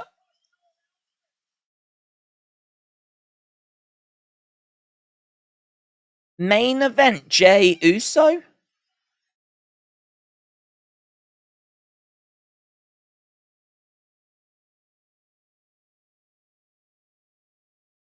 But he quit. He was Deuces Ooses. Do you remember the Deuces Ooses? Do you remember Deuces Ooses? So he's coming to Raw. Main event Jey Uso. I thought Cody was going to SmackDown. I was ready. And then when he said, like, welcome your newest member of Raw, I was like, Grayson's going to Raw. That's what went in my head. And then he went main event Jey Uso, and it didn't compute. It wouldn't go in. It wasn't until he started walking out, I was like, oh. Jey Uso is here. Main event Jey Uso as well, by the way. Main event Jey Uso. Cody announces Jey Uso has been drafted to Monday Night Raw. Jey Uso is back. He's solo. He's going to Raw. You've been gone 2 weeks. Settle down. Settle down. You've only been gone 2 weeks. Remember the Deuces Ooses thing? New remix theme. Yeah, theme from what I heard sounded all right. Sounded all right. I didn't sense any 1600s. So, Cody has left.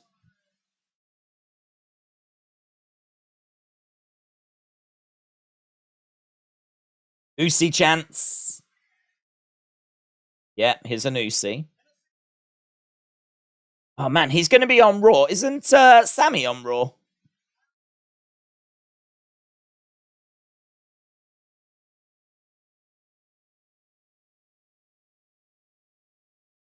Cody comes out. He says some nice things.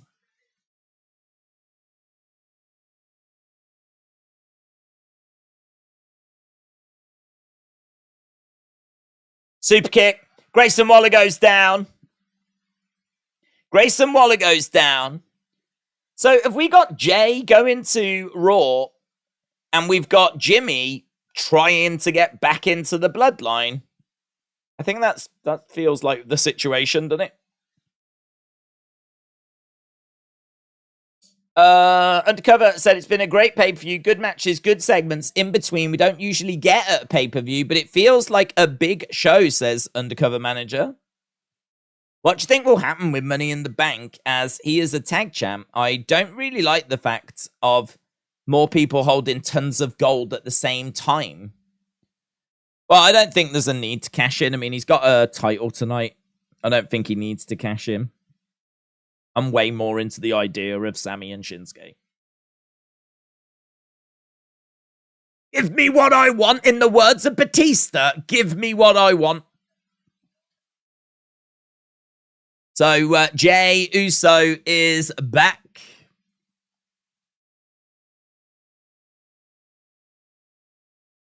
Jey Uso is back in WWE. It was announced by Cody Rhodes on the Grayson Waller effect. He said that he had an announcement to make, and then he said, please welcome the newest member of the Monday Night Raw roster, main event, Jey Uso. Jey Uso came down to a slight remix of the Uso theme song, And he made his way down to the ring. You can see this moment on screen where Jay made his way down just as Cody was leaving.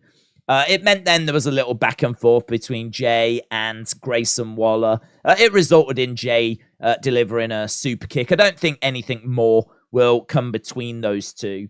It was just a little way to end the segment. But the big story is I know that Jay's not been away for too long. It's only been a few weeks. But not only is he back, but he's on Raw, and he's now a single star. He is main event Jay Uso. So that might explain why Jimmy was looking to get back into the Bloodline. Perhaps he knew that Jay was coming back, but going to a different brand. And so it means Jimmy now is very much on his own. And so he's decided to try and get back in with the Bloodline. Either way, I really like this move. I like Jay coming back. Jay's got plenty of new fans, people that I think have really discovered him since this Bloodline story started. Obviously, he's been able to step out more as a single star, a solo star. WWE maybe just having a look to see what they can do with main event Jay Uso away from the Bloodline. And obviously great chemistry with Sammy. And it'll be great to see if they have a few moments together. But yeah, big developments from Payback. Jay Uso is back and he's heading to Raw. Right, we are heading to our next match as well. So we have got Rhea and Raquel coming up next. Who wins?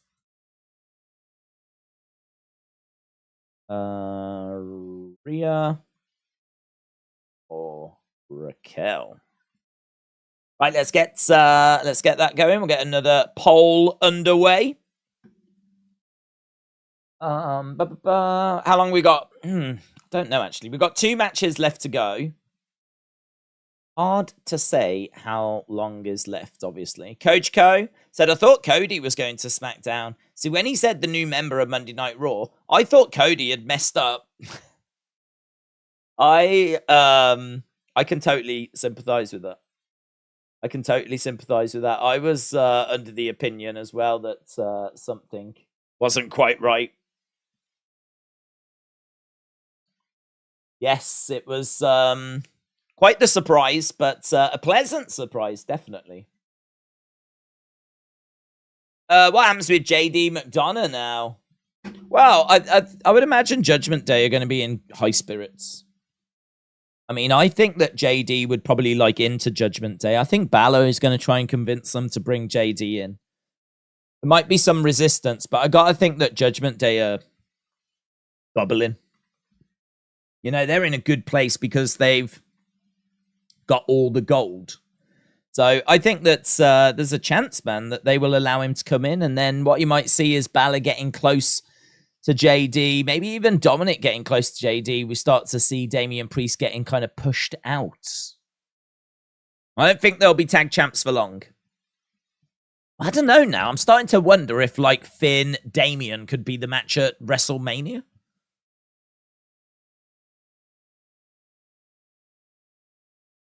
Okay, here's Rippers.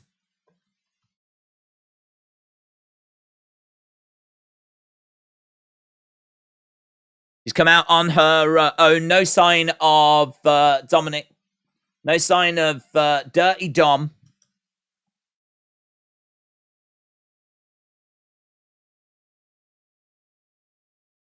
The Eradicator.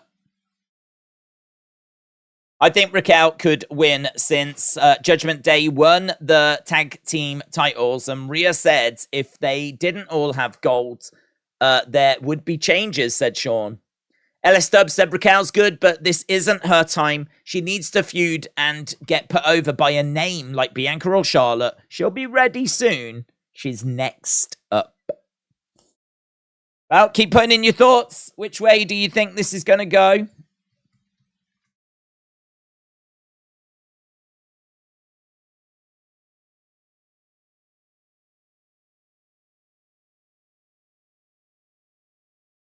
Yeah, these two have competed down in NXT, but Rhea said that was a long time ago. I'm a different Rhea Ripley now.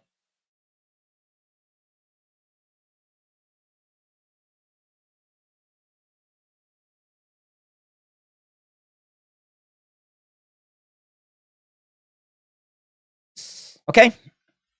Rhea in the ring. Let's go. Let's go.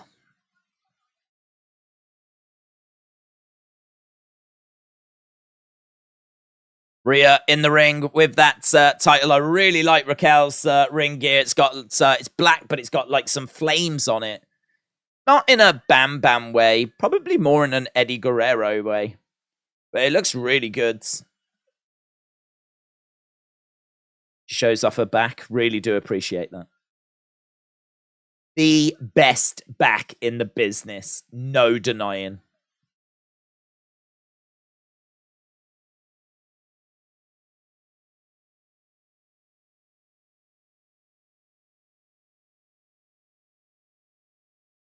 I tell you what, Samantha Irvin really went for that. That Rhea Ripley, she gave it everything. So, about to get underway with our co-main event of the evening. This is right up my street. Two amazing, credible women battling away. Rhea, Raquel, staring at each other. Smile on the face of Rhea. Licking her lips, circling round, comes over, throws in a shot. This is how they get Cody to Roman, by aligning with Jay, which will get under Roman's skin, says Macarise. That's interesting. That's interesting. Judgment Day will leave with all the gold, said Joseph. Steven said Samantha really adds so much to WWE. This show isn't too long, said WWE AW fan. I think any show, pay-per-view show, you'd expect it to be 3 hours. So it started at 1 UK time. Right now it's 20 past 3. So they've still got 40 minutes. Then we'll be at the 3 hour mark. I think once you start getting like 3 hours 15, 3 hours 30 is my limit. 4 hours for me is too long. Rhea, but we ain't going 4 hours. We ain't going to still be sat here in an hour and 40. Rhea collides into Raquel.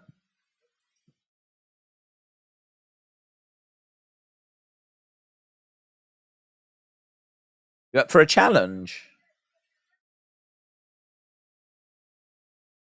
Try and knock me down. Shoulder tackle. Rhea stays on her feet. So Rhea says, come on then. Try and knock me down. Didn't do it. She gets pushed. Duck underneath. Rhea grabbing the hair of Raquel.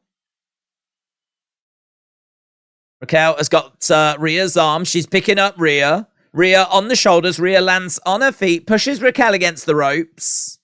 Duck underneath. Against the ropes goes Raquel. Shoulder tackle. Rhea goes down. Rhea rolls out the ring. So Rhea goes to the outside. Rhea on the outside having to try and regroup. Right now, Raquel grabbing the hair of Rhea. Rhea trying to jump into the ring, charging over. Raquel, shoulder tackle. Down goes Rhea.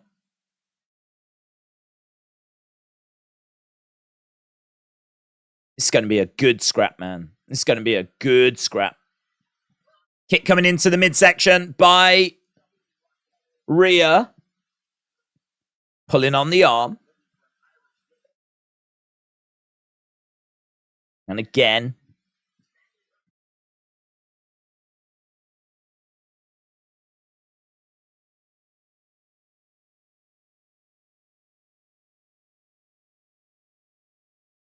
These two in the middle of the ring. Rhea just holding on to the arm of Raquel. Clothesline. Duck underneath by... Oh, I love that spot. I really love that spot. They've done that before. Goes for a clothesline. Rhea ducks underneath, and then Raquel hits her with the other arm. So she'll do that.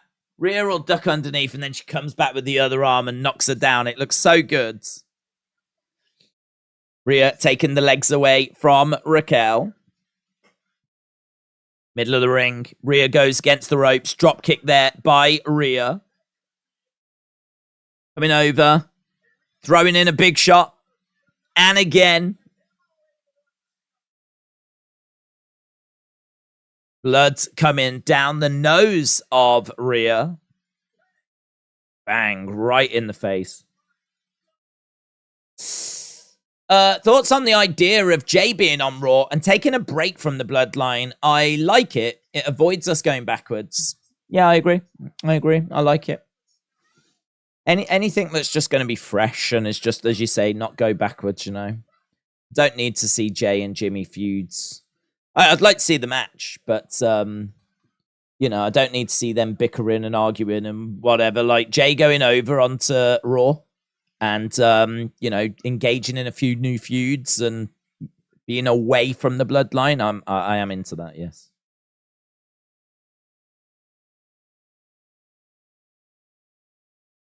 Rhea and Raquel. Big blow coming in there by Rhea. So Rhea in control. Blood on the nose of Mammy, and she poses, shows off the guns.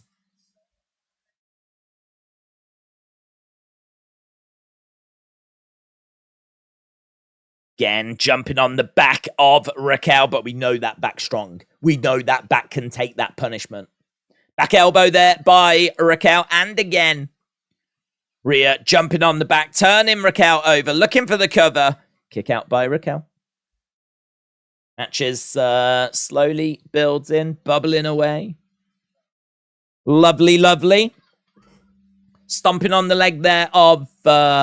Raquel, I'd imagine these two probably looked at that match earlier, that women's match earlier, and they're like, we've got to try and find a way of beating that, man. Got to find a way of bettering that. And these two can do it. They've had some great matches.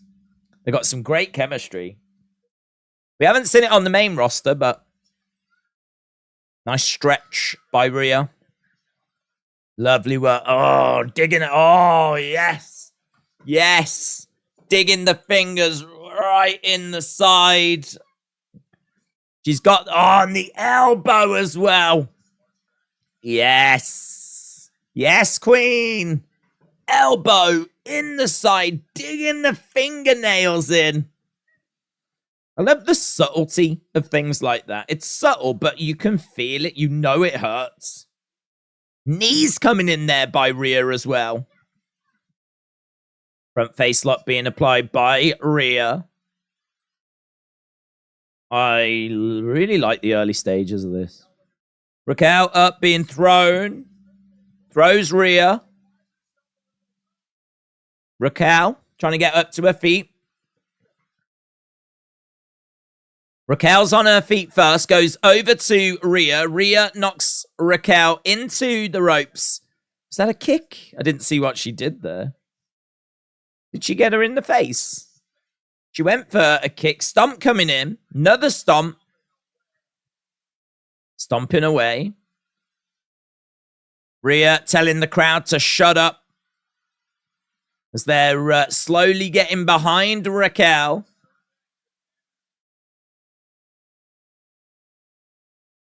Seth's match is next. Yes. Dean said, I thought he quit wrestling. Jay. Ooses deuces. Drop kick by Rhea. Perhaps he's like Ric Flair. It's hard to walk away. Change the title. Oh, yeah. I was so engrossed. And eating my banana. I will do that now. Right. 2 matches left to go. The 2 title matches. The women's and the world's. I think it's the women's world, isn't it, that Rhea's got?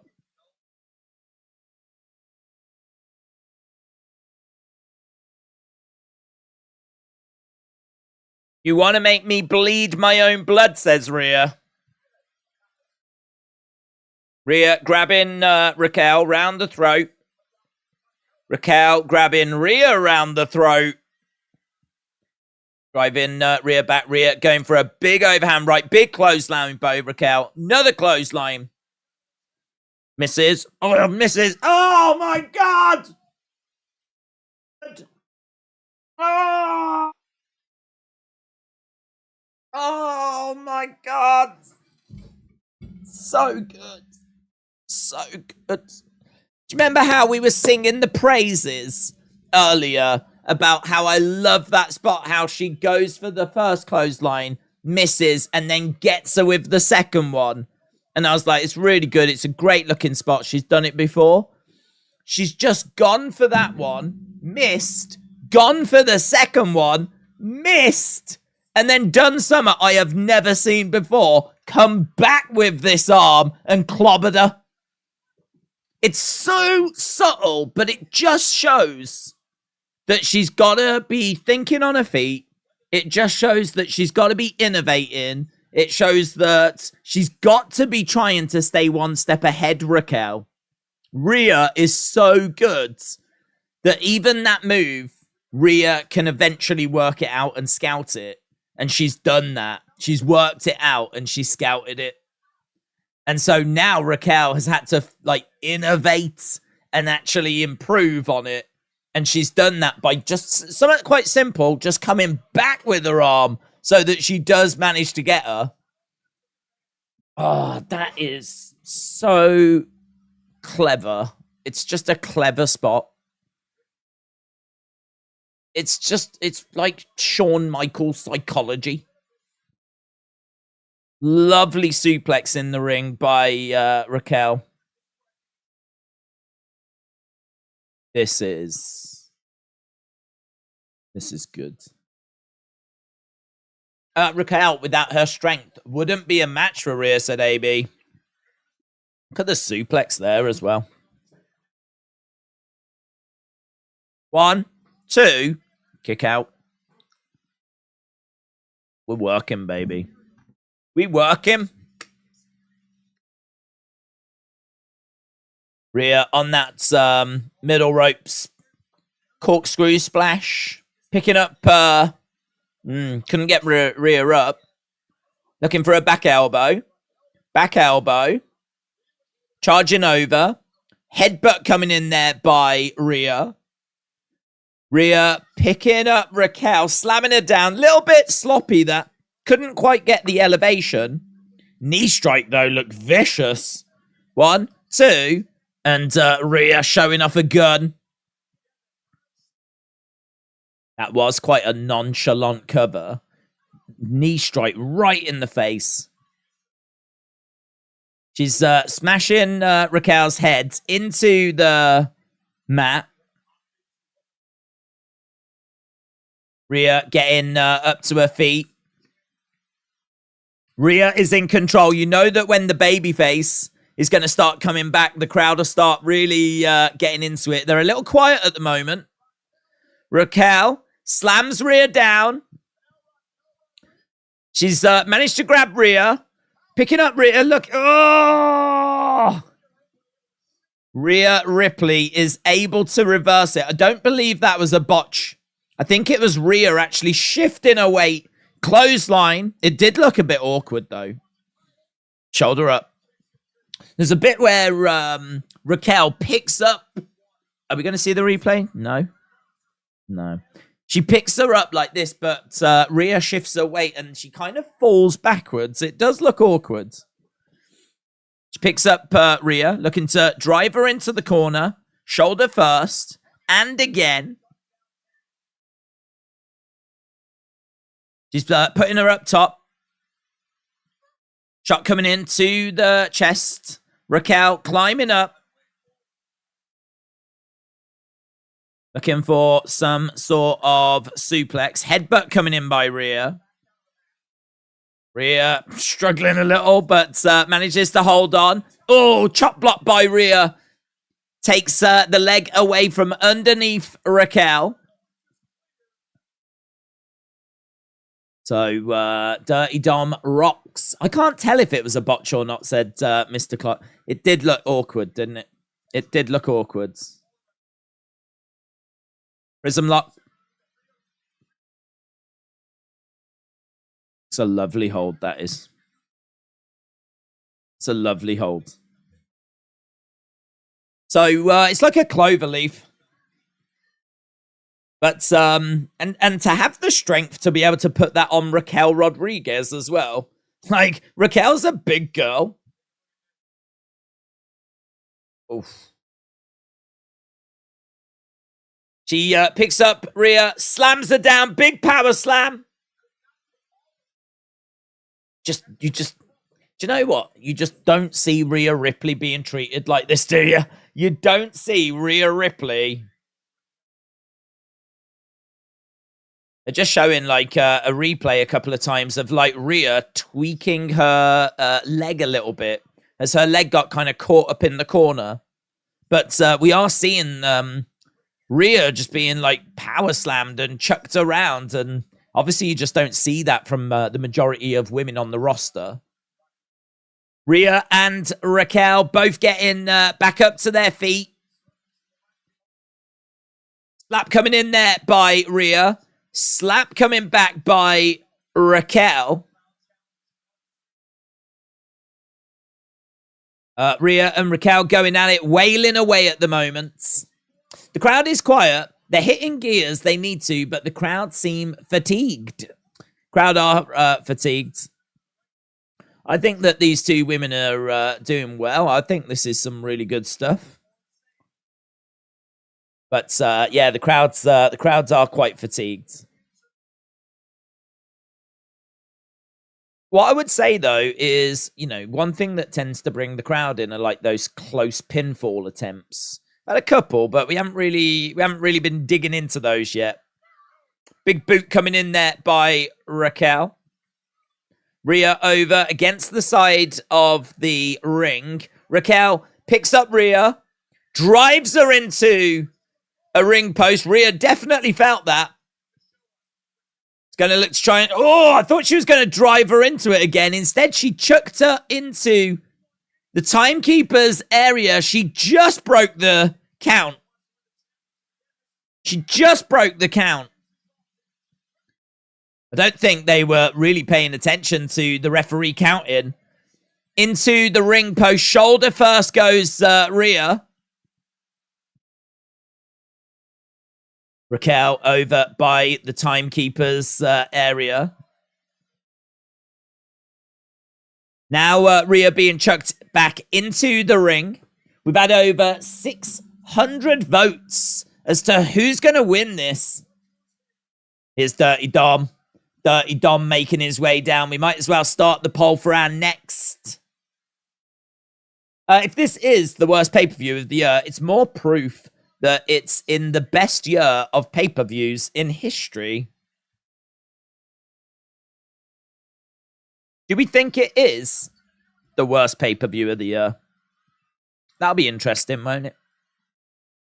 Oh, big power slam to Dirty Dom.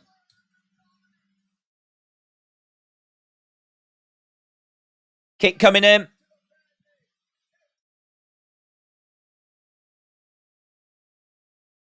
Rhea Ripley looking for like a riptides.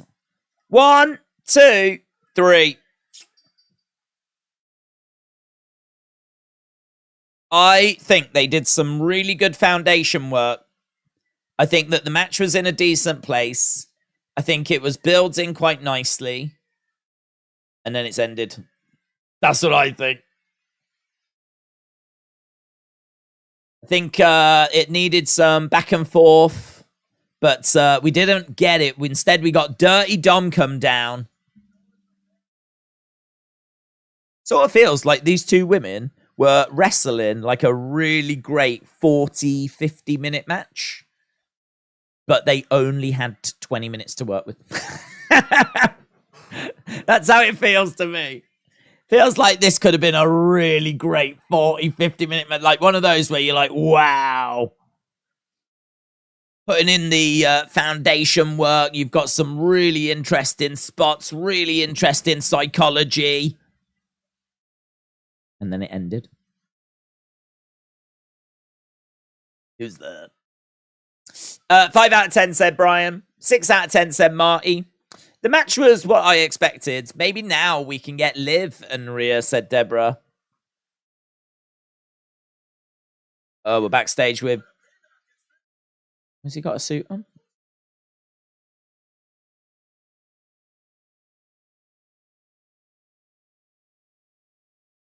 I'm a backstage correspondent.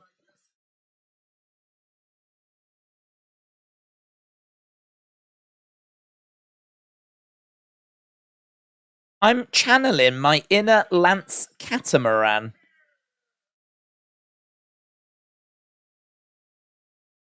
Is that Southpaw?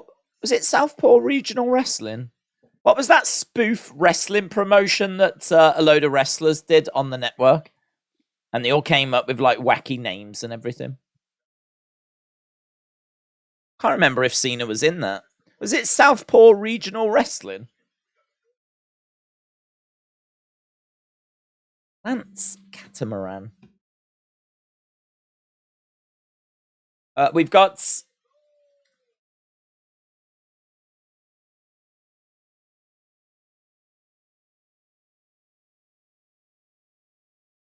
This is a lot tougher than I thought.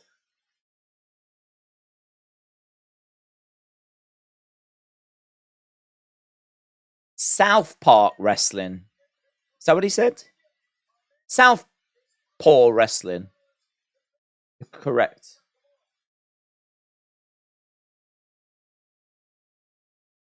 Oh, okay. Let's tell you about next time. We'll be doing a premium live event. October 7th. One speed. One course. No remorse.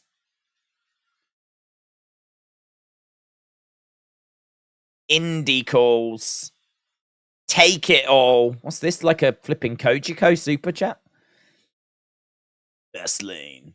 Indianapolis. October 7th. Oh, that's today. No, tomorrow. When is this? This new angle thing?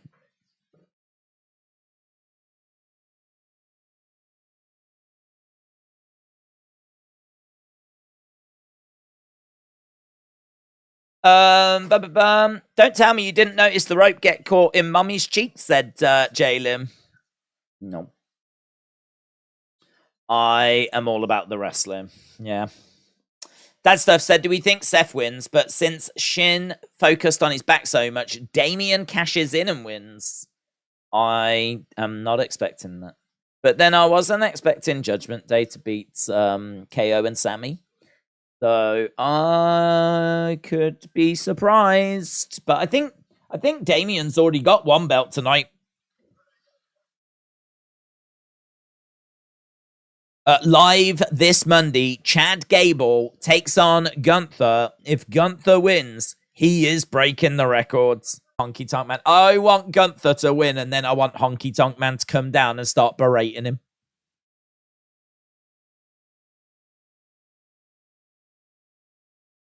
Do you think Damian Priest cashes in tonight? I don't. I hate Shin and Judgment Day, said Kasim. Did Balor complete the Grand Slam? Honestly, I don't know. It would be on his Wikipedia page. I am more excited for Raw than anything that's happened tonight, said LS Dub. Seth against Shinsuke. Seth against Shinsuke. Final match. Main event match. Seth Rollins versus Shinsuke Nakamura. Honky Tonk Man taking a Gunther chop is all I want for Christmas, says. Huh? Manvinda said, what's your opinion if AJ faces Roman at Fastlane for the undisputed title? Don't mind. I don't mind. I'm not against it. I don't think AJ would win, but he's a very credible opponent. So I would be all for it. I think it'd be a really good match. Seth is a man who acts like he has it all. Finn has yet to be WWE champ, only Universal champ. Scott said he's a Grand Slam champ. He put it on his Instagram saying Grand Slam Finn. Wade Barrett will challenge Gunther, said Jimmy. This match is going to be fire. William said you've missed our super chats. I'm sorry. William said, Days, I just want to thank you for giving me the best gift anyone could today. You streamed all day. Cornhole won.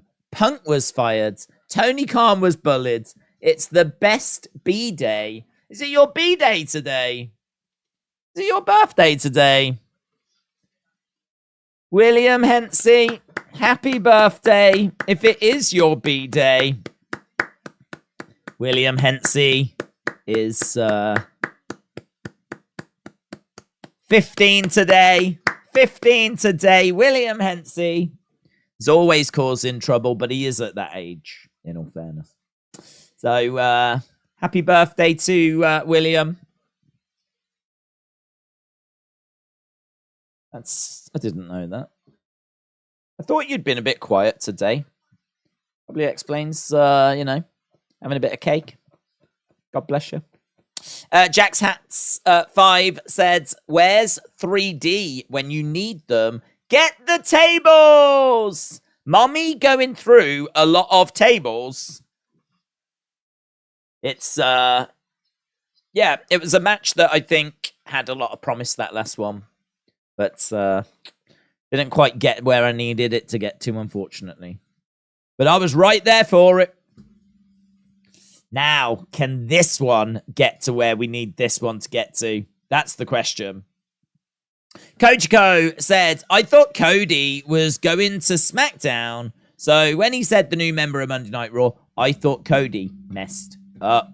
I think I read that one. But Kojiko, shout out to you. Jack's Hats 5. Jack's Hat 5, shout out to you. William Hensey, shout out to you. The Beach Kevin, shout out to you. King Yeti, shout out to you. Callum, shout out to you as well. Shout out to everyone that's joined us tonight as we are heading to our main event.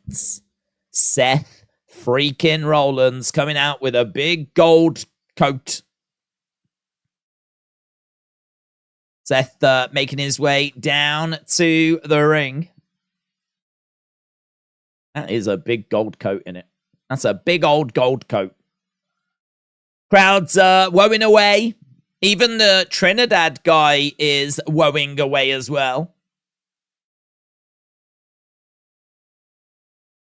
I thought he was right next to Green Shirt guy. I think he was at one point. Now he's kind of moved down a little. Seth in the ring then puts his arms out as the crowd are singing his song. This could go, couldn't it? If you think about how amazing Shinsuke versus Sammy was in NXT, there's not really any reason to doubt that Shinsuke versus Seth is not going to be amazing. Like, this could go. This could bang. This could be awesome. I really hope it's going to be. Crowd's still singing away as Seth stands in the middle of the ring. Do you think Becky will help Seth retain? I don't think so. We don't tend to see Becky and Seth kind of getting involved with each other's business. Tequila said, I'm sorry, Seth definitely retaining. Seth's attire looks good, yeah. Lots of gold. There we go. The fans have sung. Seth was once a brave man. Okay, this is sick.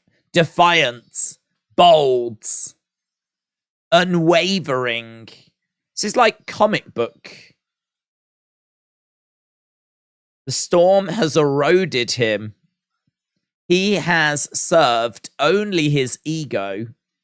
And now the kanji symbol on his back is nothing more than a reminder of the man he once was.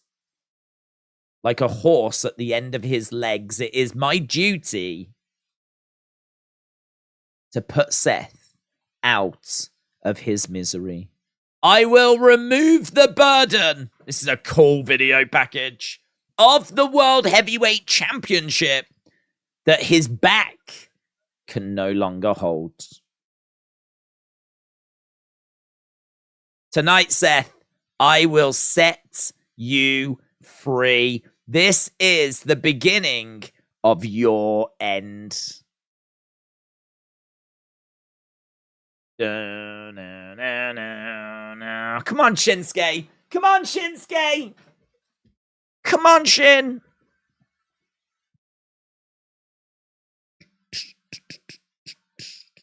Shinsuke making his way down.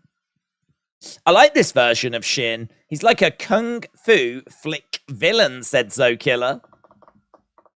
Do it for Yokozuna, Shin. AB said, this is epic. This Nakamura theme song is still goated. I remember Daisy's first reaction to it, says Alex. I don't remember my reaction to it. I like it. I really like it. I can't remember my first reaction to it. Maybe I'll revisit that. Relive the memories. Here's Shinsuke then getting into the ring. He's in red by the looks of it.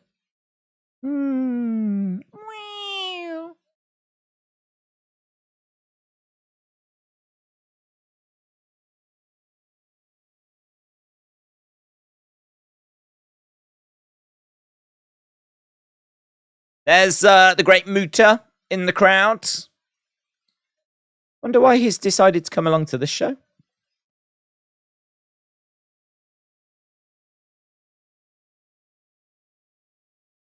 For the first time in his career, he main events a WWE premium live event. The first time that Shinsuke has ever done it.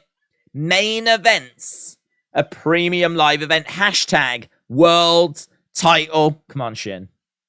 Come on, Shin. This is your flipping time. Shin looks amazing. All in red.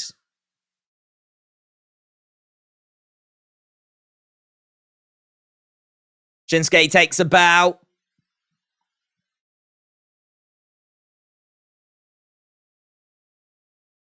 These two look like two warriors. Little dance by Seth.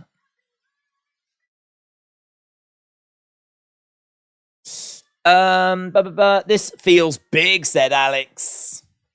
Can't have Shinsuke lose with Muta in attendance, says Kappa.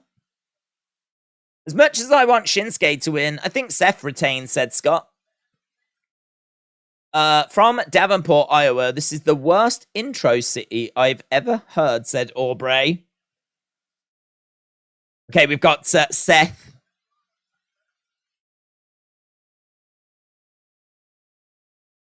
And Shinsuke.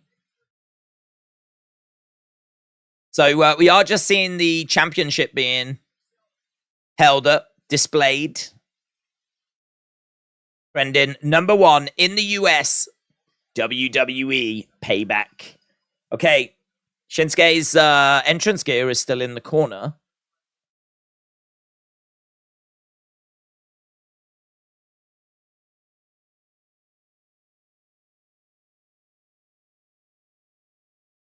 Seth and The Fiend had a tremendous rivalry here. So, a mention of Bray by commentary. Okay, these two circling around each other. This is our main event. We're seeing Shinsuke. They are locking up at the moment, and Shinsuke's being quite elusive. He's being quite loose. He's a different cat, isn't he, Shinsuke? He is a different kind of cat. Crowds applauding away as these two lock up. Round the back goes Seth. And Shinsuke, yeah. I mean, what's amazing about this match is we know that Shinsuke's going for that back. We know he's going for that back. Shinsuke trying to reach out to the ropes. Again, reaching out to the other sides. Seeing Seth working on the arm. Have we seen anyone that has lost their championship whilst wearing a gold attire? Oof. I honestly have never kept track of that. Headlock takeover by Nakamura. Both guys getting back up to their feet. Nakamura staring at Seth. Seth staring at Nakamura. These two circle him rounds. So we have been live for nearly 3 hours on this main event card. We've been live on this stream for nearly 5 hours.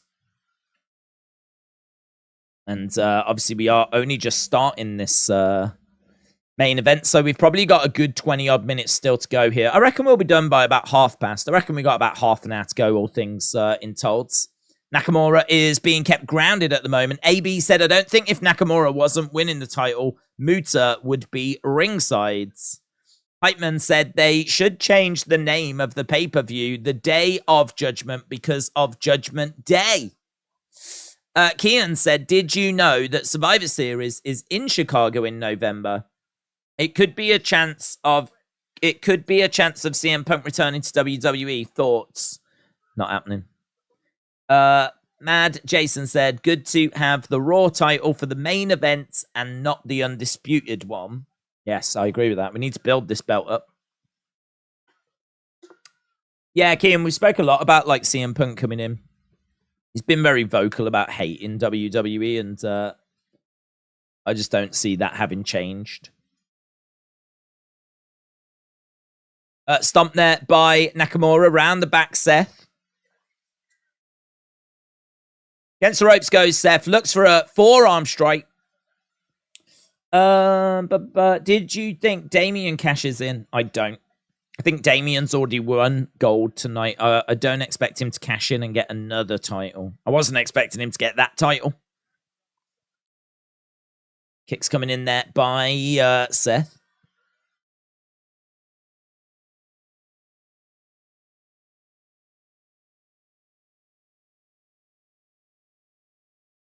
Rollins in the corner. Nakamura looking for a clothesline. Against the ropes goes Seth. Collides into Nakamura. Kip up there by Seth as Shinsuke rolls out the ring. Seth going against the ropes. Collides into Shinsuke. I hope Damian will cash in his Money in the Bank over Seth at Payback, said C. McLean. Shin will win, and Damian will cash in. It'll be a double title win, said Zoe Killer. Kasim, shout out to you. We got double underhooks here by Seth. Back body drop there by Shinsuke. It's 2 fractures. Oh, kick to the back. So they're really getting this injury over. This injury has been a big part of the builds. It is a ready-made reason, if they want a reason, as to why Seth has lost the title. If Seth loses, they've got a reason right there as to why he's lost it. They've been very clear about his back, haven't they? So, I don't know, man. I would love for Shinsuke to do this. We got good vibrations.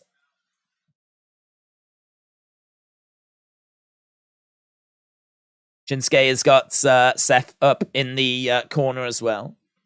I wish Seth wouldn't stick his tongue out so much. He wants to lick that ick, says Aubrey.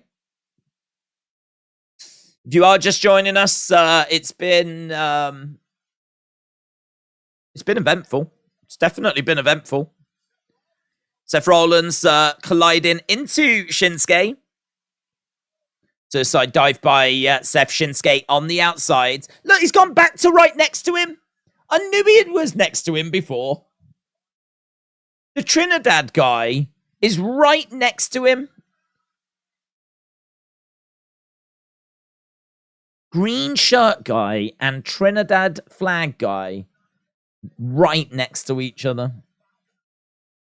What a time to be alive.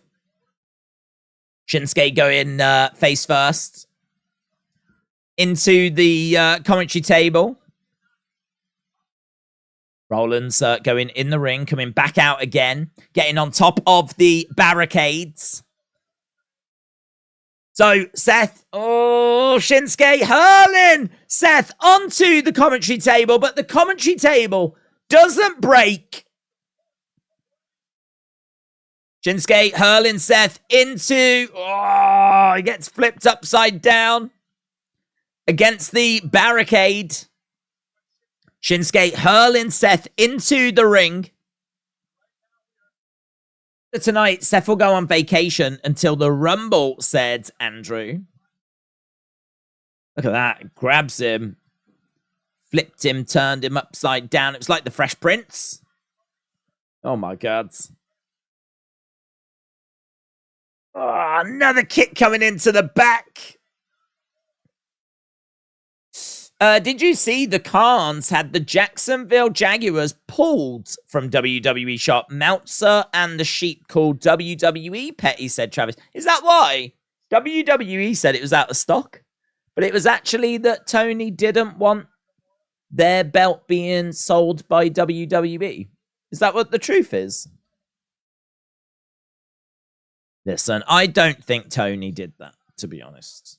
Because Tony is too busy worrying about his life. Didn't you hear that Tony Khan's life has been in danger? He hasn't got time to be worrying about his life. And also trying to deal with some flipping belts on WWE shop. That's too much. That's too much for one man to have to deal with.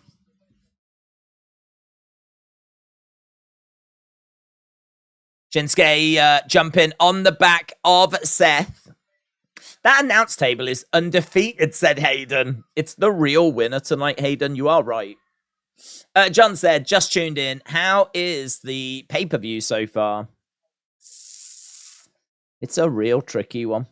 I think there's been some highs, some lows. There's been some great crowd reactions. There's been some matches where they just don't seem to be all that fussed. We did get a shock title change. I would say it's been a mixed bag. That's what I would say. Honestly, I'd say it's been a mixed bag. Backbreaker by Shinsuke. Has it been worth a watch? Yes, it's been worth a watch.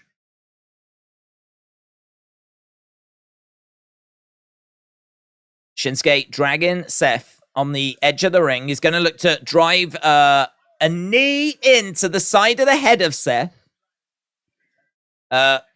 Knee strike to the back as well. Seth flops to the outside. It's all Shinsuke at the moment. Shinsuke throwing Seth into the ring. Looking for the cover. 1, 2. And Seth kicks out.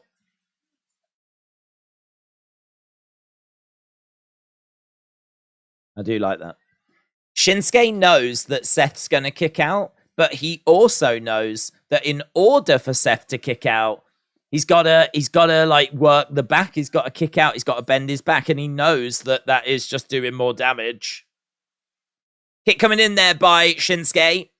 Lovely. Another strike. It's all Shinsuke at the moment. Shot after shot after shot. Looking for a single leg. half crab. Single leg Boston Crab being applied by Shinsuke Nakamura. It's quite slow. It's quite methodical. Obviously, massively targeting the back, as we expected. Kicks coming in by Shinsuke. Seth kicking out at Shinsuke as well. Crowd starting to sing Seth's theme song. The amount of apathy in Pittsburgh right now is mind-blowing. They're dead quiet. Do they know they're at a wrestling show? It has gone quiet, isn't it?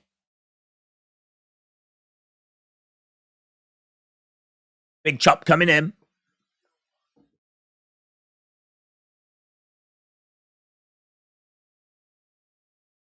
Another big strike coming in.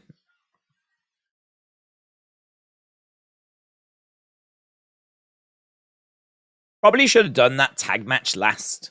I sort of feel like you've done this big, crazy, bonkers match. Full of big, crazy, bonkers spots. And now you're trying to follow it up with, like, these normal matches. Oh. I tell you what, Seth looking for, like, a Hurricanrana off the top there. And, look at that.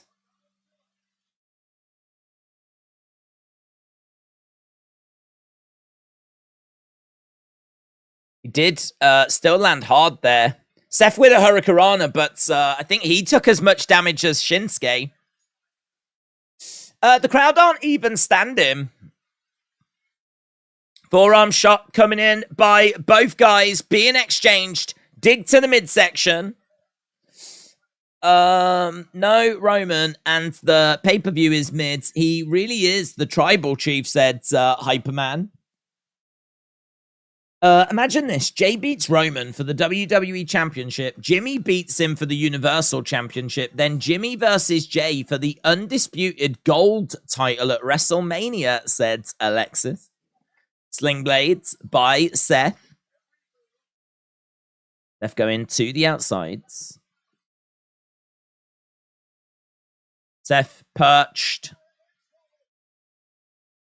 Looking for a frog splash. Oh, it's a beautiful frog splash. That is a beautiful frog splash. Kick out by Shinsuke.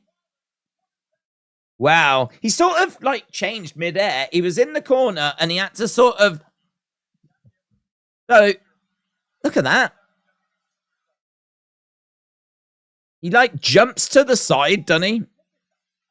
So, he's sort of, like, facing that direction, and he jumps, and as he's jumping, he rotates. And then comes down that way. It was lovely.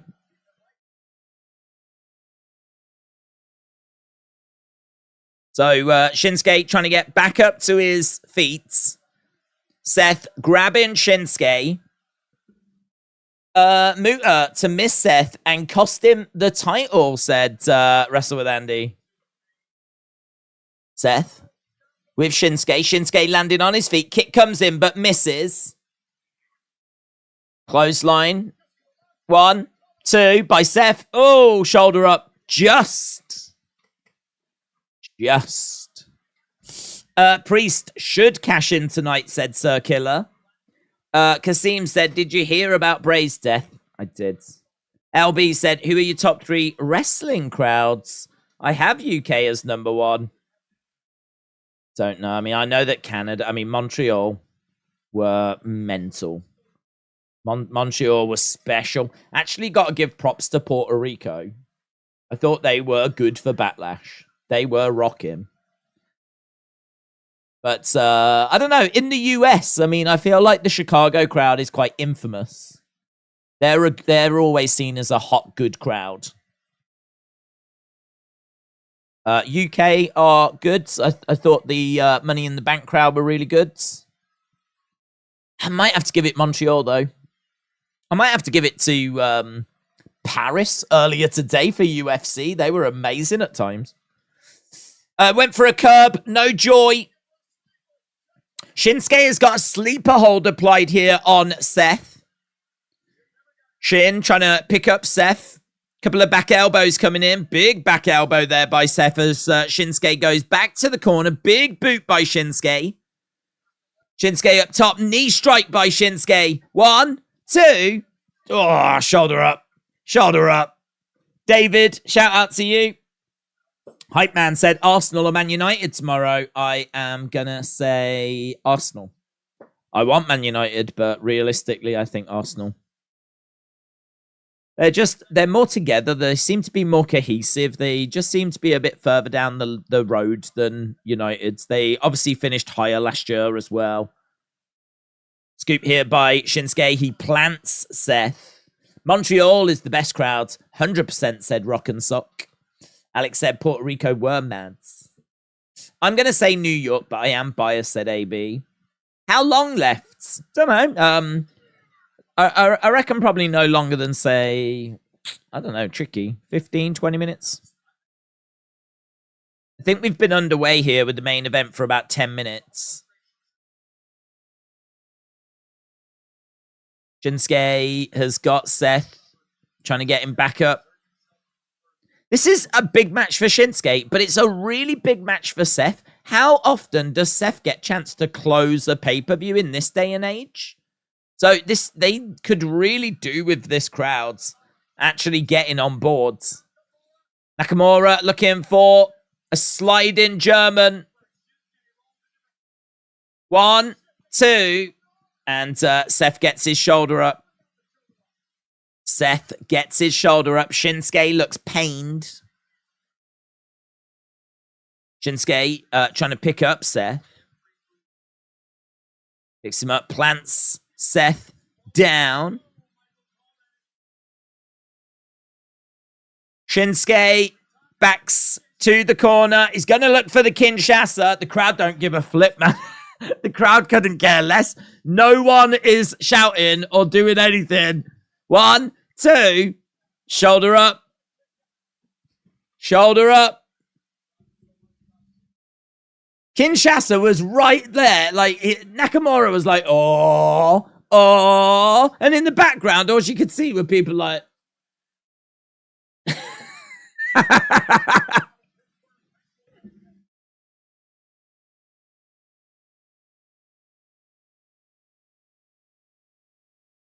There is a bit of a chant going. Best crowd, to quote Vinnie Mac Senior, on his deathbed, Vinnie said, there's nothing like the Garden. Big forearm strike there by Seth. And again, Nakamura goes down to one knee. Why do people go to events if they're not going to cheer? I don't know, man. I don't know. They really look sad. Armbar coming in by Shinsuke. I really want Shinsuke to win this. Rollins is in trouble. Shinsuke trying to get... he's got a triangle applied. Triangle applied. Triangle applied. Seth trying to power his way out of it, but he's struggling and he's fading. I tell you what, Seth Rollins is in trouble. He's in trouble. Seth trying to have... The referee's asking. Oh, he's trying to get back up. That triangle's not as tight now. And we're seeing Seth getting back up to his feet. He's powering up Shinsuke. He's trying to power him up, and he does. Oh! Sit down powerbomb, and that breaks the holds. 1, 2. Oh, shoulder up by Shinsuke. I am from the future. Seth will retain, says Mohib. Pittsburgh crowds are horrible and lazy. I'm a Pittsburgher, so I can say that. Barcades. They've actually been all right at times tonight. But they've given up now. Do we need to grab one of those yellow towels and start swinging it around? That seems to fire them up. Is that how they get their energy or something? Maybe we need to like, woo! And the crowd will be like, yeah! Right, these two. Forehead to forehead. Seth's like, come on. Exchanging blows back and forth. Forearm strikes. Again, another big forearm strike there by Shinsuke. Forearm strike as Seth comes back with a big forearm strike. Nakamura. Seth. Nakamura. Seth. Nakamura. Seth. Nakamura. Seth. Exchanging blows. Big right hand there by Seth. Looking for a net breaker. Oh, misses. Oh, kick misses. The follow-up connects by Shinsuke, though. Shinsuke grabbing Seth, trying to get him up on his shoulders. No joy. It's like a Pele kick that comes in by Seth as Shinsuke goes down. Seth down. Shinsuke down. Crowd making a bit of noise. I would love it if this crowd started chanting, "This is awesome." Like, the match is okay, but considering how bored this crowd have looked at times, if they now start trying to claim this is awesome and they're loving it.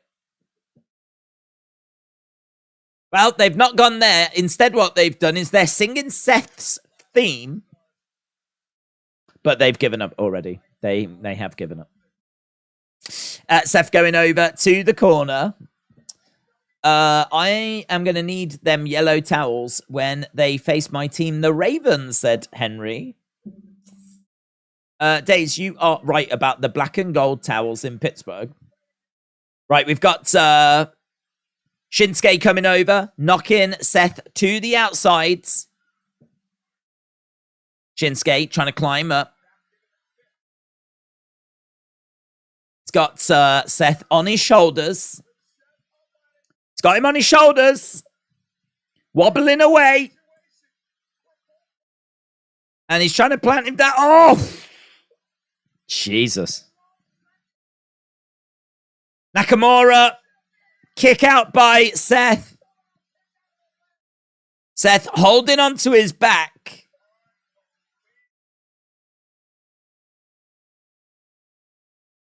No, what was that? Like a falcon arrow from the top.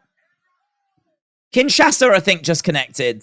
We were just seeing the replay. When we went back, I think there was a knee strike to the back of the head. We might be about to see a Kinshasa. Seth is down. Shinsuke urging him to get up. He wants to deliver the Kinshasa that may deliver the championship. But Seth is still down. Shinsuke coming over, kicks him in the head.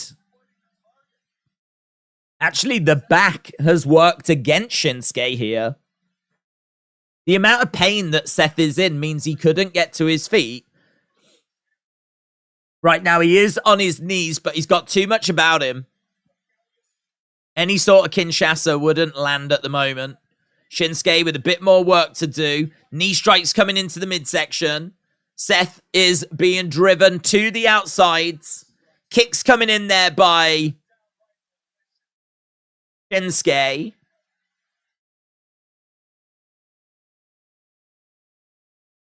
So Seth is down.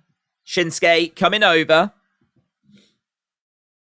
Grabbing Seth. Shinsuke looking to suplex Seth into the ring. Seth lands on his feet. He grabs Shinsuke. Seth around the back. Shinsuke. Constant reversals. Knee strike coming in by Seth. Double underhook. Pedigree. Pedigree connects. Pedigree connects. But Seth can't capitalize. So a pedigree connects, but Seth could not capitalize on it. Right now, Seth in the corner, charging over. Kick coming in there by Shinsuke. Got Seth up on his shoulders. Seth goes over. One. No. Reversed by Seth. Curb. Curb connects. Damn, man. Curb connects. And you could see Shinsuke's eyes like rattling around. 1, 2, 3. Seth wins. Seth wins. Robbed. Robbery. Man, he curbed him. And Shinsuke's eyes are like...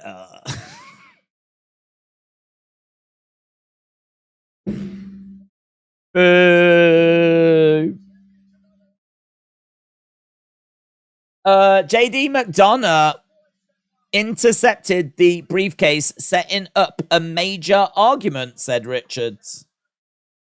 Seth retains. That was a decent match. Shame for Shinsuke, but I don't mind, said Scott. Please cash in. I'm tired of Seth's reign, said Luke. Robbery. It was a robbery, Hayden. The judges got it wrong again. Now, why would you give Seth the win with all the Nakamura build-up, said J-Love. Shinsuke on the outsides of the ring.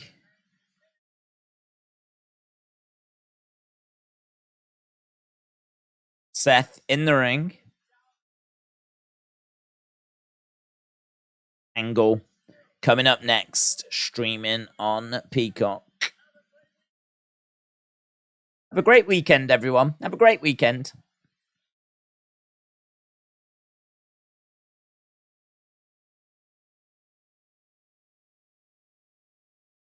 Is that it? Seth in the ring. Shinsuke on the outside. Michael Cole has said goodbye.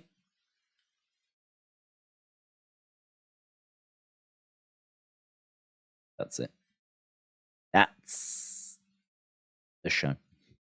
We go to a video package. So main event ends with Seth Rollins retaining. That is it, baby cakes.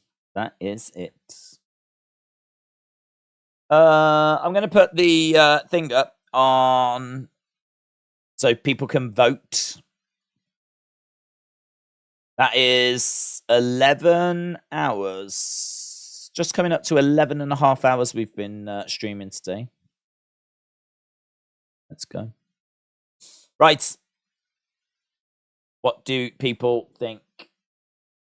It's going to be an interesting one. See what people thought of the show tonight. Don't forget, we are back tomorrow for AEW All Out, and we are back on Monday for Monday Night Raw. So if you are around, come and join us for those. But I'm going to go onto the community tab on the channel and just ask people to vote as to what their thoughts are. So what do you score WWE Payback? What are your thoughts on Payback? Do you think it was 5? Do you think it was an all-time show? Do you think it was 4 and it was great? Do you think it was 3, which is good? 2, okay. 1, bad. Right, that poll is up. Feel free to put your thoughts in the chat, but you can go and vote on the community tab on the Wrestling Days channel as well. And that'll be quite interesting. I think we'll get a fair few results coming back from that. See what people think. I can tell you that I did ask a couple of days ago. This was the one I was really interested in. I asked a couple of days ago as to who do you think will leave Payback as the WWE World Heavyweight Champion. 73% of you said Seth Rollins. 27% of you said Shinsuke Nakamura. So 3/4, I was going to say 2/3, 3/4 was with Seth. And it did go that way. 675, 7.5, 8, 7. Good show. Great moments, but not all time. 7.5. What did you say about Jey Uso return? What did you think, said Sai? I'm quite into it. Yeah, I don't mind him being... I ain't been away long, so it's not like the biggest thing in the world, but I couldn't get my head around it. I don't know why, but I thought more that it was a mistake I thought more that a mistake had been made, because I really thought that the way the conversation was going, I really thought that Cody was kind of building up towards making an announcement that he was going to move to SmackDown. Because he was talking about SmackDown and how SmackDown intrigued him and all this kind of stuff. And it really felt like he was going to go, so my big announcement is I'm now a SmackDown superstar. But he didn't. Instead, he announced that main event Jey Uso was coming to Raw, which just was quite out of nowhere.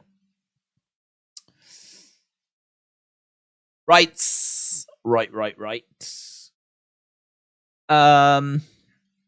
Becky's match, Judgment Day, Jey Uso, was the only highlight for me. I'm giving it a 6, said J Love. Mr. Dow Jr. said, what would you score it? I would do 7.5 or 7.75. I would be a lot lower, to be honest. I think that this was lacking. I think the crowds died. I think the main event didn't really feel like it ever really got going. I think that Rhea and Raquel, I was into it, laid some good foundations, but then stopped. I said I wasn't crazy about the tag match. I really like Becky and Trish. LA Knight Miz seemed like it was just there. Ray and Austin Theory just felt like it was just there. What was the other match? Was there another match? I feel like there was another match. Or was that all the matches? Maybe that was all the matches. I gotta say, I think the best match goes to Becky and Trish. I think Becky and Trish get murdered. This is very similar to AEW All In, where my favorite match was the first match of the night. My favorite match there was CM Punk. You know, Pepsi Phil and Samoa Joe. And then my favorite match tonight was Becky and Trish. So, yeah, I mean, there was, a shock title change. So definitely give some props for Judgment Day getting the title. There was Jey Uso coming back. Definitely get some props for that. I reckon for me, it's probably going to shake out at about a 6. Would I go lower? I don't know. I think this is in conversation for being the weakest pay-per-view of the year. It's either this or Backlash for me. But I still like this card. I'm not down on this card. But it's hardly a WrestleMania card. It's hardly the Royal Rumble. Like, there have been some fantastic pay-per-views this year. Even the show in Saudi just killed it earlier this year. I thought it was a fantastic show, so... Yeah, I've said before, I think it's all right for, if you really think a show is like 6 or something like that, it's fine to say it is. Because if you're constantly saying that everything's like 8, 9, eventually people just are not going to listen to you. Which is because, not everything can be 7, 8s, and 9s. So I think sometimes if you do come across a show like this where you go, do you know what? I thought this was a bit underwhelming. Still, I think it's worth watching, but is this Royal Rumble? No, it isn't. Is this WrestleMania? No, it isn't. And I don't know. I think maybe if the crowd had been into it a bit more, maybe I would have enjoyed that main event a little bit more. But I don't know. There was very little reaction coming from the people in that main event. I mean, there's a couple of times where they sing Seth's song, but that's about it, really. But focusing on the positives, I really like that Becky and Trish match. Really did enjoy that Becky and Trish match. And I like the Jey Uso thing. Definitely down for that. Don't know. We still don't know what's next for Cody, though. And we still don't know what's next for John Cena. I really like the start of Raquel and Rhea. I thought that was good. Just a shame that it didn't really build. And I said I like the new title changes. When do you think we get Gunther Cody? Said Greggy. Don't know, dude. Don't know. I mean, it's a match we're definitely going to get, but maybe it's one that we need to do once we get the title on Cody. I would be tempted to have Gunther lose the IC title, go into a program with Cody and win. win. Because by the time we get to the Royal Rumble, it won't really matter if Cody has lost a match to Gunther, right? You know, it won't really matter. If Cody wins the Rumble or if he wins Elimination Chamber or whatever it is, him losing to Gunther it's going to be yesterday's news. But obviously that will be a big deal for Gunther. And then I fully expect Cody to get the title at WrestleMania. So he'll have the belts. And then, oh my God, here's the guy that beat him last year. And then we can call back to that. And that is a little bit Owen Hart, Bret Hart. You know, Owen beat Bret in the first match at WrestleMania 10. Bret goes on to win the title. Bret's celebrating, but oh my God, here's the guy that beat him earlier in the same show. And that's how it ended, with Bret celebrating and Owen watching on. His brother has one-upped him again. Even though Owen wins the match, it's Bret that leaves as champion. So I wouldn't mind dipping into that kind of thing for a Gunther Cody situation. But I don't think we're going to do that. I don't know. I really don't know if we're going to do that yet. The only reason I'm saying we're not going to do it yet is because Gunther hasn't lost the IC title yet. So I don't think he loses it on Monday because he's going to break the records. Then I think he will lose it and then he will be free. So, you know, we've still got a week or two until he can lose that title and then he'll be free. So unless we're just going to keep spinning the wheels for a week or so, which we could do. I don't know that we're going to get Gunther Cody just yet.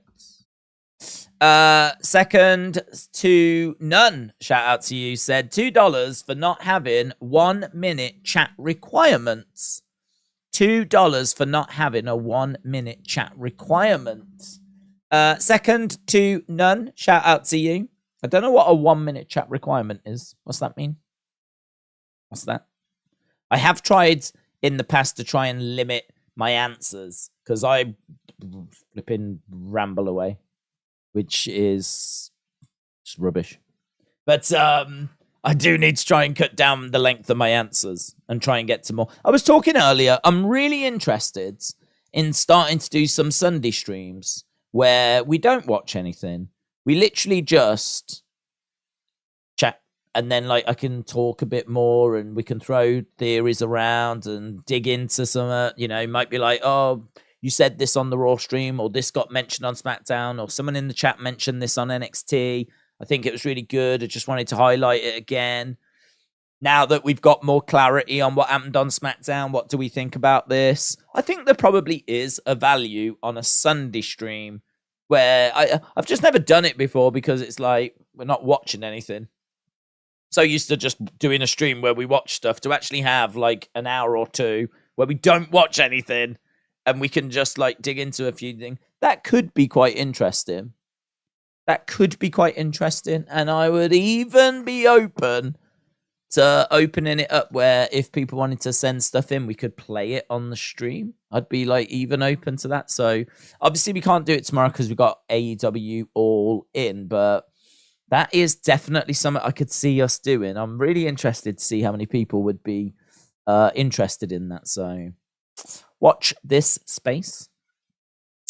Could do him like Roman, 1,000 days and no losses, said Kieran. I don't think so, just because I said this point before. Once he beats the records, you've got to get the title off him quick, because you are going to want to beat that record again in the future. The reason why we can do what we're doing with Roman is because he will not beat Bruno's record. Bruno's record is 7 years. So we ain't got to worry, have we? There's no worries. Doesn't matter. He ain't going to beat Bruno's record. He's not setting any new records. He's just climbing a little higher up the already existing ladder of longest title reigns. But he ain't going to beat Bruno's 7 years. So because he's not setting new records or breaking new ground, it doesn't really matter with Roman. But with Gunther, he is a week away from breaking the all-time longest reigning IC champion records. And so we really can't afford for that to be like really long, because if we want to break it again, it needs to be achievable. So as soon as he gets past Chad Gable on Monday, I could see there being a rematch for next Monday, and then he loses it there or something along those lines.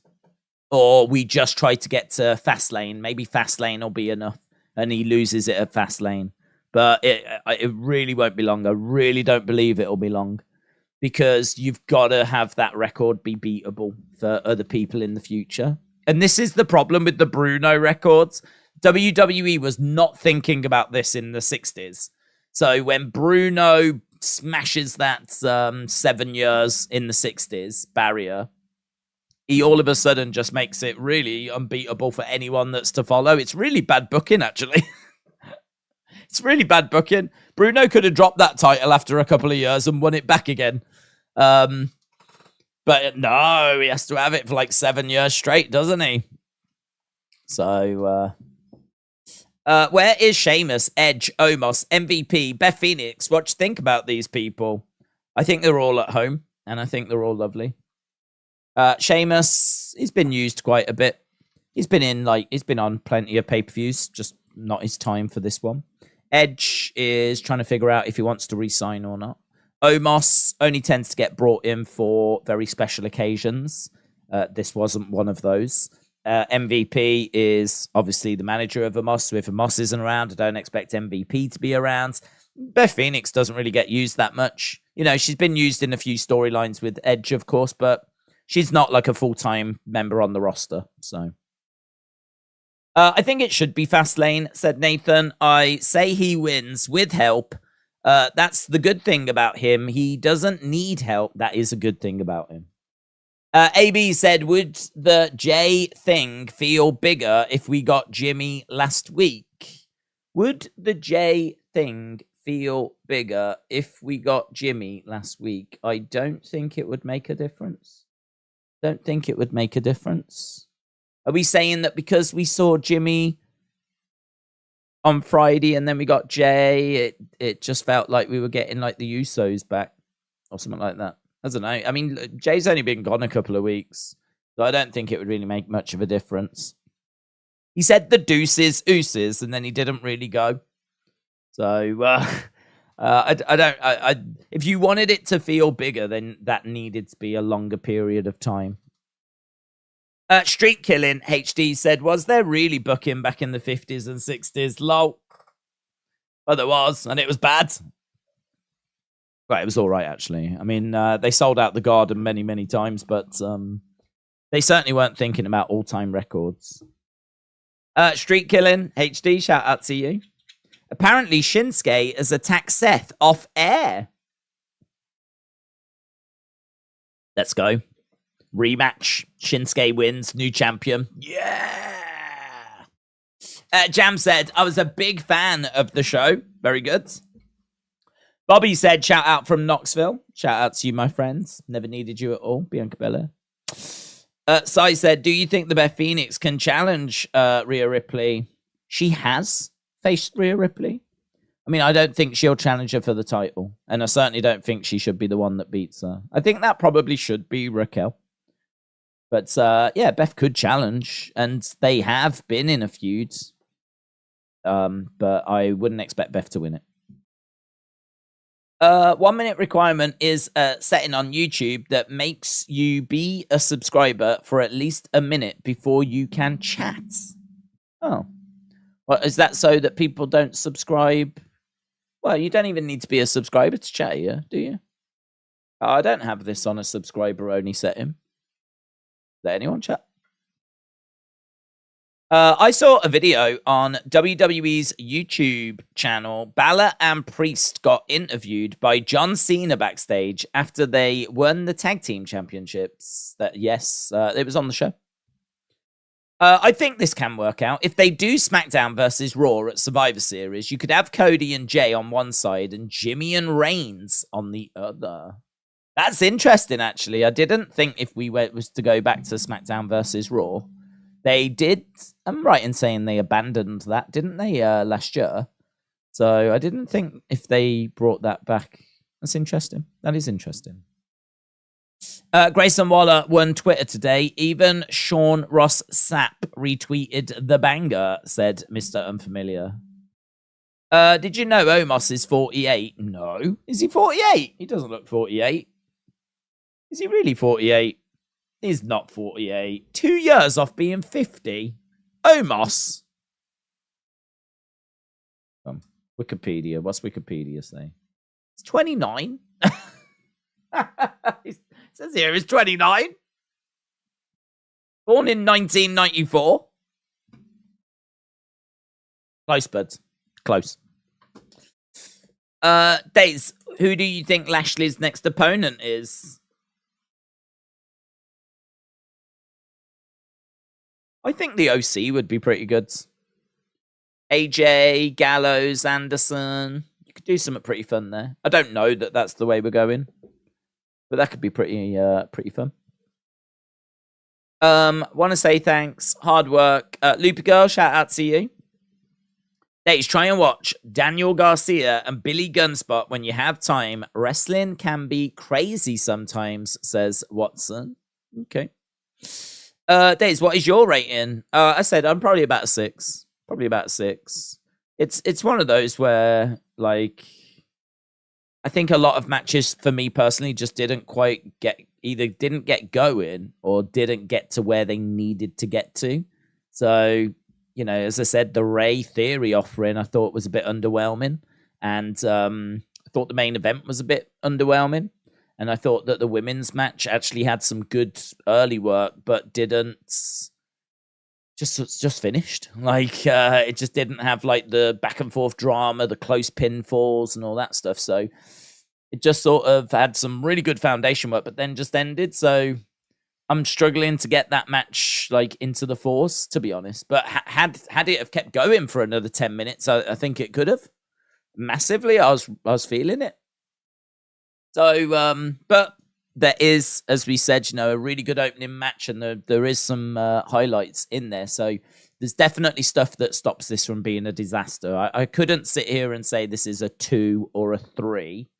I couldn't do that. But I think for me, this is about a 6. I think that it's not one that I think I'll really be. If I was to revisit anything, it would be the first match. It would be the cage match. If I was to come back to anything, it would be that. And obviously, I forgot as well, we got that talking point of Zoe breaking away from Trish. So they parted ways as well, didn't they? Seth cringing Rollins, or the Japanese chap. It was Seth cringing Rollins. We're 5 weeks from Fastlane, says Adam. Do you see Kevin and Sammy going their separate ways now? I think so. I think they've done what they need to do together. They'll always have each other's back. They are singles wrestlers, you know. There's a friendship there. They'll always, when they need like a partner or some backup, they're always there for each other. But I mean, they are singles competitors, and I think they shine as singles competitors. You know, Kevin Owens, like being free to maybe go after that world title, or Sammy being free to go after that world title, like that is exciting. I was never crazy about them being brought together as a tag team. Just because I do like them as a tag team. I don't have an issue with that, but just sort of felt like earlier this year, Sammy was red hot. Sammy was in a very special place. A very special place. You know, we'd built this big story. We'd managed to get Sammy really over with the crowds. It was electric. It was red hot. We all remember what happened at the Rumble. It's just one of the best moments of the year. Led to Elimination Chamber. You know, to go from that dizzy height of him, like, going after that singles championship and then finding himself, like, in the tag division. It's hard to get excited about the tag division. It's just not a very strong division. It's not a division that you're going to headline shows with, you know? It's not a division that's ever really been shown the kind of love that it needed to be shown. And I know that a lot of people were like, yeah, but this could be the start of it. It's like, it's probably not the start of it, is it? If we're going to be honest, probably not the start of the division main event in pay-per-views and all that stuff. So it did feel like Sammy being pushed to the side It did feel like great work. Loved you in the Bloodline. You know, well done. Here's a WrestleMania main event, which it was very cool. Here's a WrestleMania main event. Great match against the Usos. But really, as soon as we got past WrestleMania, that was it, wasn't it? I mean, it was pretty much just bobbing along, and not really much that we could do. So, yeah, you know, it was what it was. But it's done now, and if we can get Sammy to a world title, that is my life's goal. That's what I've been put on this earth to do. Get Sammy to that world title. That's what I really want for him. I would love to see him achieve that, but don't know that he will. Brony said, I think we'll be getting Seth against Shinsuke at Fastlane. Shinsuke attacked Seth after it went off air. Well, hopefully we get the rematch. I feel like Shinsuke deserves it.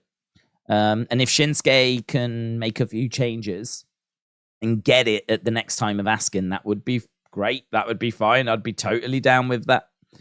I don't know. Maybe there was an attack after, and that leads to something, or maybe it sadly might not as well. It might just be a way to wrap up the show tonight, you know, for the live crowd. LA Knight match, any goods? So, to be honest. I actually thought the crowd were a bit quiet at times. They were red hot for him at the start, but once the action got underway, it was, you know, the crowd were just watching it, and there was a few LA Knight chants, definitely. They kept popping in and out, the crowds. But, yeah, it wasn't what you'd expect of the crowd going bananas all the way throughout the match. I just don't think this Pittsburgh crowd were that hot, were that great. Maybe with a different crowds, it would have been a bit different. I think the match suffers from John Cena being the special guest ref. I think Cena makes the match worse because he just gets in the way. It's not Miz and LA Knight having a banger just like Becky and Trish did. There's a lot of like, oh, we almost accidentally hit John Cena, or John Cena like trying to pull both competitors off and then them getting in the face of Cena. And it hasn't led anywhere anyway. So, you know, you could make the argument of like, oh yeah, but it was cool seeing him and LA Knight face to face. Yeah, but it ain't gone anywhere. It hasn't done anything. I mean, maybe it will. Still might. But as of right now, it hasn't. So all it's done is kind of make a match that could have been a banger, could have been a lot of fun. These two going at each other, trying to get reversals, all that kind of stuff. Instead, all it's done is like water it down for me. So I think Cena being the special guest made it worse. So, yeah, I can't say that was a big highlight for me personally. And then, like, you had the Ray and Theory match that didn't, as you said, didn't really get anywhere. I don't know. It was just, don't know. Didn't float my boat so much tonight, but it still ends up with a 6, which, as we said, isn't a disaster. Would you like Theory Cena to? Not really. There wasn't really enough about the first one that made me go, oh, I need to see this again. Unless Theory can show that he can do a bit more on the mic this time, and if the match could be a little bit more impactful. I just Cena looked every bit like a guy that's been out the ring a long time. So if he was able to come back in and just look a little bit less rusty, I don't know, maybe, you know, if he's around for 7 weeks, I believe. So if we could do some dark matches and get him looking good and then do him and Theory at the end, maybe we could get something a bit better out of it, but I can't say that Theory looked that great today. I don't think Theory is a ring general. I don't think Theory has got the ability to, like, you know, really guide someone through a match. And I don't think Cena really has got it so much now. Cena used to be able to do it. Cena, you know, he was great at leading the dance, but I don't know that he can in this day and age. I just think he's missing that half a step now, which is natural. No, you know, I'm not having a pop at Cena. It's natural, you know. He's getting older, and he said it's getting harder. So, you know, it's tricky. It's tricky. So I can't say I saw enough in that first to make me think, yeah, a rematch would be really good. It would probably just be the same. So, not the direction I'd be looking to go. Kashawn said, what do you think about Grayson Waller with Cody? I actually think that Grayson Waller had a big opportunity tonight and he let it slip. I've been asked a few times about, like, do you rate Grayson Waller like as highly as you rate MJF? And I've always said yes, because my answer has always been that he can talk. Grayson Waller can talk, and he has got great delivery. The one thing, though, is that MJF is being allowed to say a lot more in AEW than what you're allowed to say in WWE. WWE, you know, you've got sponsors, advertisers. It's a PG product. Can't get away with most of the stuff that MJF says. So you've kind of got to find ways of coming out with, like, zingers, interesting lines, little, like, you know, things that people are it's gonna resonate with people. You got to find ways of saying that, but within a PG bubble.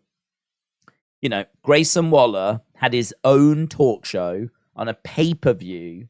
He had a Cody Rhodes come out.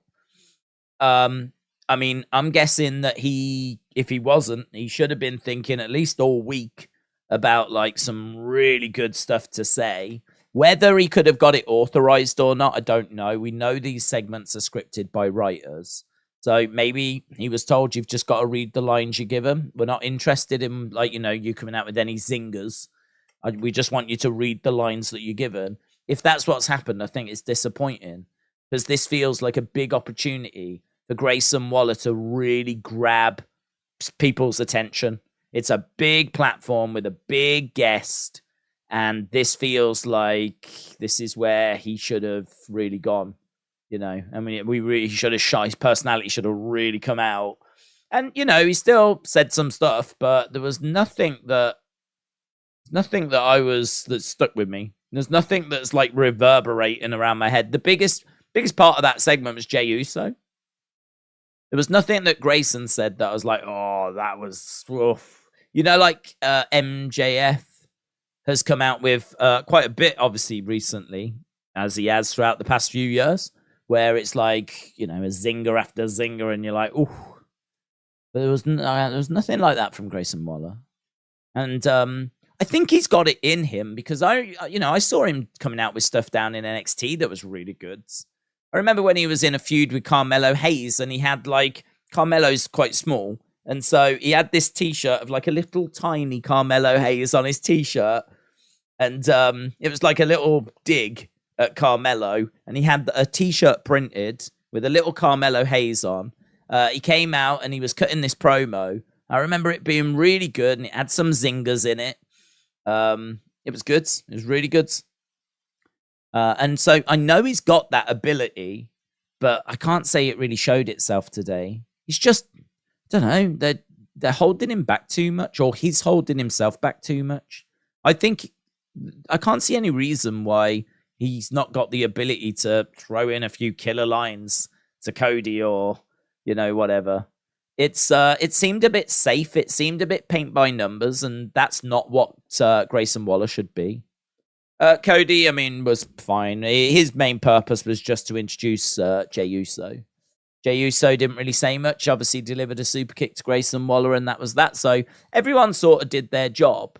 I just think that for that segment there, needed a little bit more from Grayson Waller, who I think is a great talent. I think he's got the ability.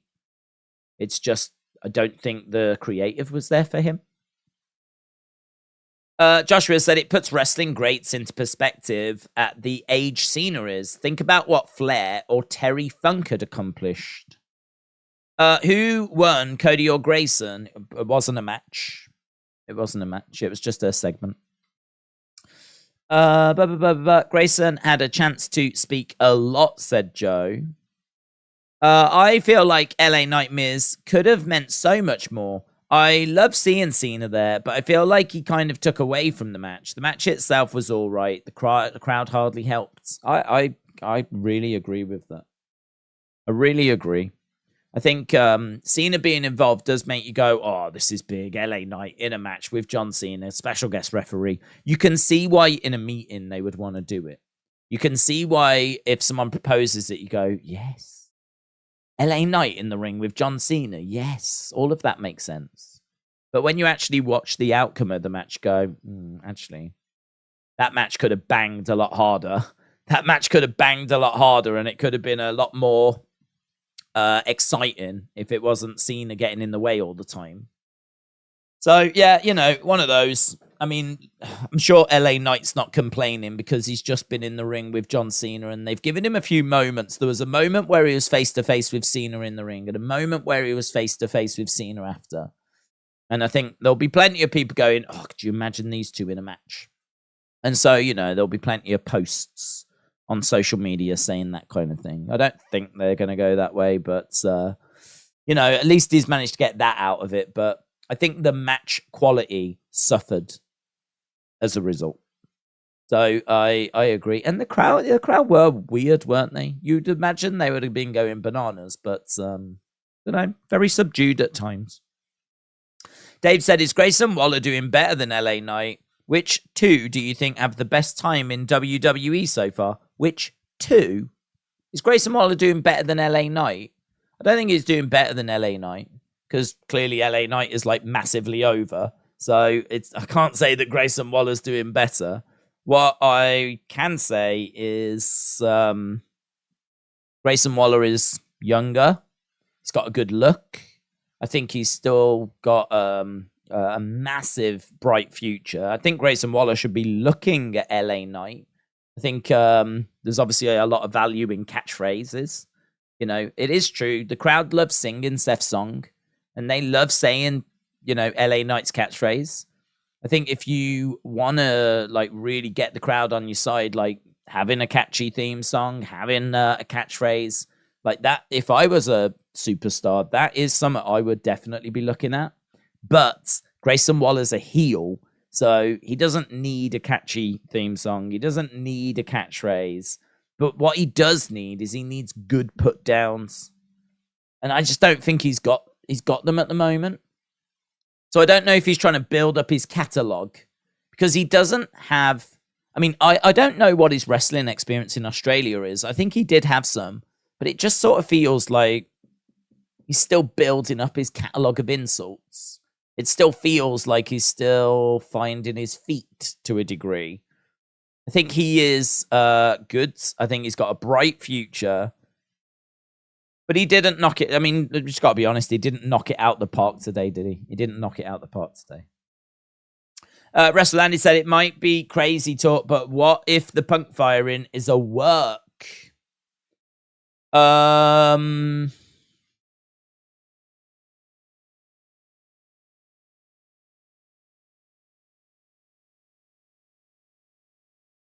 What if it is a work? Don't know. I really don't know. I don't think it's crazy. Tony Khan saying he feared for his life makes me think it could be a work. I mean, it's pretty wild coming out on TV and saying that you feared for your life backstage and whatever. It does feel very wrestling to say a comment like that. So I don't think it's crazy to say that. I'm just trying to think how I would feel about it if it was a work. If it is a work, they've worked me. That doesn't bother me. I don't care about that. There's a lot of people that like really don't like to be worked or fooled. I'm not bothered by that because if it is a work, I think they've done it really well. I think they've executed it really well. Like I buy it. I believe this is happening. If it is a work, they've done a great job of hiding it from like Meltzer and journalists and all of that because, you know, they're asking people and digging around and they ain't getting any answers to say that it is a work. So obviously I don't think it's a work. I think it's legit. I would say if it turned out to be a work, my thoughts are they've done a fantastic job of fooling everyone. They've really killed that. I mean, they've done a brilliant job. I think it would be quite interesting to see where this story goes. It would actually be a really interesting story. Obviously, it would mean they've still got CM Punk. I don't think it makes them look as stupid or as incompetent because, I don't know, would then we have to start questioning if even the Jungle Boy thing was real or not? Would that get questioned then, you know? Maybe all of a sudden Jack Perry doesn't look like an idiot. Instead, now he's just part of this story. So it'd be great for Jack Perry. It would be great for Tony Khan. It would be great for CM Punk because he would still have a job. It would be a very interesting storyline. They will have worked everyone, which some people would be upset with. There would be plenty of people that would be annoyed that they've been worked. But as I said, brilliant. Well done. I mean, you did do it. They did work everyone and they killed it. And sometimes you just have to go, fair play. Fair play. You know, you did a fantastic job. It was brilliant. No, yeah, it'd be great. I think it'd be great. Yeah, I don't think I'd have anything. I'm trying to think if I'd have anything bad to say about it. I don't think I would. I think it'd be really good. If AEW firing CM Punk is a work, then AEW has done a great job, said Adam. Yeah, we are wrapping it up. People are like, please stop holding me hostage. Please stop holding me hostage. I thought like we've streamed for 12 hours now. We did. I'm sure it's a 6-hour UFC stream. I think it's clocked into 6 hours. It surely must have. It was there or thereabouts, wasn't it? 6 hours. And I think we are just about to do a 6-hour stream here. So that would have been 12 hours of streaming today. So I thought it might be nice just to creep our way towards that and answer a few questions. I'm going to blast down a couple more, and then we will send this baby home then. Don't forget, if you want to vote, you can vote on the channel. Click on the community tab. It'd be quite interesting to see what people are saying, actually. A work wouldn't be the first time. That would be epic, said Big Red Paul Plays. Paul Payback was 7.9, said J-Dub. J-Love said Tony isn't that smart. JB said, I have to admit it, after listening to Tony Khan's announcement, the work aspect crossed my mind. It didn't seem very professional or usual to announce this sort of thing in a vignette. It would be great, but Tony isn't that smart to think of it. I feel like Trish is gone for now. Zoe has sent her on her way, said AB. Trevin said, I think they're having voiceovers again for Seth. I think they're having voiceovers again for Seth. What does that mean? Trish versus Zoe maybe at Fastlane, said Dave.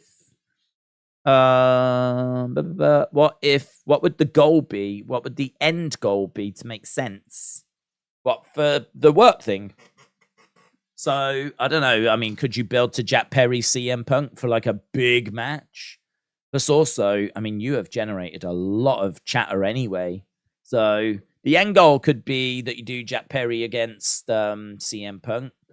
And, you know, maybe you have Tony Khan trying to find a way of bringing order to this. And you could maybe dig into it, bring in a few other characters. It gives you options. Definitely gives you options of things that you could do. But Perry against Punk would be the match, wouldn't it? That would be the one that you would right now go, yeah, that's money.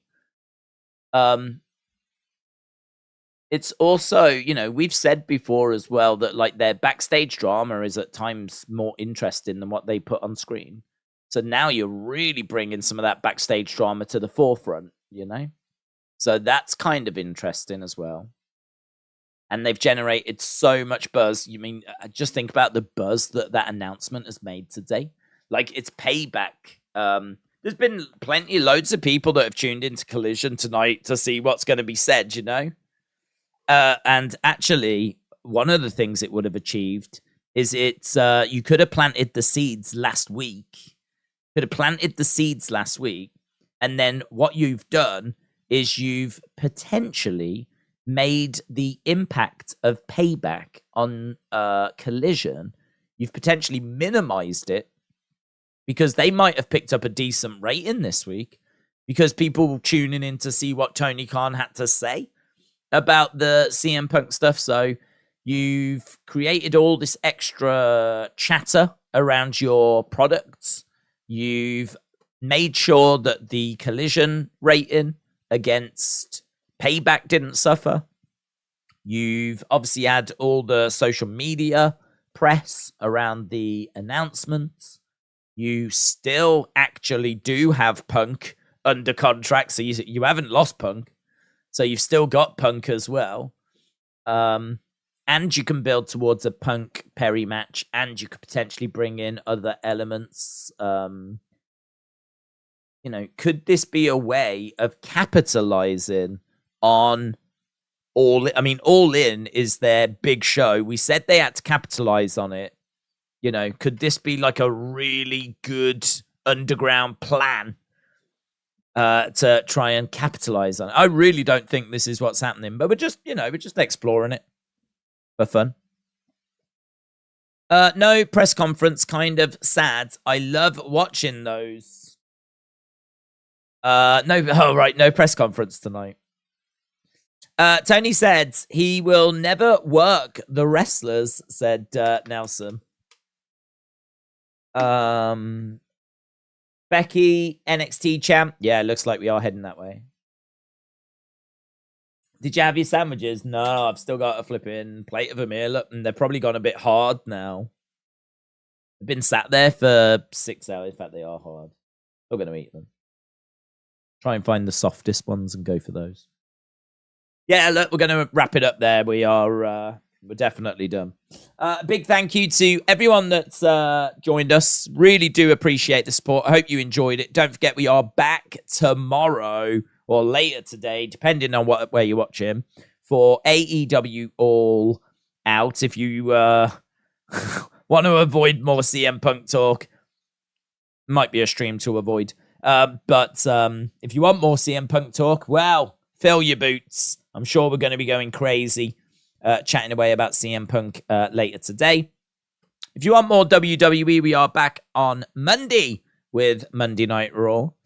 Appreciate the support. Appreciate everyone that's joined us at various points today. It's been a long day. I'm going to have my sandwiches. I'm going to put up a few reaction videos, see what... I don't know what there is, but I'm sure there's a few things we can chuck out there.